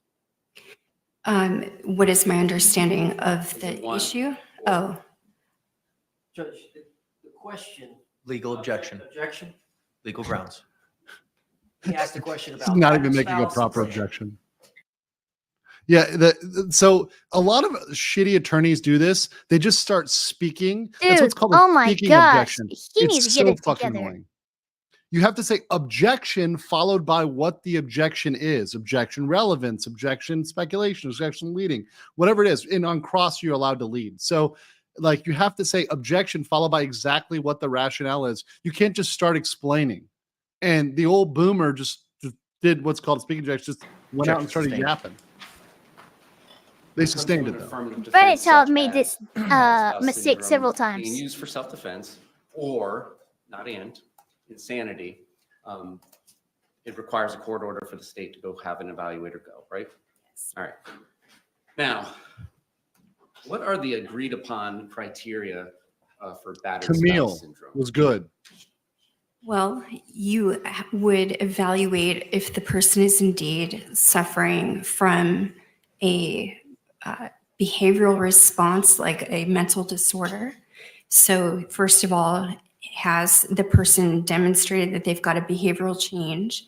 And is it in response to a violent act? Do they perceive threat where they've been exposed in the past? So pattern of violence that has repeated.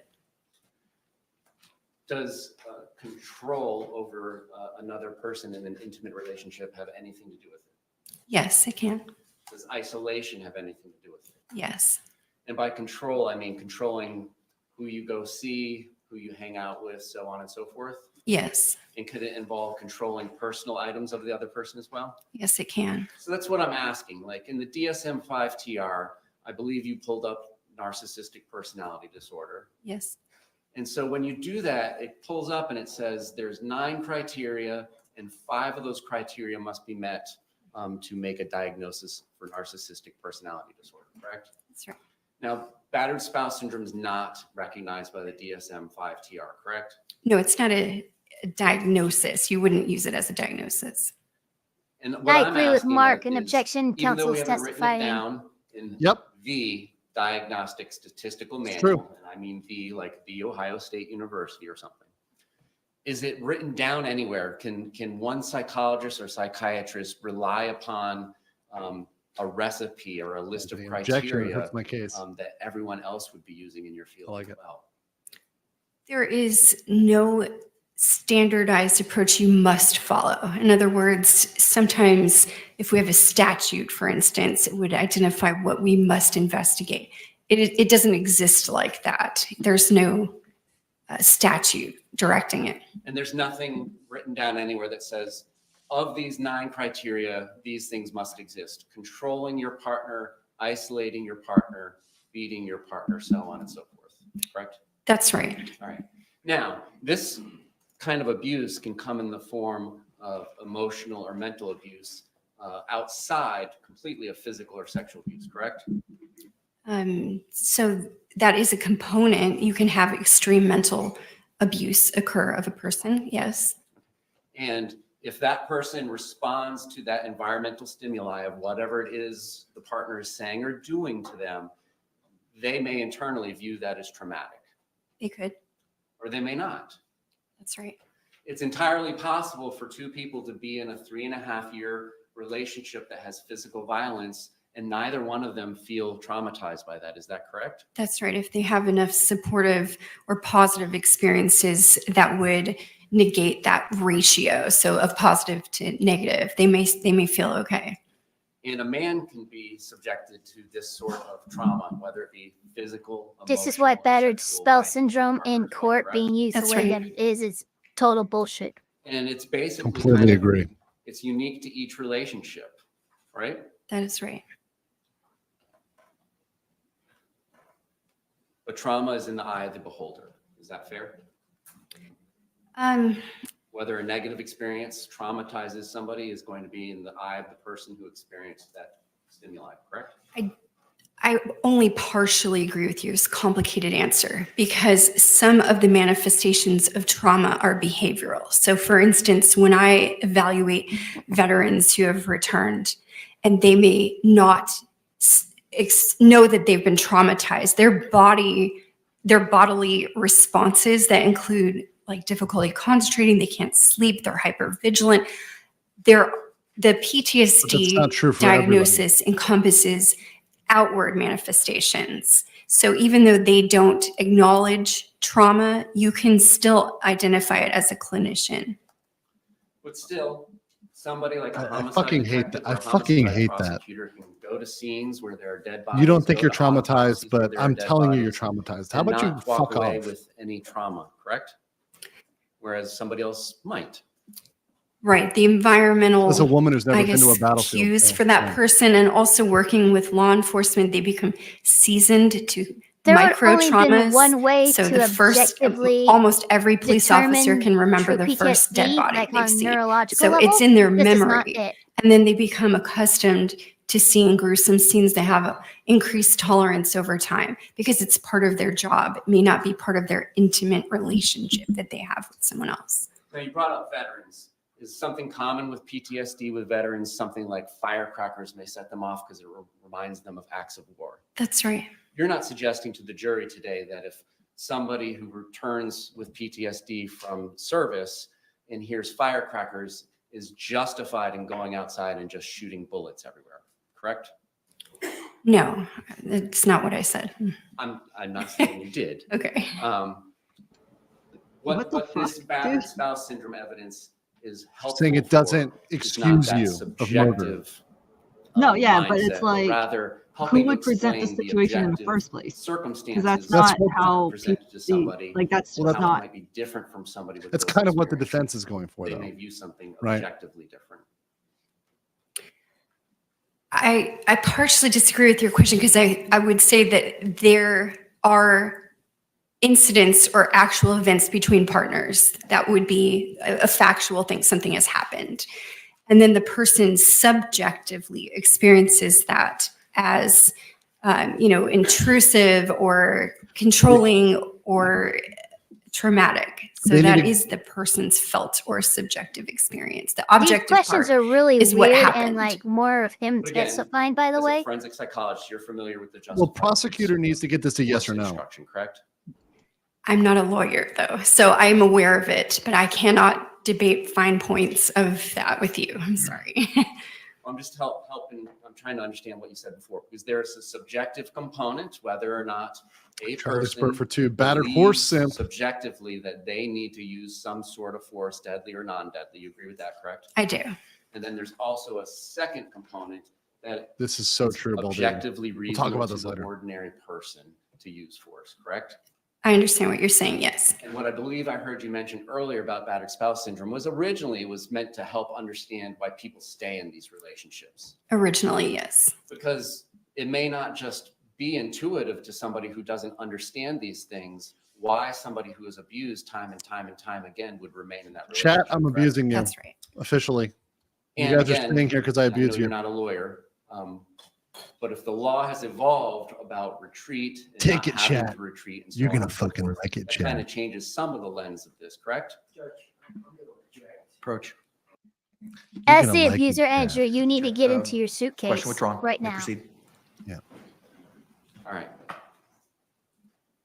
Battered chat syndrome. So you would BCS. agree that hypothetically, if somebody is running down their partner, saying negative things about them, telling them they're Yeah. unattractive, telling them things that would potentially hurt their feelings, that could be an element of control of verbally abusive relationship? I'm too big for the suitcase. It could. Propping one up, hypothetically saying, I'm the best thing that has ever happened to you. You'll never do better than me. Is that a potential component of the control that one in an abusive relationship might exert over an intimate partner? Yes, to try to not encourage their partner to leave them. Yeah. Considering gifts, hypothetically, that one partner has given to another partner,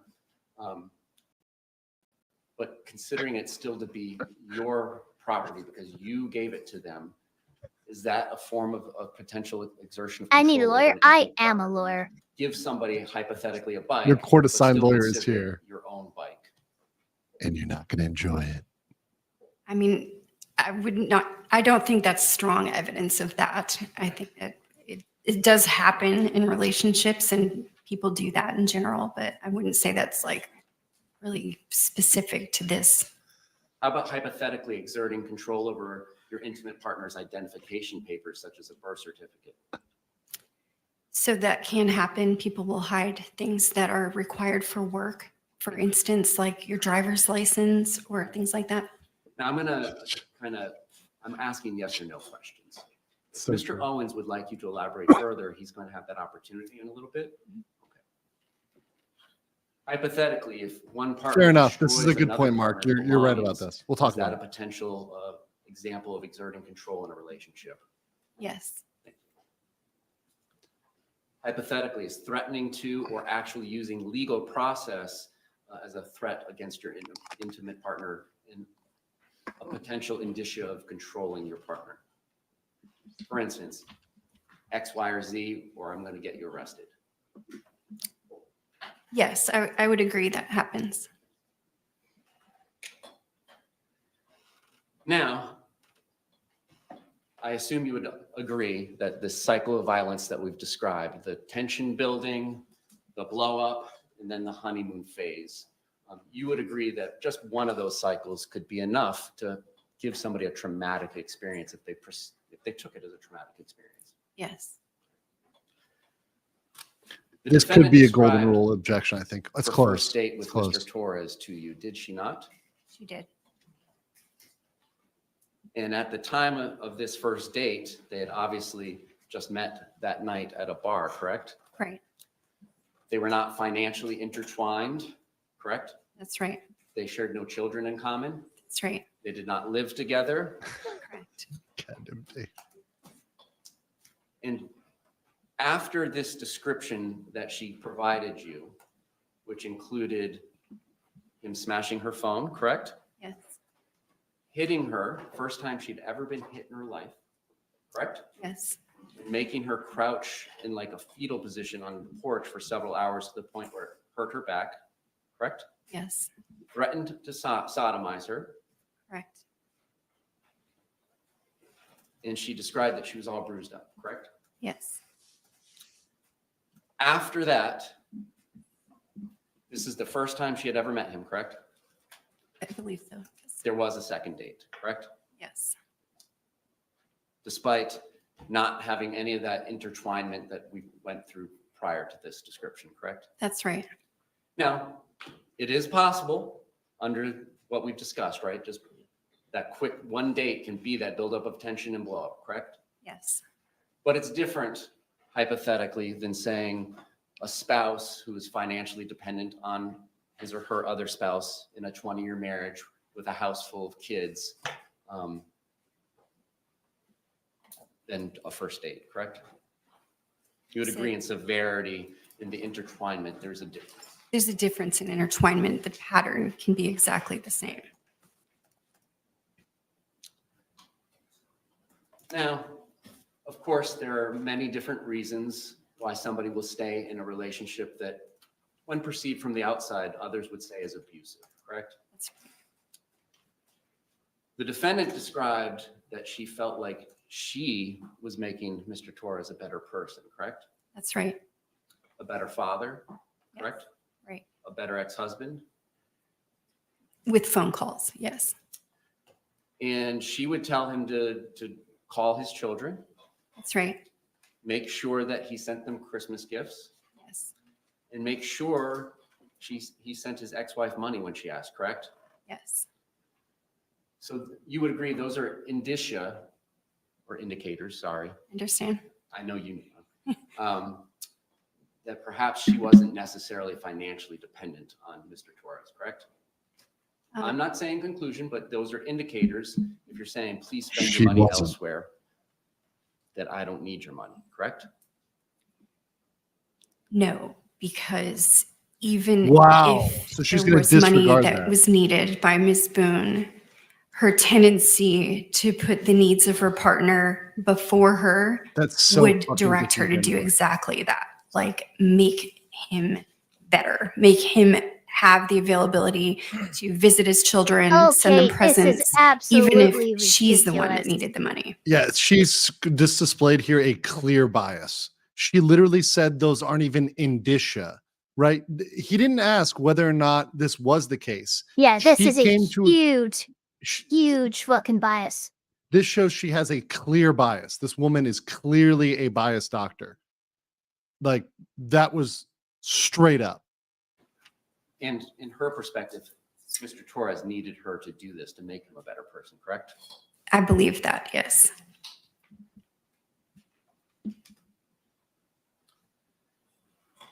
How many years of her adult life did she describe working? I don't think she gave it. She did describe to you Oh, one that was instance on the at court least side. where violence occurred in front of her child, The correct? Yes. blip. And that her child had gone to school and reported it, correct? Yes. And you understand as a forensic psychologist that teachers are mandatory reporters, right? That's right. Did you review any DCF records in this case? No, I didn't receive any DCF record. Did Miss Boone ever indicate to you at Extreme any bias point in time alert. she became too afraid to let Lucas come over to the house? Yes, there were times where Yeah, she that was would on their end. That was on the ask court feed. Mr. Boone, so Brian Boone, to not bring him there. And Mr. Boone was aware of this because she would say things like that, correct? Yes. And at different times, she told you that she would go over to Mr. Boone's house to escape the violence of Mr. Torres. That's right. And February 24th of 2020, the child was scheduled to be picked up by Miss Boone, correct? That's right. Despite everything that she was aware of and what Mr. Brian Boone was aware of. She's correct? giving me Shannon Curry vibes, the expert on the And you Debbie Earl trial. saw in her police interview that she swore on the life of her son that she was telling them the truth, correct? Yes. Yes. Object. Roach. All right. Let me read some of these super chats. Anthony says, lady, things affect people massively differently. I saw a body in Iraq and it barely affected me, but the guy I deployed with completely shut down and had to be sent home because it was sadly his buddy. Yeah, exactly. And that's, it also pisses me off when I see like non-veterans speak about veterans issues and as if they know them intimately and understand them, and also speak down to them, as if I know, even though you don't know, right? It's very demeaning. I'll rephrase it. She swore on her son's life that it was not intentional that she ended up killing Mr. Torres, correct? That I object. Oh, they're really fighting this one. Wolfspan says, we need a lawyer. Legal Mind said, I am the lawyer. Mark Rieta said, I would have had this prosecutor at sidebar 10 questions ago. Also, objection, golden rule, making his own hypothetical stories that confuse the jury. So golden rule is, so the chat knows, golden rule is typically whenever you ask the jury to step inside the shoes of the victim or a person who's injured, right? Whenever you're trying to put the jury in their shoes, that's kind of what they call a golden rule issue. So the prosecution did come close to that at a couple points. So I think that is something that you would talk about with the judge at a sidebar. Let's see here. Bald Eagle 1787 says the medical community gaslighting people into becoming patients. What else is new? I hate the U.S. healthcare system sometimes. Yeah, the incentives they have to keep people sick, to keep people unhealthy, to keep people medicated. Objection Are sustained. Question insane. is stricken. Members of the jury, questions are not evidence, and you're not to give them any weight whatsoever. Mr. J, you may proceed. She's quote unquote swore on her child's life that it was not intentional. That, correct?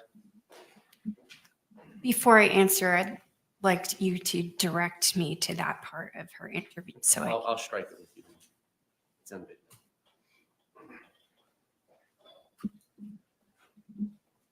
Some of Miss Boone's diagnoses predated her relationship with Mr. Torres, correct? Yes. And so when diagnoses predate a violent intimate partner relationship, there is an independent cause, even though they may then later contribute to the phenomenon. This cross isn't doing too well either. Well, I wouldn't say that all mental disorders have an independent cause. Sometimes they're spontaneous or biological in nature. Well, let's talk about hers. I mean, you're familiar with her prior diagnoses, and you went through her childhood, so on and so forth, correct? I did. So she was bringing some things with her prior to Mr. Torres' relationship, correct? She had Also, yes or no, ma'am? Yes, she did. Thank you. You reviewed some Advent health records, correct, of hers? Yes. And some Aspire records of hers, correct? Yes. And you would agree that there are times in the Advent health records where she goes to the hospital and then leaves before getting treated, correct? Yes. And there is a time when she goes to the hospital where she is described, their words, not mine, as having ETOH on board. I don't know. I felt like they could have Do you ended it understand what right where she ETOH revealed her means? bias. They could In have a stopped medical questioning record, there. you would use that shorthand for alcohol. Or ethanol, right? Yes. Drinking alcohol, not the other stuff. Correct. And in the records that you reviewed from Aspire, she came with complaints of depression in January of 2018, correct? That's right.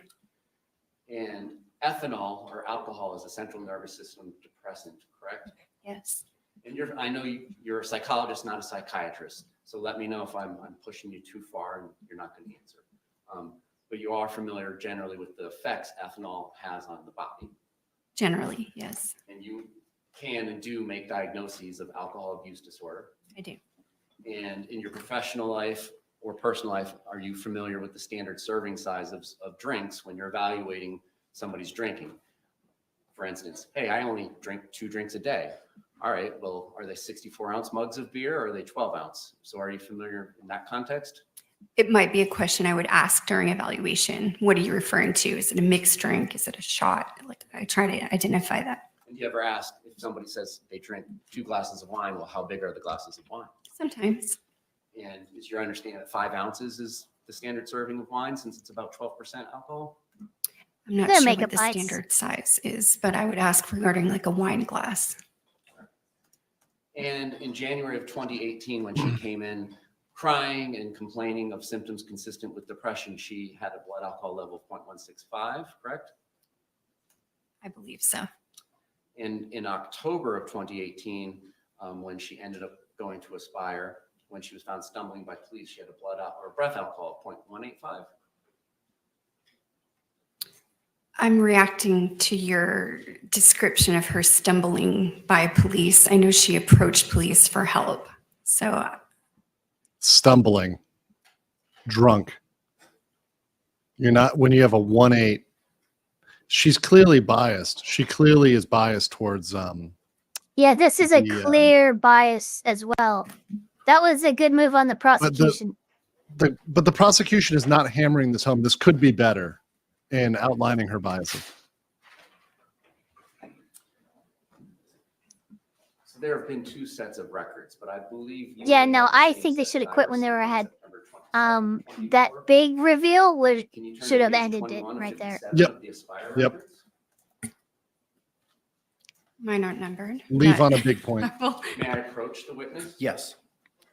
Yeah, you can impeach an expert. Of course.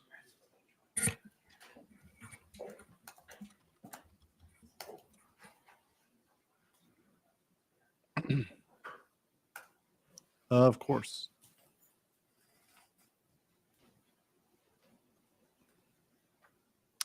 Real quick, Utsuhiya says, why are we focusing on B Boone rather than the witnesses? Chat gets distracted easily. Teabag JT says, as someone who's a vet and a medical, her use of veterans as an example is bollocks. It's pathetic. Exactly. And it's very misleading as to what she's doing here. Crimson Splat says this is good. Oh, I got that one already. Bald Eagle 1787 for 10 says the thing that annoys me with these psychologists is they testify knowing that they'll probably set a horrible precedent that will get people killed in the future and don't care. They don't care because they're being paid. This woman is paid, and beyond that, she has an agenda, right? I mean, clearly she has a bias and an agenda to get a specific You may. result. What I'm showing you is what is page 2157 on records. But the money doesn't hurt, huh? Keeps the lights on. And just at the top. She can't even be honest about what a fucking indicia is. Judge, I would ask that she be allowed to read that entire paragraph. Other than rule of completeness. Approach. Yeah, you better explain that, bad boy. Yeah, the prosecutor, I mean, they're not doing horrible, but they could be doing better. They could be doing better. So let's see. Has the witness been accepted as an expert? I don't think there was a motion. I didn't catch a motion. Ava, did you catch a motion?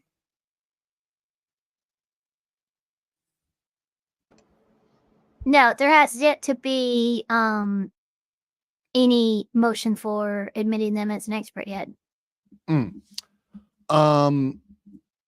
Okay, I'll show the clip. I'll show the clip, Crimson Splat, since we're here, since we got a little time here, and I'm gonna just show this 2 seconds where I got pulled up. There's the melancholy of S. Haruhi in a bag scene. So good, so good. Such a good scene. All right, get back here to the trial. Boom.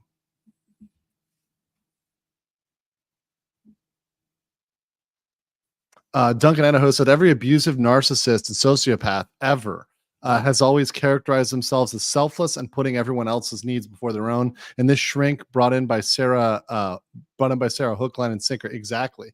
It's justifying all sorts of psychotic behavior. And, I don't know what changes need to happen in order to fix this, right? I'm no expert in like fixing criminal procedure to perfect it, but there need to be changes, right? Need to be changes, absolutely. We already saw biased medical experts can be with Spiegel. Exactly. Dr. Spiegel. Exactly. Absolutely fucking disgusting. Crazy slippery slope. Yeah, exactly. You may proceed, Mr. J. Thank you. So he's allowed to go. All right. October of 2018, there was a second visit to Elfspire, and that was based upon her being found stumbling by law enforcement with a .185, correct? She walked up. Okay. So I'd have to say no, the way you phrased the question. Ma'am, Boone was stumbling due to her level of impairment, paren .185. Yes, I would agree. Is that part of the records you relied upon? Yes. So this bitch can't even, I'm sorry, this pisses me off. She can't even fucking read. It's what it says, and she's refusing to read. How fucking biased can you get that you can't even read what it says in a report?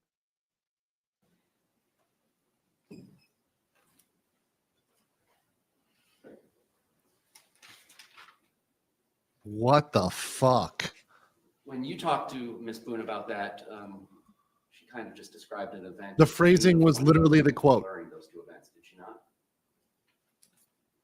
No, she was a wonderful woman. She told me she had. Oh, no, I could have ended it there. No more further questions, Your Honor. Yeah, that's true. I'll have to reference my interview note to find that if you would like me to. No.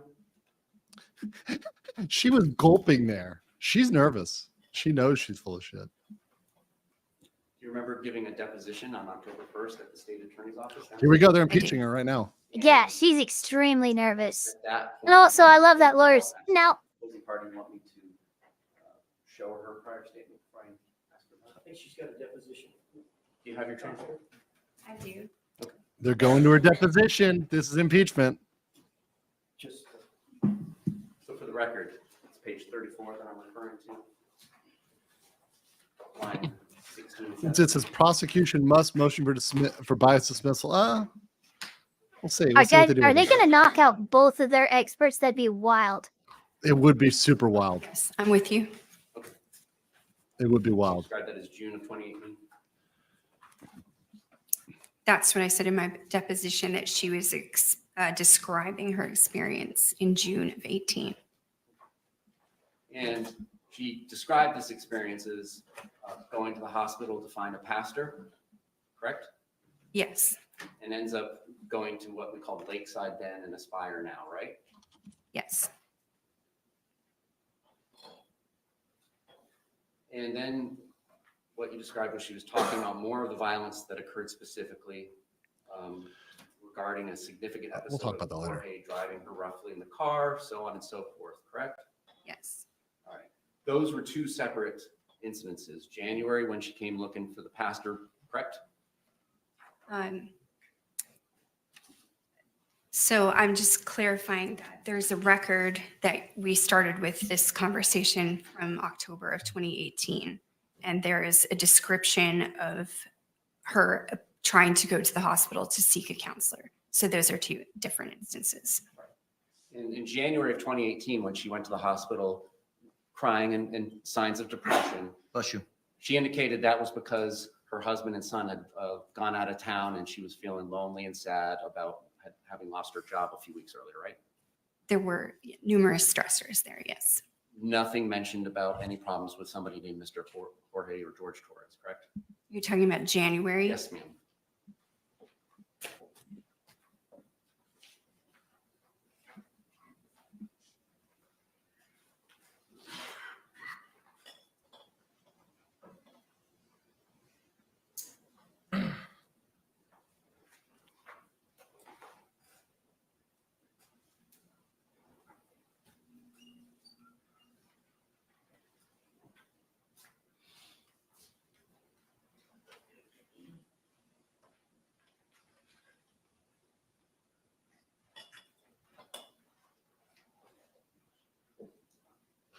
She saw that scar, and that's what flipped her sides, because they mentioned the scar earlier, and she had a reaction to just being asked if she saw the scar.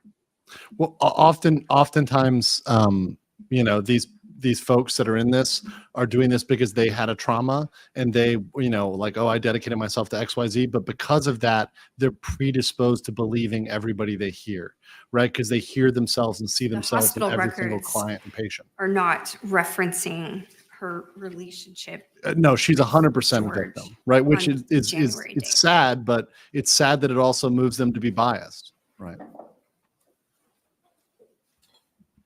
Now, in talking about February 23rd, 2020. I mean, I would put it at 99.9% chance that she is a victim. I did.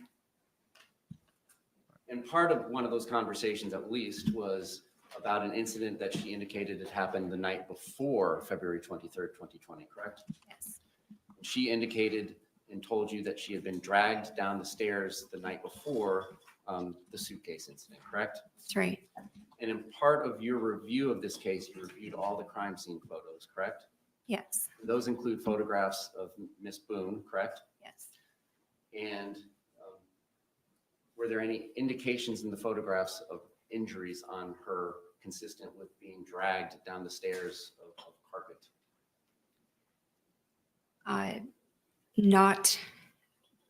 I didn't see inside her scalp. So I didn't see photos of inside, you know, her hair follicles and this area of her head. On her outward body, there were no indications of that.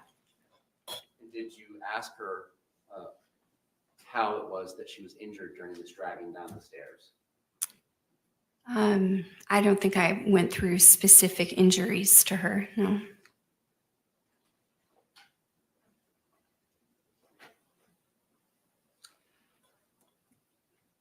Do you agree that alcohol intoxication affects the credibility of a historian that's providing history to you, patient or a client? If they're actively intoxicated, yes.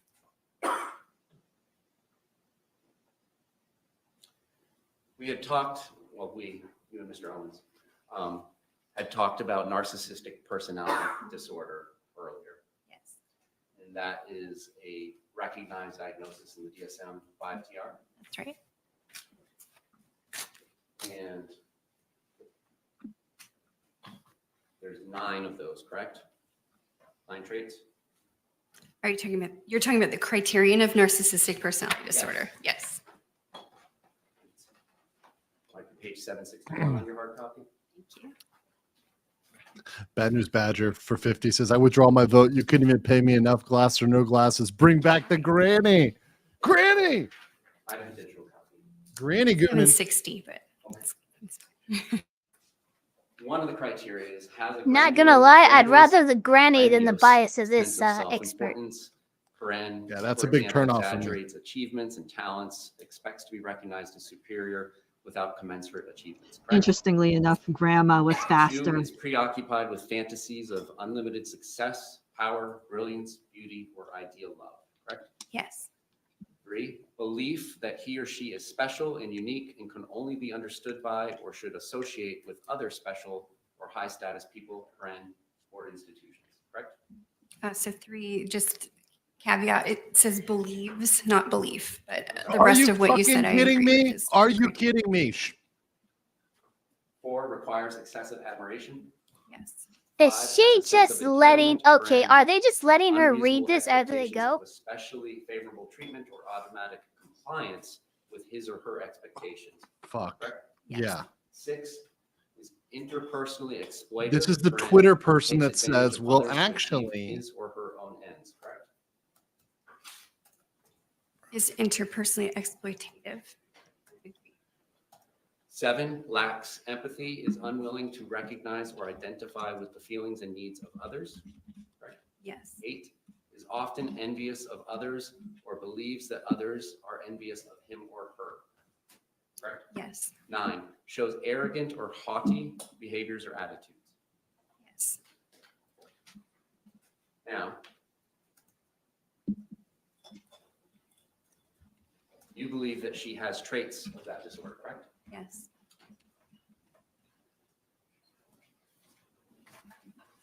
Grandiose sense of self-importance.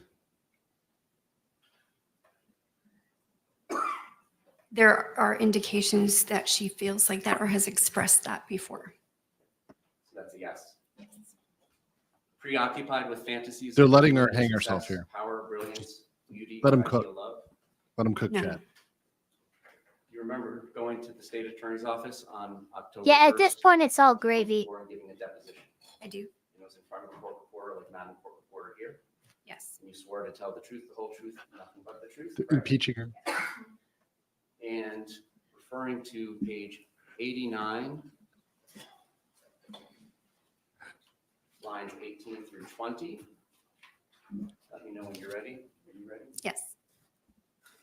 Did you give the following answer to the following question? Preoccupied with fantasies of unlimited success, power, brilliance, beauty, or ideal love? And your answer was yes? I did answer yes there.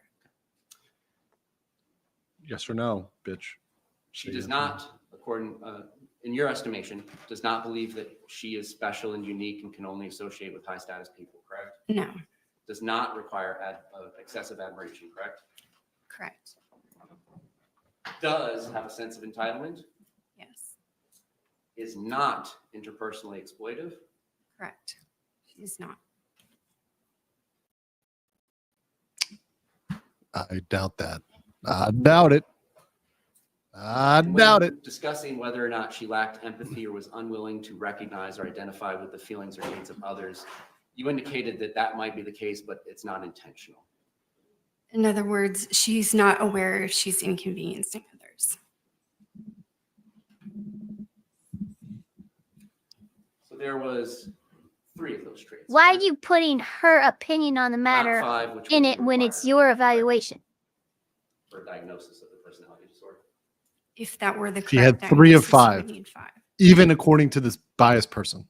All right. Even according to a biased person, she had 3 of the 5. During your conversations with Ms. Boone, the defendant in this case, she explained to you 3 of that 5 cheating to her is about means at the when Mr. criteria, Torres isn't would it? look Or at is it 4? pornography, correct? No, it's got to be 5. It's you needed Not a 5. real life woman, right? No, not that he was engaging in sexual intercourse with actual women. Part of the records that 3 we of did not, 9, review 5 would have were been criteria qualifying. text messages that were part of the phone extraction of her phone device, correct? That's right. Yep. Yeah, correct. You indicated in your conversation with Mr. Owens that some of the traits that are commonly seen in abusers would be control, jealousy, easily angered. Welcome, Yuri Bear. What other traits for as a member? just common for abusers? No, because you used your, not your. Being a person who segregates their victim away from other sources of support, somebody that exhibits coercive control, meaning that they would prevent the person from engaging in activities that would be independent, so restricting their ability to have independent like life, job, money, things like that, that would be supportive of them being left, for instance. Other things would be using emotional expressions like rage to cause a physiological reaction in another person. So those could be additional descriptions. Specifically, the materials you reviewed. I just want to make sure we're on the same page.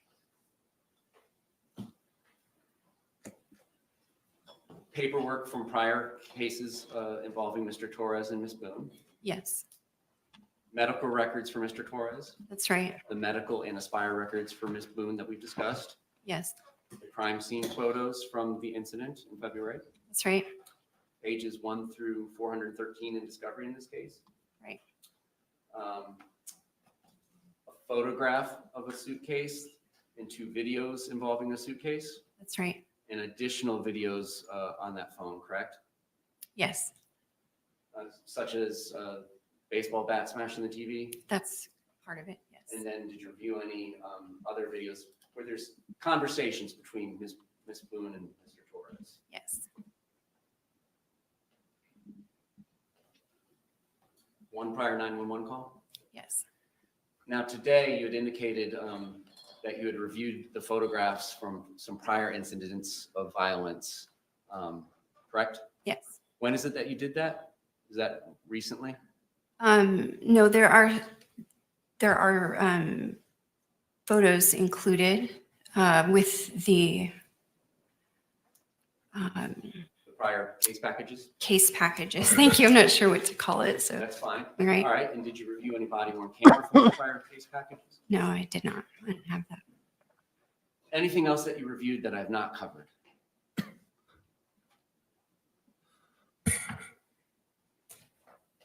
Are you speaking of documents only? Yes, yes. Materials other than your 9 visits with Ms. Boone. All right.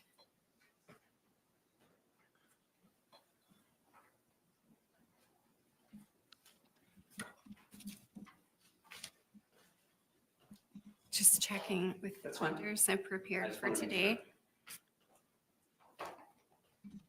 I don't know if, I guess that would be part of the discovery. The investigative report is within those 413 pages. Did you interview anybody else personally besides Ms. Boone? Yes. Who else did you personally interview? Melissa Sexton? All right. Anybody else? No, You didn't interview Brian Boone, correct? I did not. You did not interview their child in common, correct? No, And you didn't review the phone text messages extracted from her device, correct? no, I didn't. Did you review any records from the jail? No, And Judge. Yes. Okay. So this is going bad for them. It's going bad for them. Let me get here. Charlie Spurs, it shouldn't be illegal to pay witness. That would be very interesting as a way to do it. But then again, why would anybody work for free? Like no one's going to work for free. So you do need to have payment, but there may be ways to make it in the future. If I'm thinking about a system, like you could create a system where the expert payments are more neutralized. But it's always going to be an element, right? Is like how the witnesses are as good and the experts are as good as you're going to pay for, right? You pay budget, you're going to get budget, right? Duncan Idaho for 5 says, does it strike you as kind of weird move to interject bless you in the middle of a witness testimony? Isn't that a power play, just a quirk? I don't know whether it's a power play. It could be a Southernism. I don't know. I don't know. But Tatsumi, I'm 100% with you for £5, says, as an undergrad psychology student, this pisses me off so much. And this is why it looks bad for everybody. It makes everybody who's in this whole field look bad because you get somebody with a clear bias who just cannot be objective. And, you know, not all people. Psychology as a field has consistently received these hits. It's a huge problem. It's a huge problem. Charlie Spur says no, because you use your, not your. Yeah, it definitely is the actually meme to a T. I actually just tweeted that out. It's kind of hilarious. Shout out to my locals for making the actually meme. T-Rex Trucking and More says, if the jury is the finder of fact and credibility, how can an expert witness ever be denied the ability to testify? They can be denied the qualifications as an expert, right? And then the testimony might be able to come in another way, but they wouldn't be qualified as an expert witness, which allows them to provide a different type of testimony. Teabag JT says, hung by her own rope, she brought and set up. Oof. Yeah, oof, indeed. Duncan Idaho for $5 says, the problem with the over-psycholization and feminization of the entire Western world is epitomized in this woman and the influence she has in the court. She literally has the influence over the levers of justice, and this is absolutely a window into how these developments have come into the courtroom and are impacting the justice system. And it's absolutely something that we should consider. Now, does that mean that we shouldn't consider all relevant This is factors? why I got involved, because my dad was on the bad end of just this exact system. It's crazy. Does that mean that we shouldn't consider abuse as part of the holistic picture? No, but it should be applied in a fair way and a way that is equal to all parties, regardless of gender, background, whatever, right? So we should work to make our due process system have more due process. Instead of being less just, to be more just. We should be constantly improving. And this application of the law seems like a step backwards. Market Reality said 3 out of 5 leaves 2, just trying to help out some lawyers with their math. Yeah, I thought it was okay. I think it was there's 9 and they need 9, so 9 total, and you need 5 in order to get a assessment, right? But she had only 3 out of the 9, right? So she was too short of having an assessment. So that seemed like what I was hearing there, you know, from her, the explanation. I think she had far more. I think this expert's bias is getting in the way of that diagnosis. Correct. And the point is, even with a biased witness, a clearly biased witness, she still got 3. So if you get an expert that was unbiased, she'd probably have something like 8 or 9, right? You know, so like if even a biased expert admits she has 3, that's pretty fucking bad. It's pretty fucking bad. Market Reality said, talking about payment to expert witnesses, have you looked in a Florida Justice Administrative Commission? No, I'll check it out, Mark. If you have any materials to send me about it, so shoot it over and I'll take a look. Charlie Spur for 2 says, we don't pay normal witnesses, we compel them. Yes, but experts are different, right? You're asking them for their professional opinion, their time, they have to review stuff. That's essentially forcing them into involuntary servitude. Right? Going in to testify just as to what you may have seen or whatever, that's one thing. Forcing an expert to review documents, compelling, that would be involuntary servitude. You're forcing them to do a job. Yeah, we can't do that. So, sorry. Yeah. If they're an eyewitness testimony or some other sort of testimony, that's different. Get it? Lone Wolf Ranger says, you should cover the Melody Ferris trial. When this one is over, it's bizarre Southern drama. I will check that out and see if it's any good. If it's looking good, maybe we will saunter on over there with a glass of sweet tea and a bowberry biscuit. Thank you guys, appreciate that. Also, since we were, I was do go ahead. Foghorn Leghorn now, you know.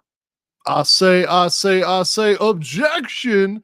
This woman's feminism is blocking her expert opinion from being objective, Your Honor. And I'll say we could use a little gravy in this case as well, Your Honor, during lunchtime, of course. All right. Speaking of grandma, I know we were joking about grandmas. Somebody posted this this really based photo, so I got to share it with you guys. It's the MAGA grandma over here, you know, holding the weapon. It's my grandma's a better shot than Lucas Kuntz. So good, so good. Shout out to all the based grandmas out there. I appreciate all the based grandmas in the world. They're awesome. All right, we're still waiting for the bench trial. The bench conference to end. The objection is sustained in part and overruled in part. Have you seen that meme where it says, "Please stop praying for my grandma. She's absorbed too much, so she can't be stopped." Psychology and psychiatry, you all do rely upon the diagnoses of other experts, correct? You can inform my opinion, yes. And you have not reviewed any electronic communications in the form of text regarding Ms. Boone's case, correct? No, I did not. Or recorded phone calls of any type, correct? Well, 911.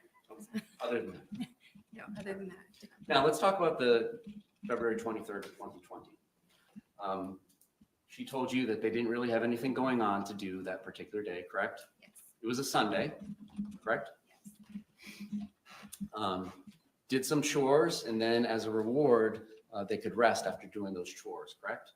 Right. She indicated to you that she and Mr. Torres did not begin drinking till about 4 p.m., correct? I'll have to reference. Page 36 of your deposition, if you care to use that. 36? Yes, ma'am.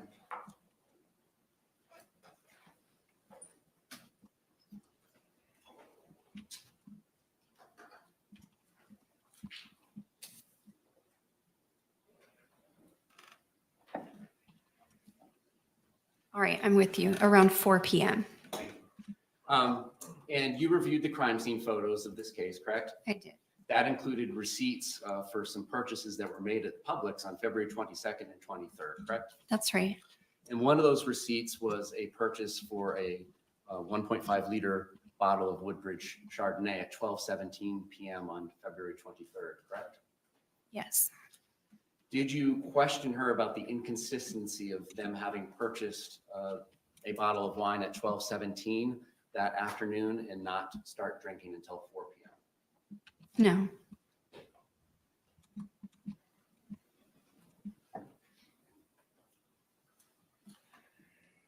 And did she tell you that they had any wine left over from the day before that they consumed that day?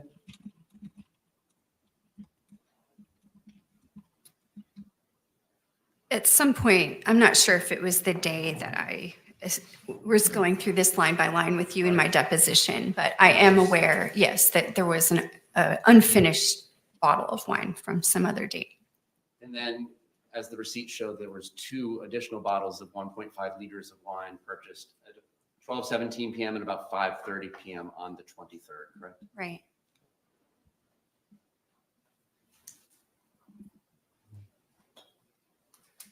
And were you aware of approximately how much Ms. Boone, the defendant, weighed at the time of this offense, February 23rd, 2020? Around 100 pounds. And in the first 413 pages of discovery, I believe, was the autopsy report, correct? Right. And so you're aware that Mr. Torres was 103 pounds at his death? Yes. Do you take into account this alcohol consumption when evaluating what Ms. Boone is telling you about the events of the day? Yes.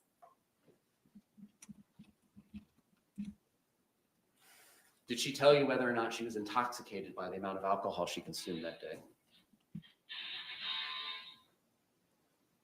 Please silence your cell phone. Oh, that judge is not having it. The judge is not having it.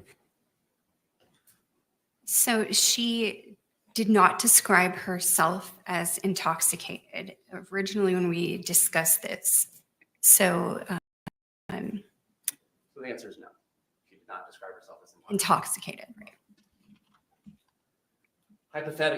hypothetically, if she had told the jury that she was intoxicated, Yeah, the answer is no. would that affect your evaluation of her credibility of the history she provided?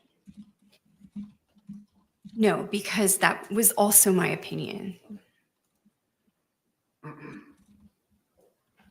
Did she indicate to you in describing the events of February 23rd, 2020, that there was any point in time she just simply did not remember? Yes. What points in time are those?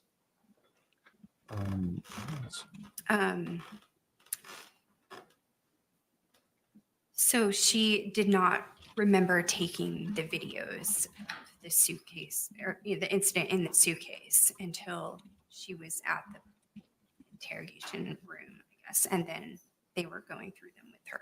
Then she recalled that. I'm talking about specifically with you. Did she indicate that there were any portions of the night that, or day or night, that she did not remember?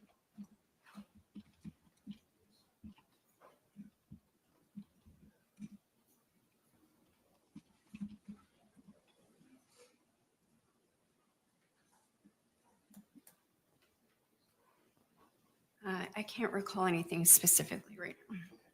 Hypothetically, if she had indicated to the jury that she did not remember the 9 or 10 minutes immediately preceding the first video being taken, would that be inconsistent with what she told you then?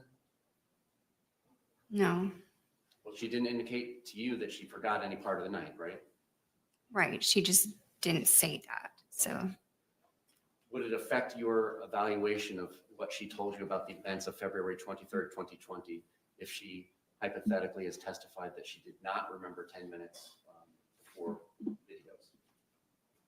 not really, no, because Welcome, Duncan, Idaho, as a member. the event and the like the course of events that she narrated to me occurred over several hours.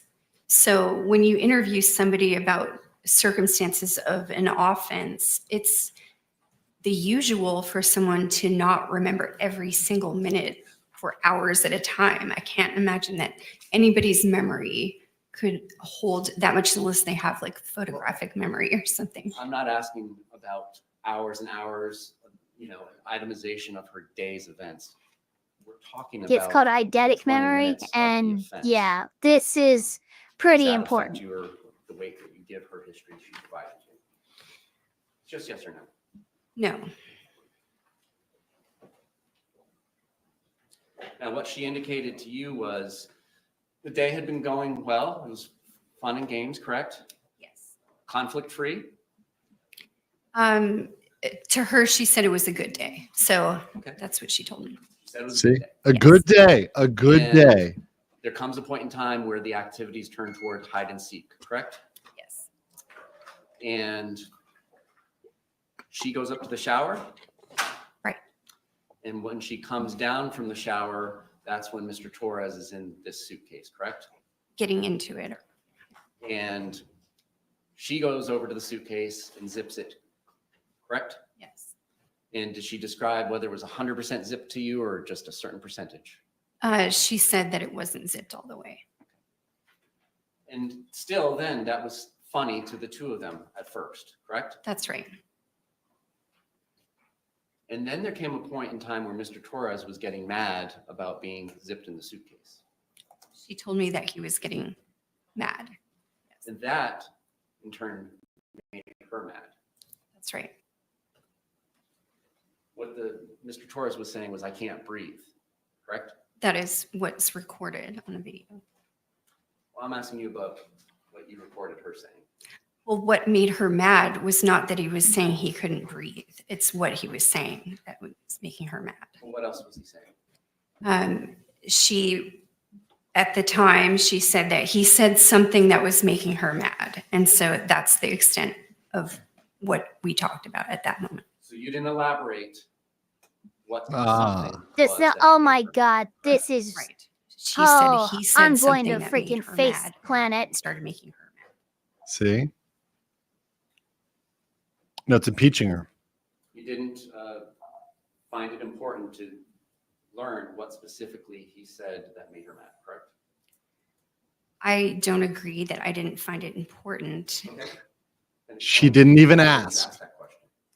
Because as a 'Cause person she doesn't care. who is traumatized is describing their experience as a trained clinician, you will allow open-ended discussion of that experience. And so it's not an Oh, interrogation. listen to that. The nerve is This gone, is- and now there's some spice to it. She's a little angry. This is it. This is, guys, ladies and gentlemen, this is where the saying your truth makes it into the courtroom. So I know it's a meme and we laugh about it, but this is where literally your truth is getting allowed in the courtroom through the legal process, right? You're watching it live. For the You don't layman, it's go projection. asking confront. Yeah, and there's a lot of, and you can tell based on how she's speaking, this is personal to her, right? Confrontational questions at the time of their first narration. Well, you had 9 visits with her. Did you follow up on your 9th visit? I asked her different questions about. So she never fucking asked the question. After 9 visits, she never sought to clarify that.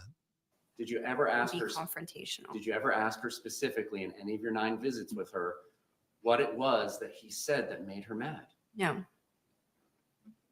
It be confrontational. She never described You him are doing an anything evaluation, young lady. correct? Yeah, she's acting as a counseling couch, right? She's not acting as a person who's evaluating things objectively. She's there to listen and believe, right? Well, it's funny at the start, she's like, I do my job objectively. Like we are just doing full circle here where it's very clear that's not the case. Duncan Adico, she was speaking her truth. All right, bigot. Charlie Spur for 2 says, is this the hide and seek expert? I mean, she's probably just as good at hide and seek as she is in psychology. Sparky says, play the suitcase video for the expert. That won't help. It's better for them to save that for closing, right? Charlie Spur said, you're saying I can't compel Eva for a legal opinion? No, Ava's off limits. Ava's off limits. Only I compel Ava. Duncan for 2 says, I thought SB was 140. Was that corrected or changed? I don't know. It's a good question. T-Bag says, are you using DSM or IDC? They're using DSM. We need to know which standards they use to make a fair comment how many is required for diagnosis. I believe they're using DSM. Right. Fierce Wolf says, how the hell do you not ask her about the series of events and escalation? How the fuck are you evaluating someone who is in a correctional facility because this is a defense witness? And literally the prosecutor already established that she has only ever testified on behalf of the defense. Only, exclusively. I wonder why. Tatsumi says, I would like to see her answer to the professional ethics board. No, they would support her because they have biases that are by and large aligning with her. Right. So a lot of those folks, unfortunately, if you look at the boards, they align with her specific biases. Right.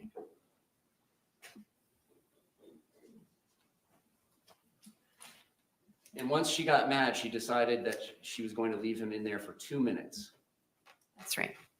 Not 3, not 1, but 2, correct? That's what she said. And the reason she was doing that was because she wanted him to understand how it feels to be choked and what she had experienced. That's right.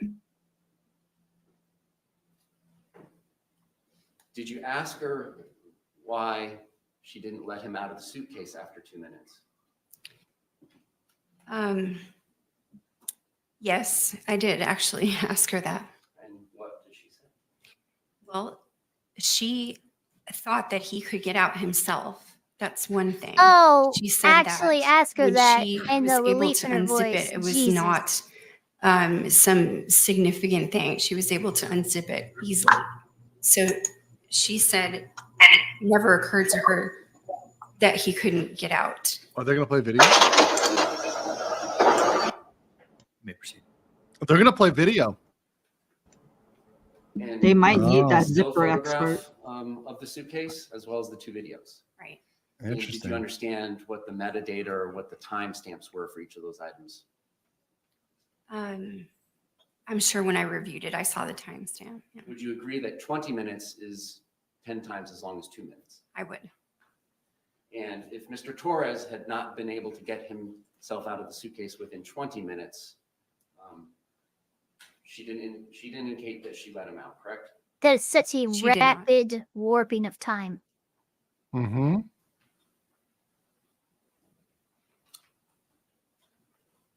She described to you, Miss Boone being the she, that she was helpful to the police.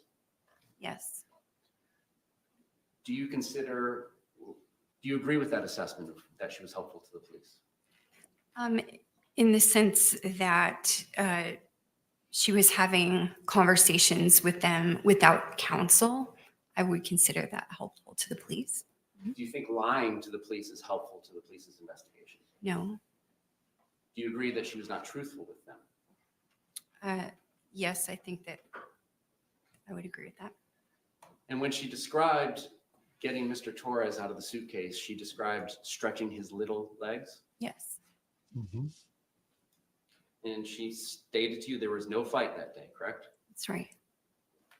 Just wanted him to be uncomfortable. I need to clarify. Physical fight. Right. Yes. Physical Just wanted fight. him to Yeah, be sure. uncomfortable. Yes. Correct. Uh-huh. That changed. And then there was a description of a bat, A bat. her using it to nudge. Nudge. Poke. And so So gentle. A gentle poke. poking out like this as opposed to swinging it like you're a baseball hitter. I would agree with you. And you reviewed the autopsy report, correct? I believe so. Did you This get an expert opportunity to has review been the on autopsy longer than photos? anybody else Yes. today. Because they're trying to discredit her. Did you question her when she said that she only poked him with the bat? No. Not in any of your 9 visits? Did I question her about whether, can you just repeat the question? I want to make sure I'm answering it Yes, correctly. ma'am, you're Okay. fine. Did you ever, in considering the autopsy report and the autopsy photographs that you reviewed, Yes. when she said that she nudged or poked with the baseball bat, did you ever question her about that, given the severity of his injuries?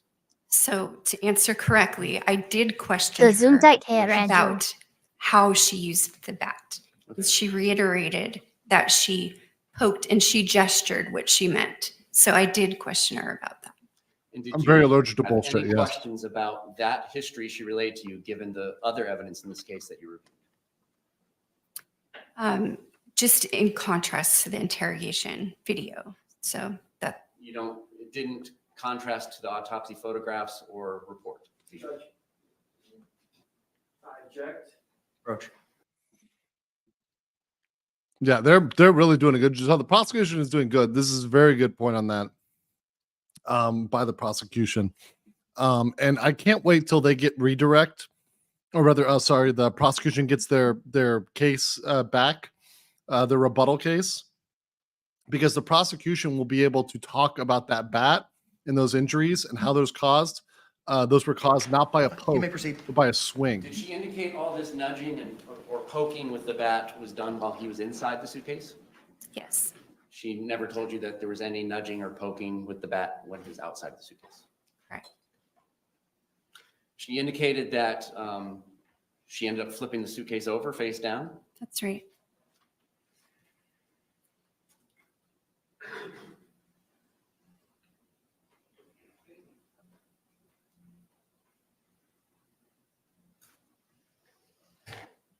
I object, Your Honor. This is devastating to my Did she case. tell you about Mr. Torres calling his brother earlier that evening? No. Did she ever give you a history about a loud boom occurring inside of her townhouse that evening? No.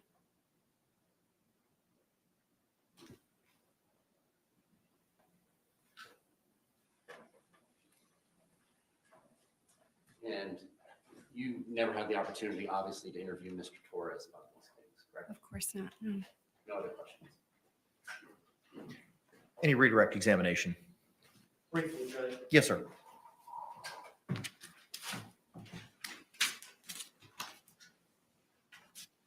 The state attorney talked to you about power and control, that an abusive partner will use power and control over the victim in a intimate partner violence situation. Yes.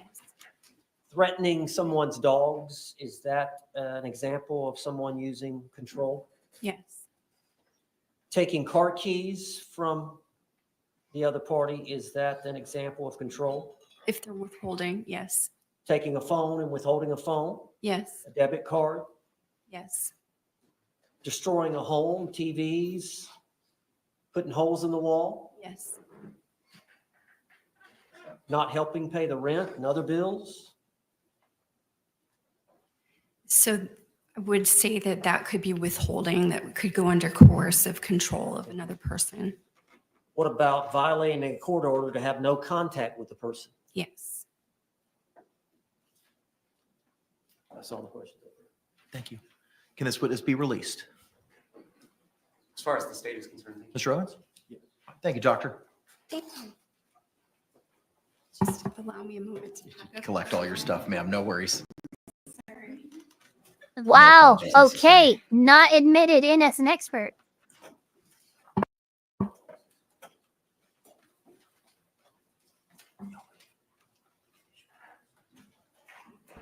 You're muted.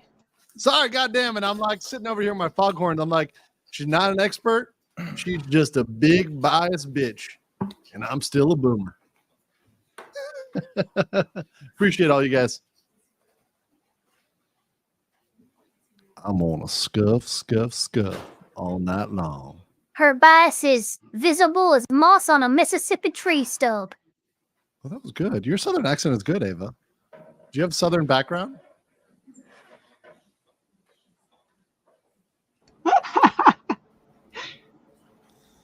I lived in Virginia for a couple years. That's it. There They you got go. some That's good. good enough. I like doing accents. Accents are yes. Charlie Spur, if she's not admitted as an expert, can the jury consider it? Yes, but in a different light, right? But yes, they can listen to what they heard. Sure, absolutely. I think they may be done here. We'll see. I mean, this would be if that's the last defense witness. Oh boy, their case is kind of fucked. Oh man, that was painful, and I didn't time that. But that witness was almost as long as Sarah Boone. In fact, I think the cross of that witness actually went longer than Sarah Boone's cross. Confirmed. It's quite long. Yeah, I really think it is. Yeah, the Members of cross jury, definitely it went is longer. 4:01. At this point in time, we're going to go ahead and take that afternoon break. I got a couple Wow. things I got to address with counsel as well, so maybe a little bit longer, but we'll bring you back in as promptly as possible. Again, same instruction I've given you before. I don't think they're Please going don't late conduct today. I any think they're just independent going to wrap investigation or around. But we'll research see. as I want to person hear what who the places timeline is. things I'm actually or interested charge in how much involved they in have this left. case, and do not have any conversations amongst yourselves or anyone else about that. We'll bring you back in as promptly as possible. Thank you. All right.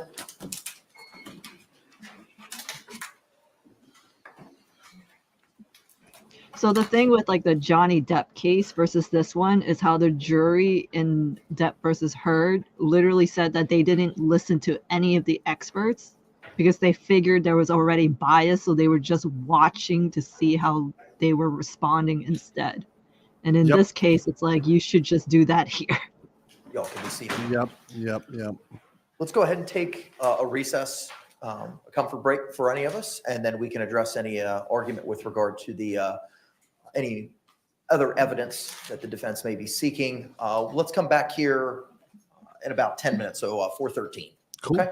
All right. Thank you. We'll be in a short recess. Gonna go drop. The judge is gonna go drop a legal deuce, and we'll be back at it. So Cypher, I mean, I know you've been a little bit silent, so I want to give you some chance. So what do you think so far, watching this, observing this? What are some of your takeaways here? I mean, a lot of my thoughts kind of echoed with the chat because, like, I know I made a little noise earlier, but when she's, Yes. you know, talking about firecrackers and stuff, that was what it was hitting for me was like, why are you bringing in like veterans? Because it's an entirely different context in terms of like PTSD, right? That's a Right. context that the majority of normal civilians will not experience because they did not choose that path of life. And then in other cases, so like for example, like I once upon a time used Post-traumatic to stress work. disorder, otherwise known as battle fatigue, otherwise known as shell shock, is a neurological disorder that a psychologist isn't necessarily equipped to Correct. diagnose definitively. Correct. So like for 3 or 4 years in Boston, I used to work with security with the police department. So like it is not the same, context that you would put a normal person for like PTSD. Like my response to scenarios were very, very different to people. So for her to like bring that up, that's kind of like, one of the things that was like really annoying, because I was like, and you had Teabag, I believe. He was saying, kind of echoing what I was saying too. We were like, this is not, I would say it's not applicable. This is not a woman that was like, I was battered from freaking Afghanistan. That's not the same thing. It's not the same thing. And it doesn't apply to her partner either. And it wasn't like, there was something specific that correlates to another action. It wasn't like a firecracker equals a gunshot. It's like, well, so him being in the luggage, how does luggage trigger you? Right. Like, what was your luggage trigger? Like, how Right. the fuck was that established, right? That he Well, was going to and- break out of luggage and beat you. Like, what background do you have Right. to give you that impression? And It's I illogical. sprinkled it. I sprinkled it into the comments too, because a few people were like asking about the triggers and stuff. And she was I think it was the prosecutor. He was referencing like, oh, so if there was a sense of danger, and I was saying you don't actually have to have like an obvious sense of danger. Like if you have PTSD, for example, a person who's incredibly heightened, right? Someone that is just simply walking behind them would trigger them still, because they're not expecting you to be there. And the sensation is not the same as like, if I went and said boo and you Their jumped state and of got scared. hypervigilance views everybody as a threat. They'll even view emotions that are clearly positive as negative and directed towards them. Right. Yeah, hypervigilance, yeah. What I was trying to get across was the sensation physically is also very different. It feels like you're actually getting like electrocuted. It's not the same as just getting a little startled, right? Whether it's good or a bad experience. Your physical body actually feels like someone had like, a low wattage taser and they hit you with it. So it's a very different thing. That's why I was just like, what is up with this one? But I was being quiet most of the time because I was like trying to listen like word by word what they're trying to say. And a lot of it is like we already covered. There's a lot of projection. We can see it in her facial, the micro facial, and all these different things. So my take is like, that was really fucking long. And the fact that the woman didn't catch on, like, that was the thing that I was like, she's not catching on to what they're trying to do, because then you would have at least cleaned up a bit, but instead she's becoming more like defensive, right? In some cases, because when she knows she was in the right, she was smiling. Like there was like parts where I'm like, you should not be smiling. She knew what she was trying to do. But those people can't fucking help themselves. Those type of people cannot help themselves but do that stuff. And they think they're smart. They think they're right. And it's like, you don't realize how other people perceive this. Right. It's a very good like character study on people who like to like dodge accountability, right? Because it's like, oh, like you can't put this on me. And then once she's like, oh no, I'm totally in the right. I know that I'm, a good person right here. All the smiles, all like, the sparkles come out. And then when she knows she's caught like in trouble, like a little kid with a cookie jar, she's like, her voice is cracking, right? Everyone was like, is she going to cry? And it's like, well, she knows she's not doing something right. And she's also not, professional enough to hide this. So yeah, it was interesting. Obviously she's aggravated like That's half her what chat. surprises me. She's apparently been doing this for like 20 years, and I just don't see that experience reflected on her face or There her are voice. people who get there are people who fail upwards. There are amazing people who manage to somehow fail upwards. Because there will always be someone like a Sarah Boone who would need somebody like her in order to push an agenda. And so as long as there's the like attracts the like, you're going to have some business, right? Because even the chat said it. It's like it's just for paid. It has no morality behind it.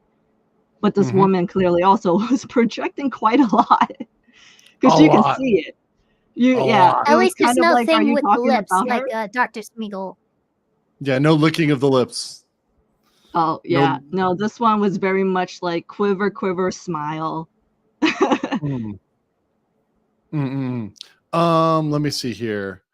I think we have a couple here. Oh yeah, Tatsumi says, I'm not surprised by the biases in my field. I literally have a gay Mormon lecturer from Utah who cannot stop talking about gender. I have to put up with this 2 times a week. Gosh, that is painful. And you're over there in the UK, man. That's rough. That's rough. And there are biases in a lot of fields. And even in the legal field, by the way, the legal field has biases that exist and also biases that are becoming worse and worse and worse. And these are general trends in a lot of professions. We've seen psychologists talk about how they can't say what am I sorry, am I lagging? But anyways, I was saying their biases. No, you mentioned biases in lawyering, and I said legal eagle. Oh, legal eagle. Yes, legal eagle. Legal eagle is extraordinarily biased. But actually, you know what's funny? Most lawyers, I think, are the biases of legal eagle are in line with a lot of lawyers, unfortunately. So unfortunately, a lot of lawyers look at legal eagle and say, I agree, I want to be that.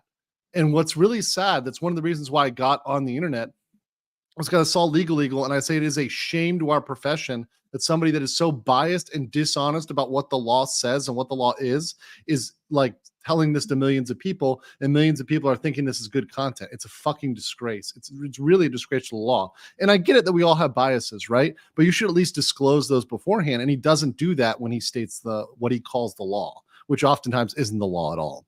But yes, it is in many fields. So the law is not immune to this. Anthony says, when I have PTSD episodes, I get physically ill, sometimes to the point of throwing up, and it is triggered by going certain places. And that's different than different people, right? So like trying to say that applies 1-to-1 to Sarah Boone isn't accurate. So not an accurate comparison. Sebastian Mueller for 200 Danish krona said, Andrew went from corporate lawyer to YouTuber to a meme lord to a VTuber pimp. My arc is not complete yet. This is not even my final form, Sebastian Mueller. Thank you very much. Thank you. Mark of Reality says 70% of criminal trials are because somebody thinks they're going to get away with something. Am I biased? Maybe jaded? No, it's true. It's true. I mean, even public defenders, if you get them drunk and they start talking and they start being honest, you'd be like, dude, when you sit them down and you get them in a corner and you're drinking and nobody else is around, they're all alone, it's just the two of you, maybe you slide them $1 and you're like, hey, look, let's engage some confidentiality. Like for real, how many of your clients are guilty? And you ask a public defender, they're like 95% of them, right? We're talking to a public defender in Florida, and these public defenders in this very district, right? They'd be like 95% of these people are guilty, right?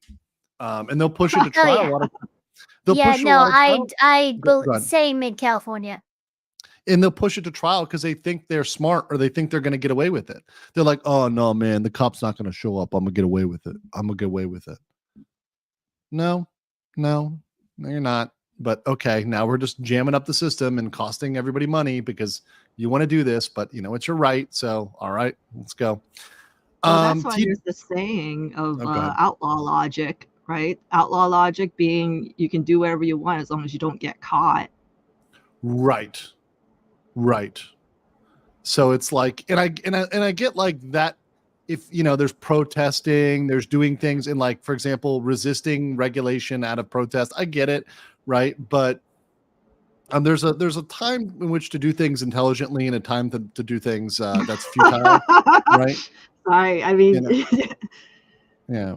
No, it's okay. It's okay. The assumption is that there is intelligence, but I mean, the other wording, right, is ask for forgiveness later, right? That's the other one that. What is it? Better to ask, was it forgiveness than permission?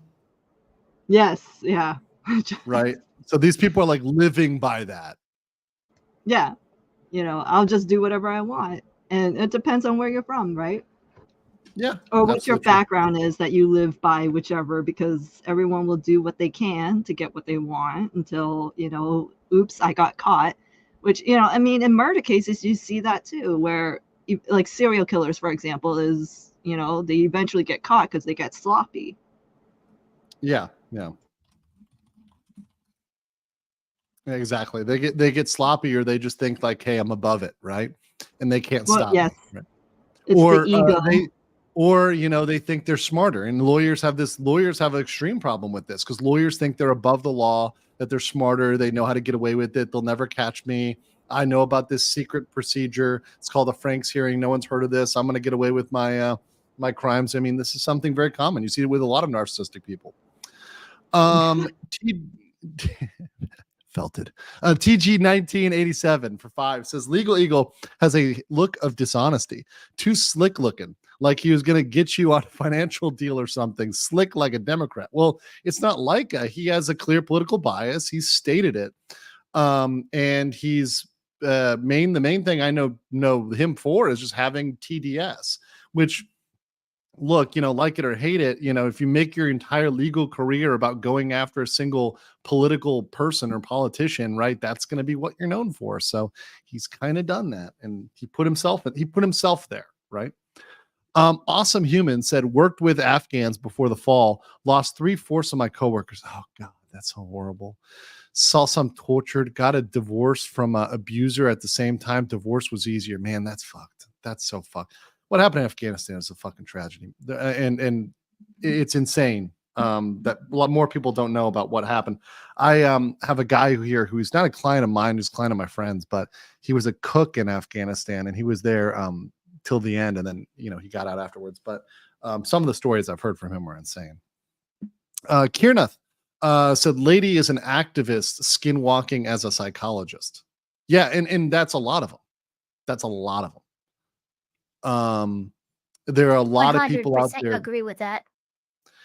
There are people out there that have that are activists skinwalking as lawyers, skinwalking as judges, skinwalking as other places. So it's not unique to that profession. All right, we're By the back way, on the record. TDS Case means number Trump 2020, derangement CF syndrome. Sorry. 2603, State of Florida versus Means Sarah Trump Boone. derangement syndrome. Appearances for the state. Also, quick here, Bahamut's Wrath 42, Defense. Canadian 500. Thank you so much. Wow. Says if you want to see bias, Boone is seated at in a council's date table and family wearing the court. same dark You know what? I'm going to gray say this, and we'll have Ava talk suit about that and later. maroon Okay. Thank you so Big, much. and for trust me, Mr. family Owens, are there court any other is an matters we need absolute to, madness. address So let's talk before, about that later. I'll you save rest this in the one because presence it's of so our big. jury? We'll talk about it later. Okay. Yes, sir. Thank you. Thank you. We'll bring it up later. But thank you for that. I really appreciate that support. Yes, sir. Yes. Judge, there's 2 orders that I'm going to be requesting the court to Very take, based. judicial notice under 90.202 sub 6, and the orders of no contact. I have copies of the certified copies of the orders. May I approach? Yes. State, have you seen them? Doesn't change my position. Understand, but you have seen them. I have not. You have not seen them. Okay. Doesn't change my position. Understood. Okay. You can bring them on up.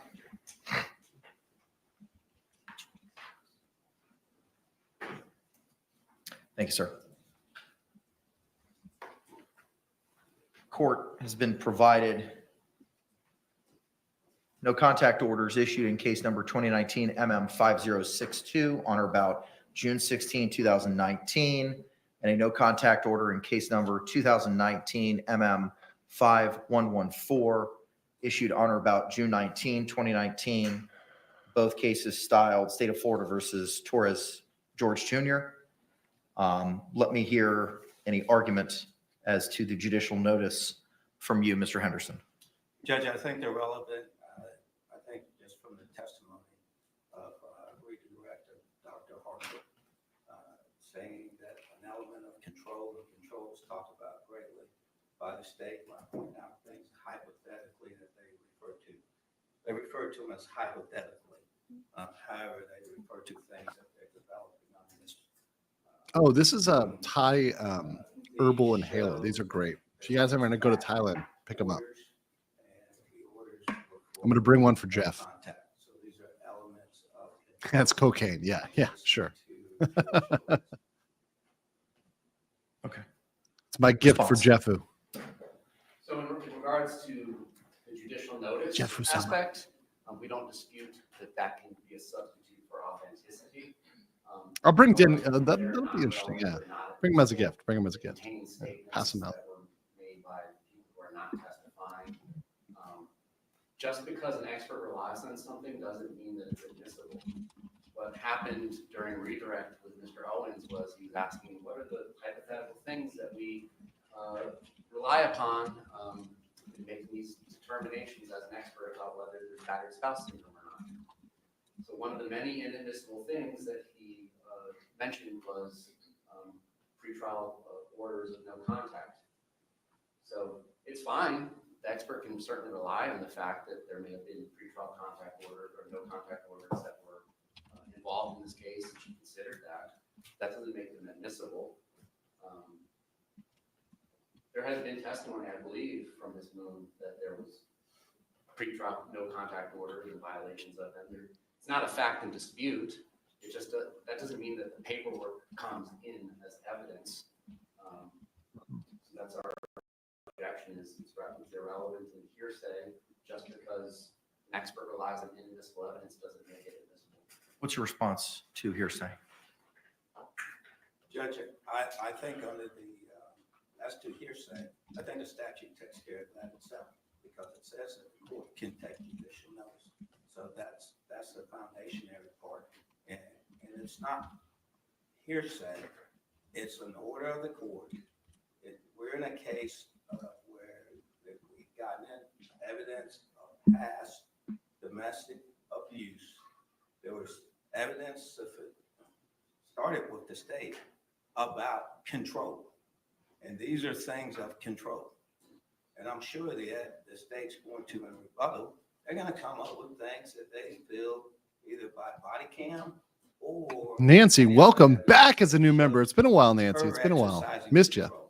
This shows Mr. Torres exercising control.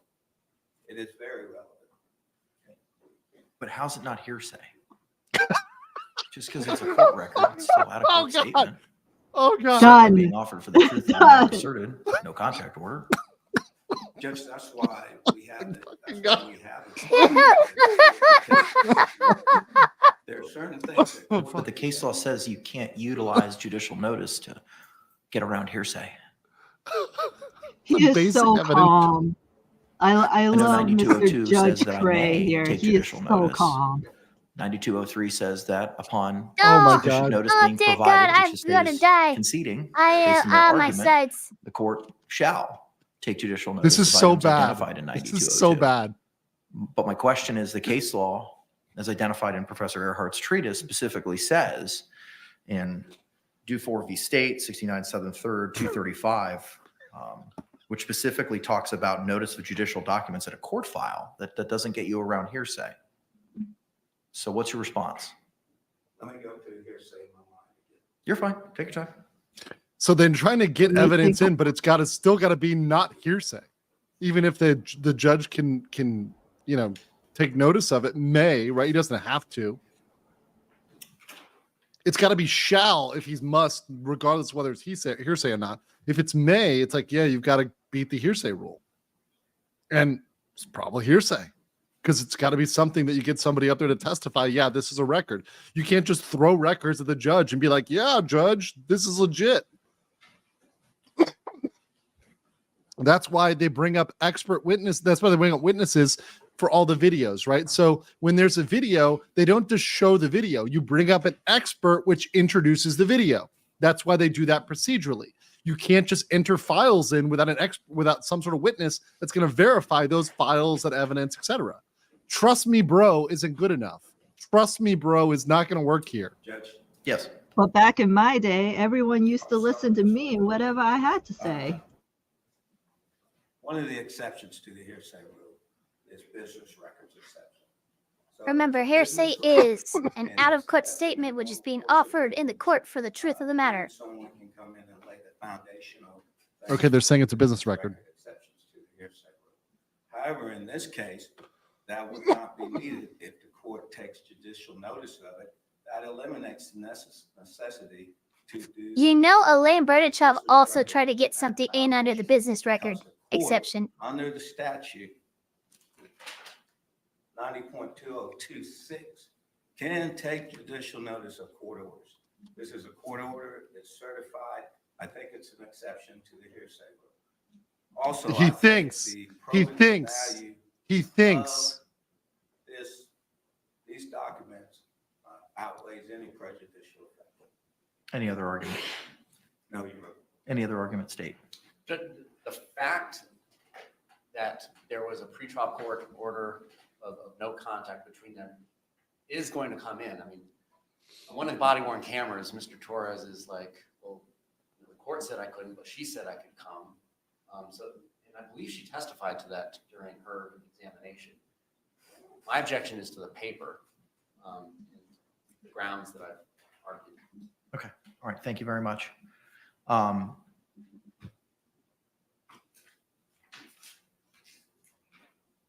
State v. Mobley, 98 Southern 3rd, 124 by the Florida 5th District Court of Appeal, cited in 2012, says that there's a procedure that specifically needs to be followed for judicial notice, as set forth in 9202 and 9203.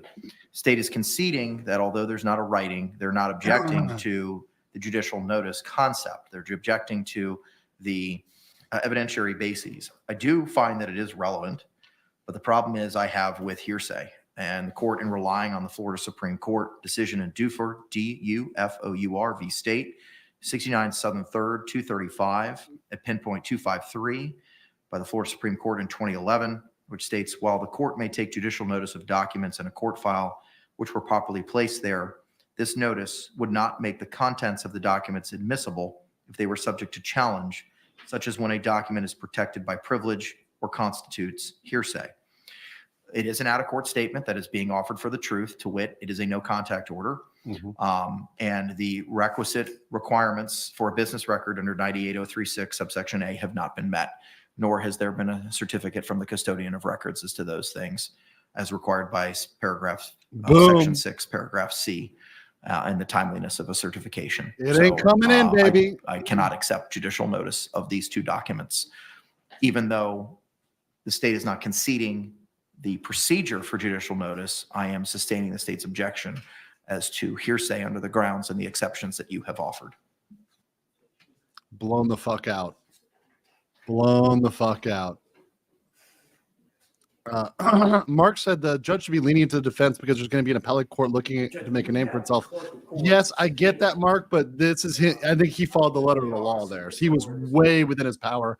And remember, that statute is a may, not a must. So, and I just looked up that statute, 90.26. It's a may. Hurricane about what they were to come, and we said to be continued. So we haven't gotten back up with them yet. So But Judge, my truth. To check on that, it's 4:30. Was the subpoena still for this time period? Yes, I believe it was a 3-week period. Okay. But we haven't followed back up with them. This came up Sure. late. I'll give you an opportunity to do that. I don't know whether you could just go ahead and send them to home for the evening, and let me see if we can find the clerk maybe in the morning, and then. Oh, we're going to go home after this. Okay. Dr. Warner. It's probably going to take me a little bit. Yeah, I'll give you that opportunity. Yeah, I was gonna say, If they you want to, sure. mentioned it If you was want to try probably to do gonna it be an now or early do day. it tomorrow, I'll leave it to you. Because I can't imagine it would take long if we're able to get a records custodian or a person to lay the foundation. I can't imagine it would take that long. Yeah, so go get them. Aren't they in the building? Yes. Yeah, we can't get them right Therefore. now. Sure. I suggest we go ahead and let the jury go. It's 4:30. Okay. I don't know how long it's going to take to do that. Good idea. Present that in the morning and then rest in the morning. And then All right, that works for me. Cool. I'm not going to make some poor employee come in and do that. Okay, defense is resting tomorrow morning. I just don't understand the relevance of it coming in. Are you now withdrawing your hearsay objection? Well, I still believe it's hearsay, but I think it's cured by it's a public record and it's stamped and all that stuff. I know, but no one's made that argument yet. I don't want to punish some poor clerk. Okay. I won't object to them coming in, but it's a slippery slope for other records. We'll see what we do. Okay. All right. So the state is still maintaining its hearsay objection. I do find that it is relevant. I don't make the perfect. So then what do you want to do, Mr. J? I'm stipulating to, if the hang up for the court and the defendant is that they believe a clerk in the court needs to come in and testify, I'm conceding that issue so that person does not have to do whatever that issue is. Okay. All right, fine. Then based on the court, on the concession by the defense, by the state, excuse me, do you have any other objections with regard to these two non-contact orders? Mr. J? No more. Okay. For the reasons previously articulated, I do find it's relevant. The state has withdrawn its hearsay objection. Do you want these as a composite or individual? Individually. Okay. Madam Clerk, could you pre-mark them and then we'll identify them, please?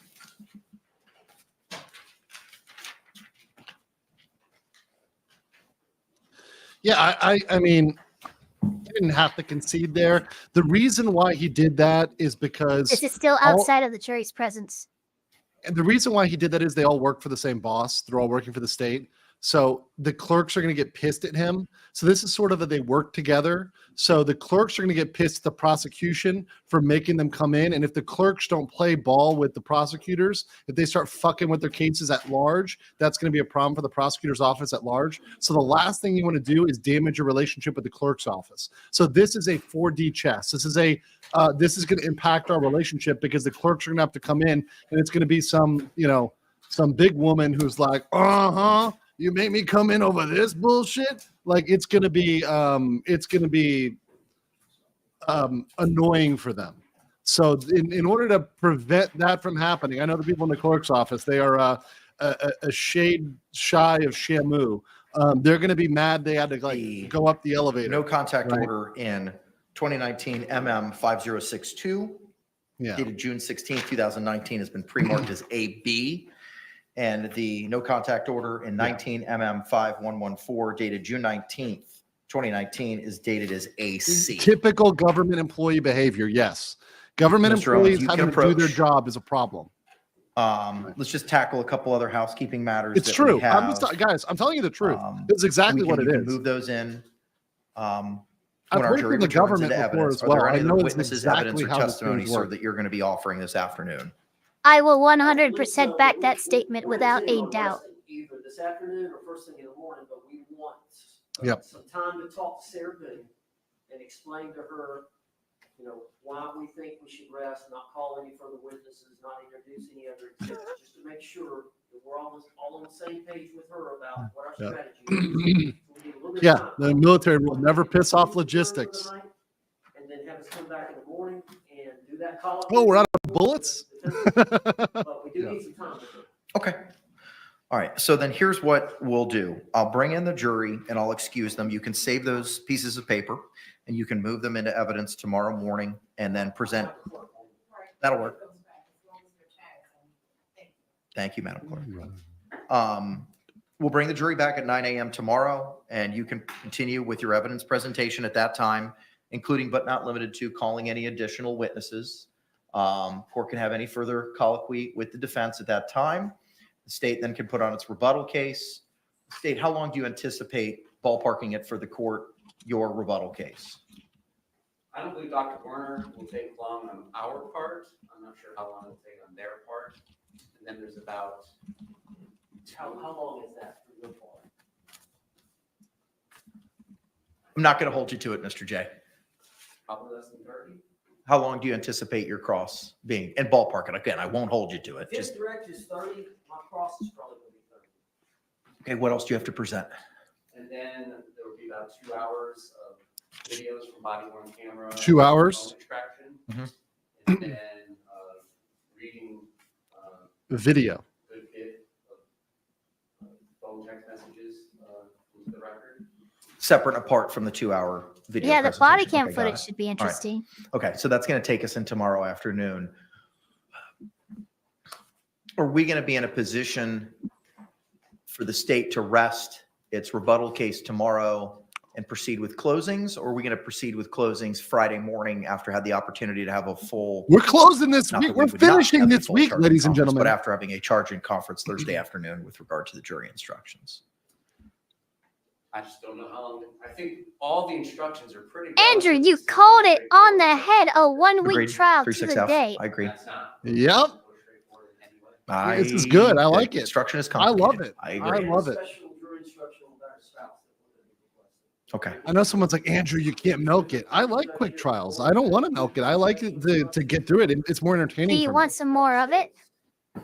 Yeah. So I don't know what this court is going to be inclined to do if Another for 5. So imagine simping for the psychologist. Dude, you know somebody's simping for that psychologist. Somebody is simping for her. You guys cannot fix her. No amount of correction is going to fix that. Has a draft of that been Andrew's the circulated? chaos god of law. Okay. What am I, the fucking Slanesh of law? All right, so here's what we're gonna do. Okay. Fucking Let's Zinch just of see law. how long the rebuttal case takes. And then if we have to do closings Friday morning, we'll have to do closings Friday morning. I'd rather go through and spend the time to make sure that we're all on the same page with regard to the instructions, especially due to the complicated nature of 3.6F. With regard to those, the court will have Ms. Barrios email you till she just started her drive back to Kissimmee, so it might come a little bit later this evening. It's finishing I will have Friday, Ms. bro. Barrios email to you all the Sorry. red line that the court has Not worked sorry. on so far of the jury instructions provided by the state. The defense is to provide its markup of the 3.6F and 3.6G instructions and any other defensive instructions that the defense seeks to have read to the jury. before 9 o'clock in the morning. I think so. That gives the state the opportunity during the lunch hour to review them in advance of our charging conference. I'll have it done. Okay. Judge? Yes, sir. There was one thing, the state had filed a motion requesting a special instruction as to, I think it goes to voluntariness. I read the motion and the proposed instruction. I have no objection to it. Okay. All right. So just so the record's clear, we're referring to the state's request for special jury instruction regarding Florida Criminal Standard Jury Instruction 3.9B, defendant's statements filed October 22, 2024. The provision that the state seeks to add to the 3.9B instruction reads as follows. Law enforcement is not legally required to ask a suspect whether he or she wants to talk to law enforcement after Miranda warnings are read to a suspect. This is, however, one of the factors you may consider whether the defendant's statements were voluntarily made. The state defense state, have I read that correctly? I believe so, without reading myself. And defense, you have no objection. No objection, Judge. And it's my understanding that's going to, there's already the standard instruction. That's an add-on to the standard. It's just a matter of where y'all want it. So I will add this to the red line to be sent out this afternoon. Ms. Boone, I want to have a couple other conversations with you, ma'am. Again, I don't want to know specifics of anything that you or your attorneys have discussed, just whether or not you've had those discussions. Did you hear the court read the proposed additional language to the jury instruction about your statements? Just now? Yes, ma'am. Could you please read it one more time? I can. So just to give you some background, ma'am, there's a form instruction. It's 3.9B, and it talks about how the jury is to consider your statements that were read to them and provided in evidence through the course of the trial. And that they're to consider the voluntariness of those statements and whether they were coerced. The state is seeking to add the following language to that instruction. Law enforcement is not legally required to ask a suspect whether he or she wants to talk to law enforcement after Miranda warnings are read to a suspect. This is, however, one of the factors you may consider whether the defendant's statements were voluntarily made. Do you understand that portion of the instruction? Yes. Do you have any questions about it? No. Okay. Have you had conversations with your attorneys about the proposed additional language that I just read to you? Not yet. Okay. Let's go ahead and have those conversations tonight when you all break, and we can go over this tomorrow when we have the charging conference. But I'll go ahead and add it to the red line for the purposes of our discussion tomorrow. Thank you. Okay. Anything else, state, we need to address?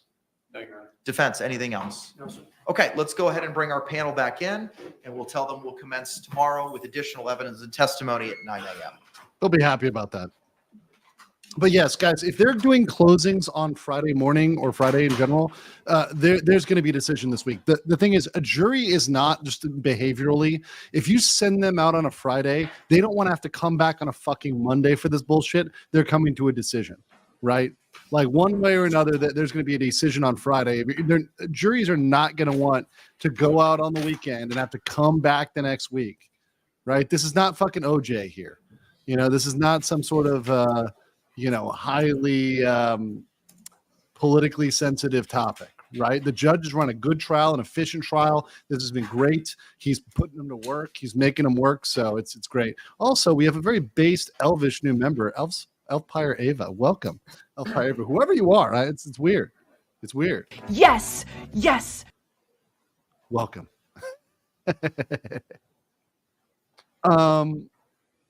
Let's see. Eric OLP for 5. Oh no, I'll get this in a second. I'll read the rest of the super chats after we finish. We're almost done here.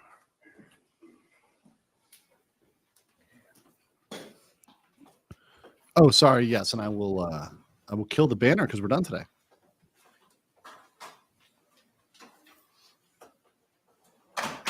State, do you recognize our jury? Yes, Your Honor. Defense, do you recognize our jury? I do. Thank you. Y'all can be seated. Members of the jury, good late afternoon, early evening, I think. Again, could you just raise those hands, confirm that you complied with the court's instructions. All right, record reflect all hands have been raised.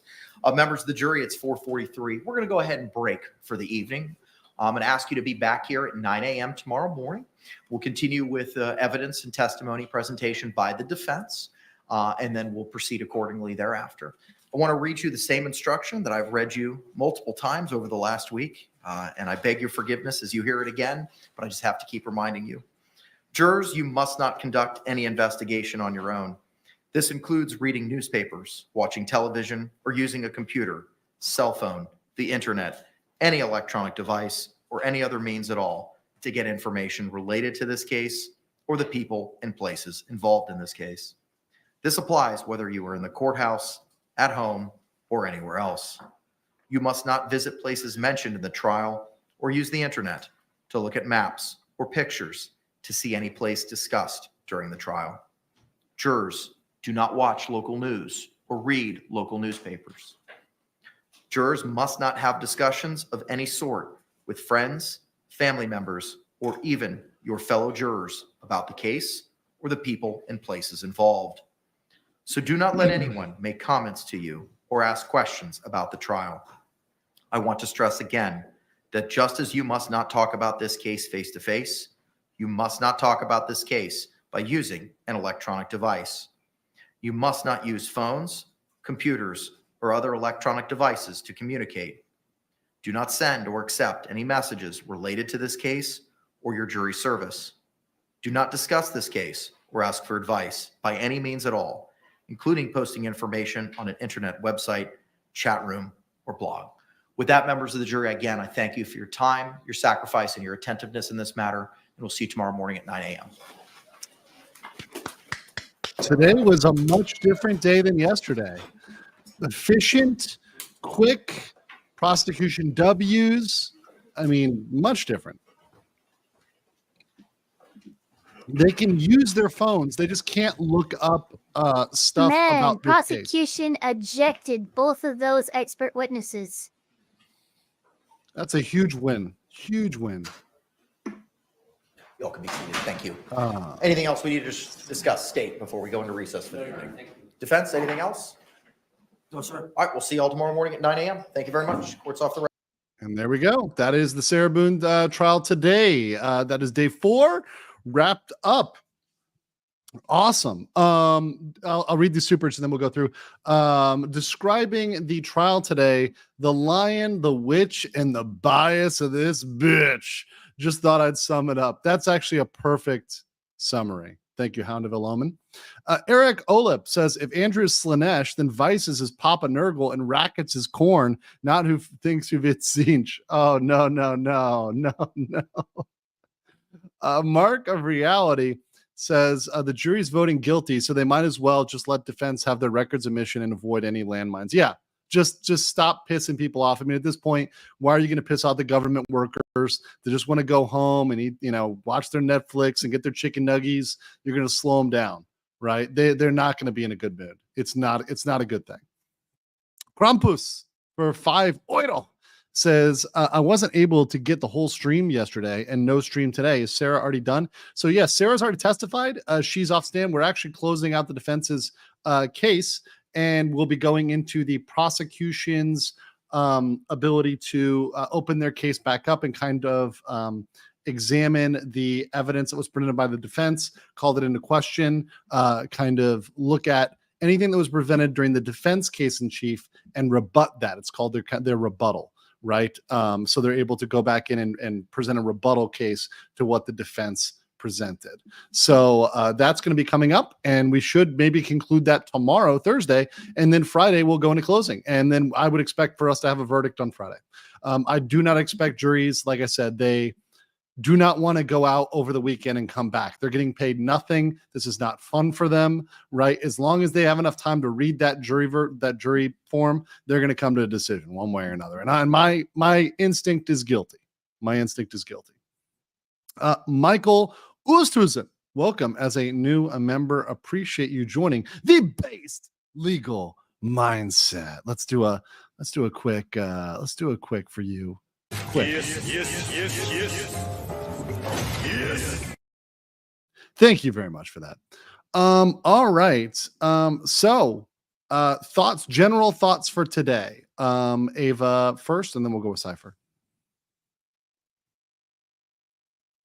And, of course, we wait for Ava's lovely 5-second delay. I'm absolutely astounded that they didn't get any experts in. Prosecution was a lot stronger today. I don't think they were as strong as they could have been, but I'd say it was adequate. Yeah, very good. It was much better than yesterday. Compared to yesterday, it was much better. Adequate is at a very minimum. Cypher, thoughts? Yeah, very similar. I think it's good enough, right? That's good enough. The short of it is we did good enough. Yep. Much better. Let's see here.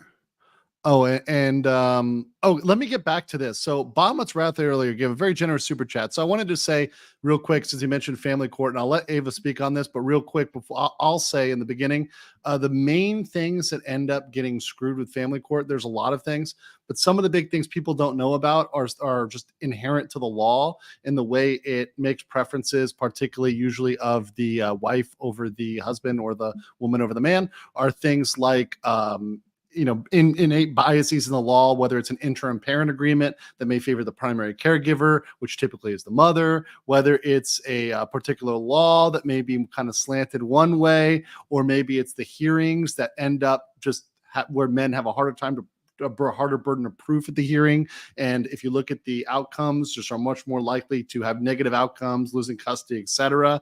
Right. And there can also be false accusations of all sorts of things that the guy may have done in terms of DV or bad acts, etc. And the court doesn't look at that kindly, and then they leverage that to get custody of the children. But I'll let Ava speak to that because Ava was actually in that system in California. So Ava, I'll give you the floor here to talk a little bit about this. You don't have to go in depth. No, you don't have to have a thesis, but just a opine on it a bit. Yeah, so very, very true. I won't go into depth, but I will say some of the most toxic behavior between two humans are two humans who fell out of love and are now driven off solely by spite.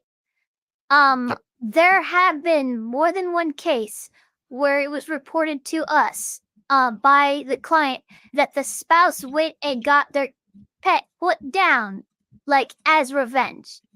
That's just about the level of gruesomeness that we're dealing with normally.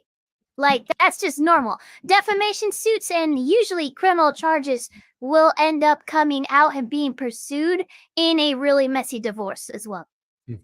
Yep. Yep. You see, like that's so true. Some of the worst shit you ever see, the worst, most vile behavior between humans happens during divorce and custody battles. Like it's just when the worst traits come out because it's such a personal thing. It's so intimate to the people. And that goes both ways, right? Because people can say, no, fuck this person, right? And that can go both ways. But we're talking like mothers and fathers in some cases coaching their children to say the worst thing about the other parent. Yep. Because they want a certain outcome, right? It's pretty nuts. Pretty nuts. Can I add a little bit? Sure, go ahead. For the non-lawyer that dabbles a little bit for fun.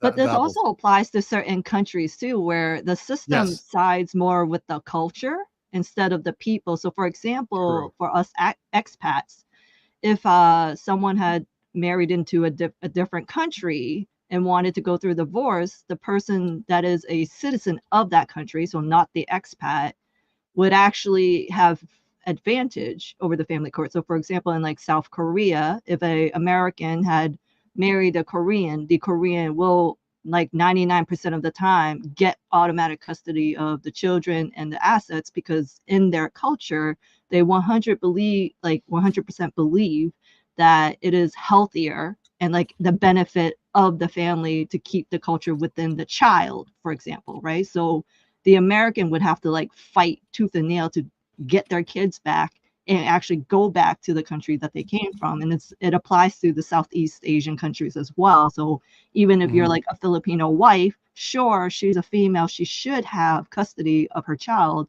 But if it's in a different country, they will actually hold that over her and do all the dirty games in order to show that she's not fit, especially if she does not have citizenship. So it could be that's a ways between.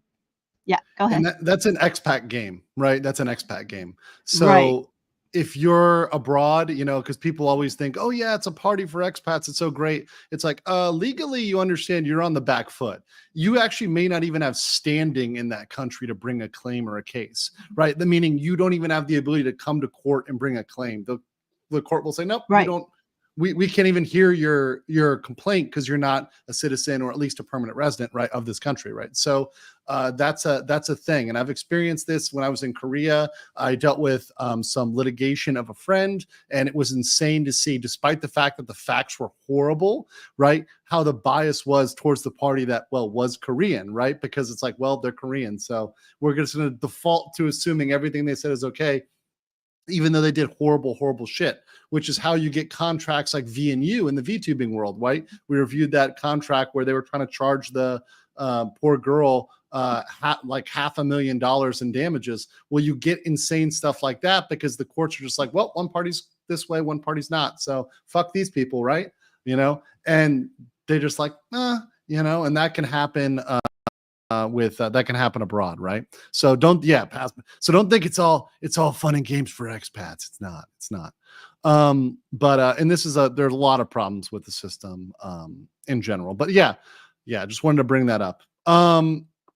But something else I want to bring up are my fine panelists today. So real quick, guys, thank you so much for supporting Eva. She's now at 576 supporters. So you can go over there and support her. You can follow her on X. You can also donate to her Ko-Fi, which I would highly recommend because she needs good internet in order to be streaming. She needs some Starlink. So you can go over there and hook her up. Also follow her on Twitch as well. And then Cypher is over here at A Stormy Cypher. And you can go over there and follow her. And she's got her podcast there. Is there anything you want to hype about your podcast, Cypher, or talk about? There's drops tomorrow. Drops tomorrow, so just in time.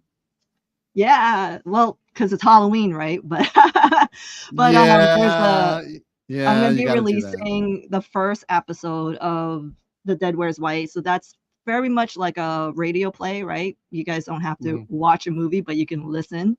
And then I'll be dropping the first episode of Chaos and Whimsy. So talking about why there's podcasts, because I came from entertainment, but as everyone has maybe have heard about Hollywood falling into, a death spiral, I came from animation, so we got knocked out first in this wave of disaster, and I've been sitting on this for quite a while, so I'm very excited to finally just put it out and see, have the world tear it apart. But if you like ghosts, supernatural, the Vietnam War, and Boston, that's essentially what that podcast is going to cover. Cool. Yeah. Awesome. So check that out. Those are both in the description. Links are in the description. You can do that. And once again, I know that we got 900 people here, so it's much earlier, much more than before. But I want to say, everybody who went over to my Ko-Fi and helped me and support me, thank you so much. I've still got to hit that goal to get the capture card for my journey to VTubing and doing more content, more different types of content. But thank you guys for supporting me, because I was able to get that Insta link to the Insta360 link too, which I'll be using when I'm going to Korea tomorrow for my streaming. So you guys, through your support on Ko-Fi, directly help me. This gets to me much quicker and without a lot of the fees that YouTube takes and even locals take. So thank you so much for that. It really helped me do that. So I want to say thank you to everybody who supported me, and also thank you to everybody who showed up today. And make sure you're, of course, liking the video. Troubleshooter for €2 says, thank you, Legal Mindset, Floppy Elf, and Discount Kirby. Oh, well, thank you. That's so true. Discount Kirby, my gosh. You guys I'm have a a good little one. pirate, but that's okay. It's all good. All right, guys. Well, that's what we got today, and we know as a outro here, of course, we know what the defense is doing tonight. You are coping and seething. You just can't accept what you're seeing. Yes, you're coping and seething. The truth it is scalding, and now you are molding and coping so hard.